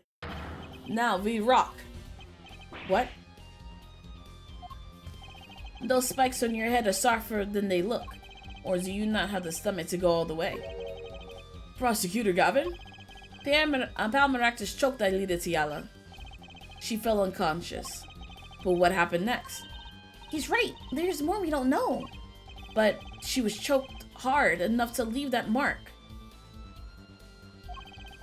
She would have been out for a while. Even still, what if it was her in the noodle stand? Aelita Tiala half dead, Dr. Maractus pulling that stand, and a bullet fired from inside the noodle stand. What if it's all true? We might have already figured out what truly happened that night. Miss Aelita Tiala, as you can see, we're not through with you just yet. You really want to blame me for this murder, don't you? You too, Prosecutor Gavin? Me? Fraulein, I only wish to know the truth. Well, let's go back over what we've learned till now. On the day of the murder, Waki saw his checkup report, from which he learned about the bullets still inside him. So he took a pistol from the family stash, with the intent to give Dr. Maractus some of his own medicine. And Miss Tiala heard about this from Waki, so she went to Dr. Maractus' clinic ahead of him, in order to get rid of the chart with her signature. But then something happened. Sounds like you figured it all out. But remember, I was a victim. I was out code. Well, what about Dr. Maractus? That does seem to be the problem. He had just strangled Aelita Tiala, perhaps he thought to death. What did he do after his crime? I was just knocked out, not dead. From the state of his clinic and the scene in the park, I think it's clear what the good doctor did next. Well, her forehead, care to guess? Well, Mr. Justice, what did Dr. Maractus do? Maybe he did think he killed Aelita Tiala. Do I have evidence to show what he did next? Was he going to kill? No.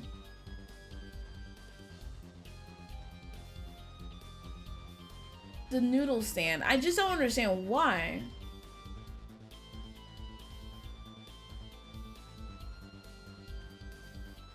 If he thought he killed her. Okay, no, it's not the noodle guy. If he thought he killed her, she's out cold because he choked her to death. To hide the body, he would put her in the noodle stand and then take her to the park where there's a river deep enough that no one can play in it, drown the body? Something like that?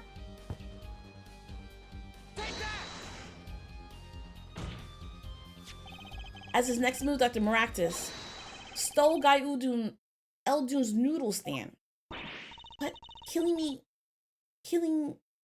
disturbed him that much? So much he randomly stole a noodle stand? It wasn't so random. Remember all the bowls in the clinic's foyer? Bowls that belong inside that stand? I think it's pretty obvious, don't you? That stand was at the clinic. However, the question is, why did he remove the bowls? Maybe because the stand was heavy? Or he wanted to put something in the stand. He wanted to put something in the stand in their place. Ah, wait, you don't mean? I do. Dr. Maractus did replace those bowls with something. Your corpse, Miss Tiala. My corpse? I was confronted by baby Kitsune. Dr. Maractus panicked. He thought he killed you. His next move would be to dispose of the body. That's crazy talk. You're all crazy. Then let's think about it logically. The doctor had a place to dispose of you in mind. But on his way there, who should he run into but the defendant Waki Katake? I question your logic. What's this, Prosecutor Gavin? The park is a dead end. Why would he head in the direction to begin with? That's right, he had no reason to go there. Oh, now I get it. It was a trick. That spoiled brat made him do it. He, made the doctor steal the stand. Tell me, why would someone go to a dead end? Unless the park was his destination. What? Apparently the defense has an idea. Tell us where Dr. Maractus was heading with the stand. Here, please show us on the diagram. So where exactly was the victim dragging that stand? To the river. There? That's a river. Yes, Your Honor. I scarcely need to explain. Why? A perfect place to dispose of a body. He was going to throw me into that river? He didn't have many options, Fräulein. I believe this clears up all the remaining questions. The victim pulling the stand and the defendant before him. And inside the stand, you, Miss Aelita Tiala. And then, I actually don't know how to pronounce that. Denouement? Wesley Stickler of Panty Snatching fame walks up. Seeing the two men, he shouts in that instant.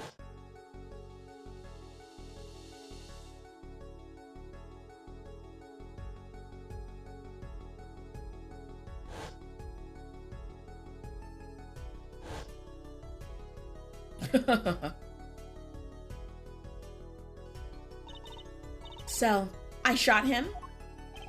You were the only one who could have stolen Waki's pistol. It had to be you. Well, Miss Tiala. Nice work. You mean I'm right? I mean, you've done a fine job dreaming up a story. To get that spoiled brat off the hook. You're the one who's dreaming. Apollo's backed up everything he said with facts. If you're so sure he's making up, give us another reason. Why was Dr. Maractus pulling that stand through the park? Who knows? But there's one gaping hole in your logic. I think Mr. Gavin knows whereof I speak. Where of what? I can't believe she's still trying to deny this. Is this true, Professor Gavin? Must I always be the one to point out he had forehead's errors? Maybe there's really is something. I believe the Fräulein speaks of Herr Doctor's car. His car? That's right. The Maractus Clinic has that big garage. In which sat a green sports car, was it? Why would he steal the stand in the first place? If he wanted to carry a body, he would have used his car. And so we find that victim without probable cause to steal that stand. And our defense without a case. I have an idea. You know that green car? I bet it wouldn't run. It was broken. What's an excellent counter-argument, Fräulein? Too bad you're quite wrong. Don't tell me you've forgotten what happened to your daddy. Daddy? That's right. That night, the car that hit Mr. Wright was that green sports car. Oh yes, I'd nearly forgotten about it. Afterward, he drove it back to that garage. It ran fine. That's right. So why didn't he use his beloved sports car, Ugh. A glaring contradiction, to be sure. More glaring than your forehead. No. No! Order, order, order! Well, Mr. Justice, why didn't Dr. Maractus use his car to carry the body? Jeez, the twist. The plot twist. Every corner, y'all. Is that the grown surrender I hear? Some advice. Now's a good time to review all you know. Everything you've learned over the last 2 days. Everything I've learned? Justice, this contradiction casts doubts on your entire case. This is truly your last chance. The defense will explain to us what happened that night. Someone else stole the stand, the car didn't run, he carried the body in the car. What?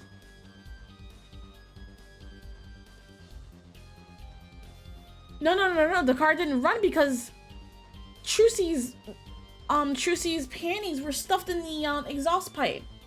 It wouldn't run. Cause during all this time, that's when what's his face hid in the garage. I have an idea. It's all coming together. That night, Dr. Maractus couldn't use his car. Ha! Now you're making even less sense than usual. Not according to my information.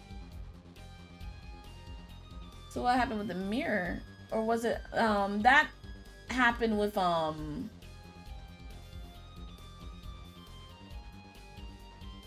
happened with the, getting hit with Phoenix. The mirror. Put one and one together and the explanation is simple. If it's so simple, perhaps you could show us some evidence. Show us proof why the car wouldn't run that night. Let's see now. Panties, again!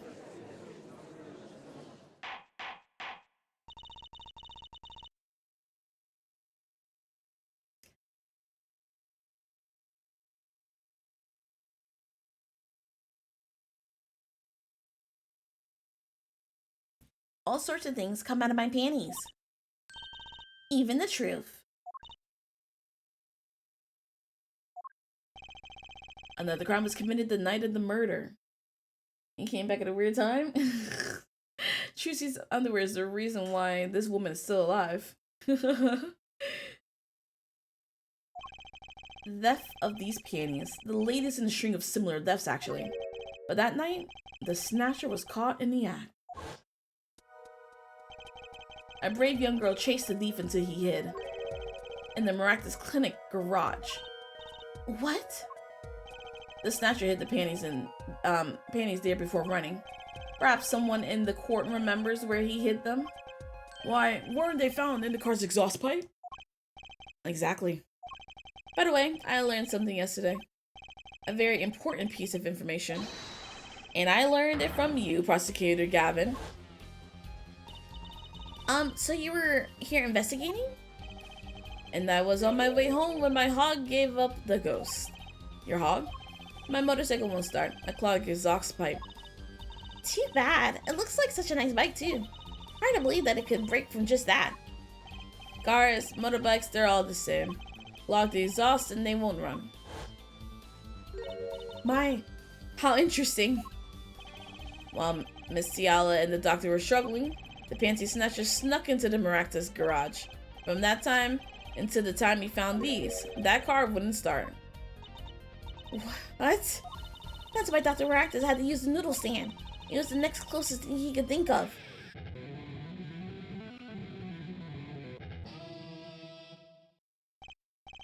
Well, Miss Ciala, this wraps your doubts up quite nicely, I think.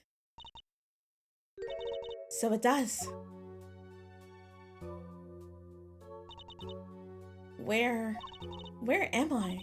So dark, can't see. Cramped. Pain, my throat's burning. What's your problem? You, Doc, I know what you did.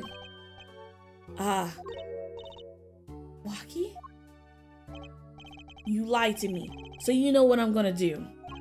I'm gonna give you a taste of your own medicine, man. Wait, let me explain.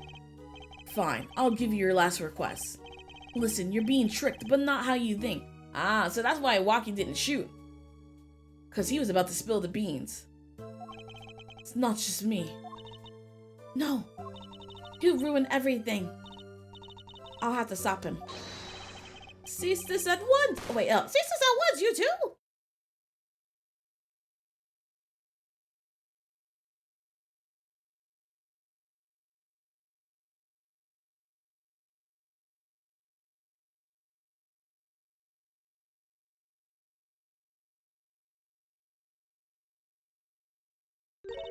Funny, this isn't the way that it was supposed to turn out.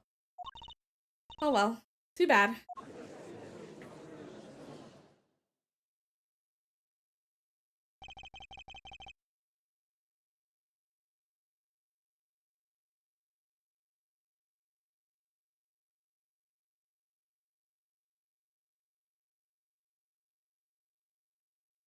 Hold on, y'all.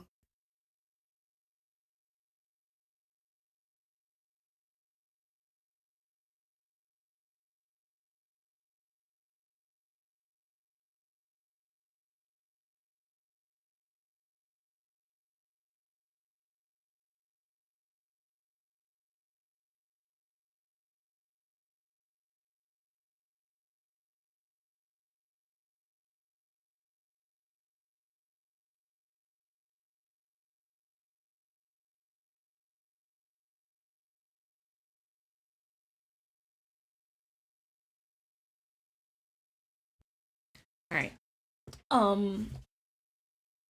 There's still one mystery. How did you manage to disappear from that stand? Stand? In the silence after the shot, I heard the witness running. I believe we heard as much from Wesley Stickler. He went to use a public phone to inform the police. Which is when I made my escape. Which is when you left that slipper print. Dr. Maractus didn't bother taking my slippers off. I drew them out after I stepped into that paint, though. That was your mistake. No, my biggest mistake was coming to you for help, Mr. Justice. I believed in you. You and your anything just agency. If anyone would get Waki declared guilty, it was you.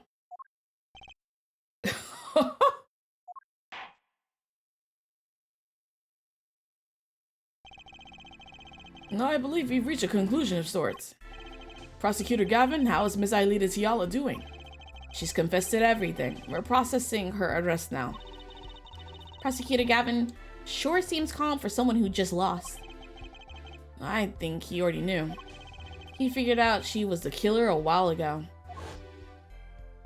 Some advice, now's a good time to review all you know. Everything you've learned over the last 2 days. Reminds me of Edgeworth and Goodell. They would always know before we knew. I miss Edgeworth. I wonder how he's doing. He lost, but I didn't exactly win either. Something the matter here, forehead? Looks like it's time to announce a verdict. Not guilty. Yee!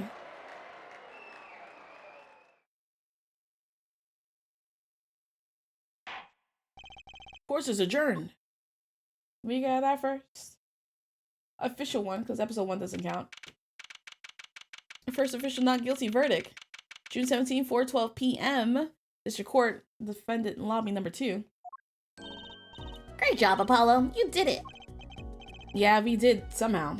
Love the fact that they aren't like, hey, yo, they did it, arrest them. It's more like, I know, but I want to make sure you know how I know and prove what I can't.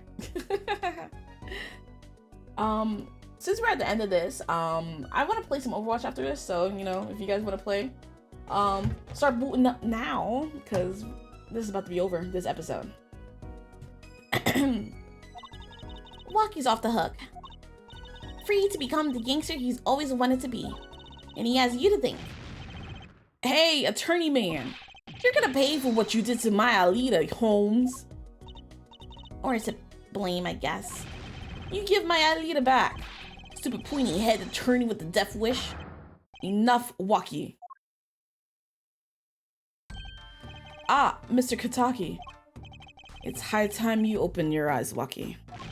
What do you know, old man? I think it's about time you open yours. Giving up that life trying to become some kind of businessman. Don't talk about what you don't understand, Waki. I'm afraid the guard is going to throw them both out. If not in jail, wouldn't that be a happy ending? Hey, maybe we can help them out. We know why Mr. Kataki needs, we know why Mr. Kataki needs to make so much money. Maybe we should tell Waki. Oh, Waki, Apollo has something to tell you. Huh? I do? Way to put me on the spot. What's that? Show me the reason why, Apollo. Why is Mr. Kataki trying to become a businessman? I don't know.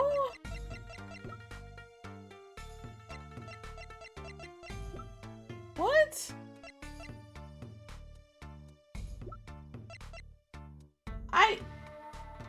this is definitely not something I knew. The reasoning for why.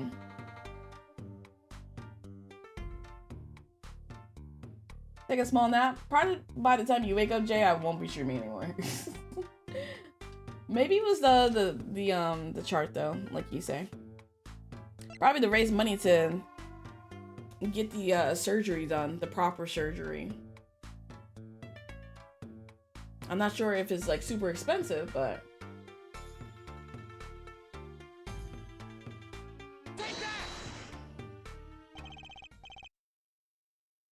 think about it, Waki.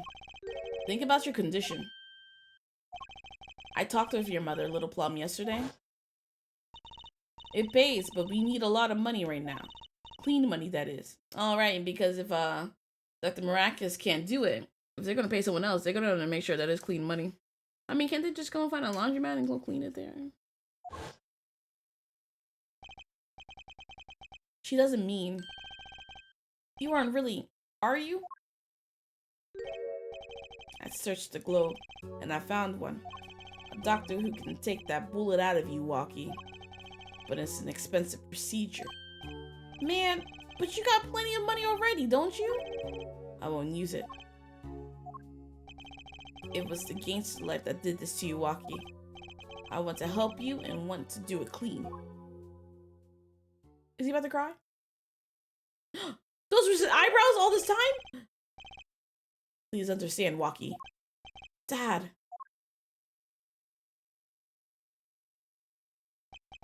Man, I see how it is, old man.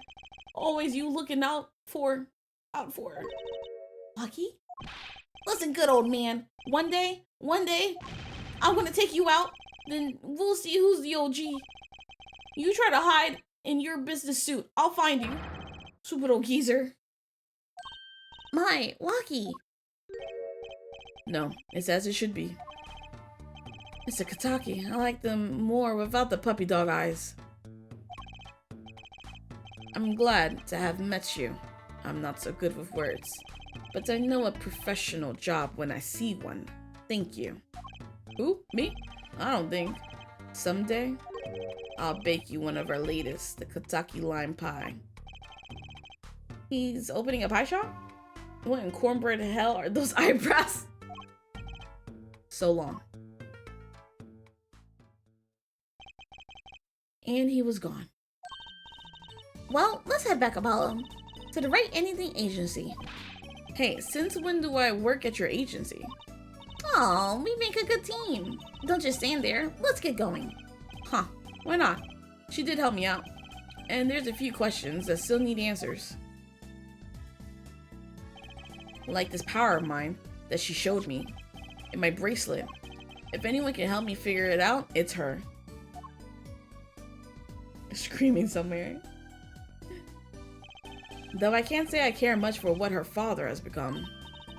Oh, that's right. We have to go someplace first. Huh? Where? Why? To claim our reward from Mr. Eldoon. Ah, salty noodles, right. He got a stand back already? Oh, and after that, you can come see my show. With a special appearance by the amazing Mr. Hat. Oh, it's special, alright. Please, anything but him. Yay, we finished episode 2. And we got a trophy for completion of episode 2 of Apollo Justice, Ace Attorney from its opening chapter.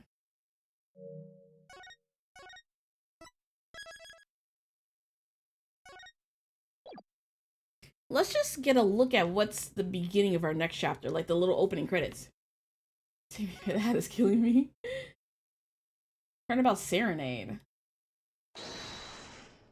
Let's rock.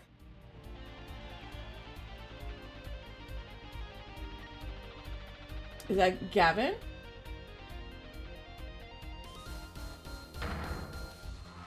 We love you.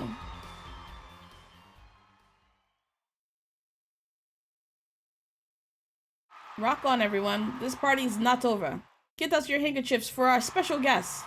That's right, baby. The night's just getting started. Thank you for coming to the Gavineers Guilty as Charged tour. This ends the first part of tonight's show. There will now be a 20-minute intermission. Okay, this went longer than I thought, so I'm just gonna cut out of that. I thought we was gonna get like, you know how every episode starts, we see the murder happen? That's not what I wanted. Okay, well, guys, I'm gonna switch over from some Overwatch. I was gonna say Fortnite. For some Overwatch. So I will be right back. Probably play for like an hour.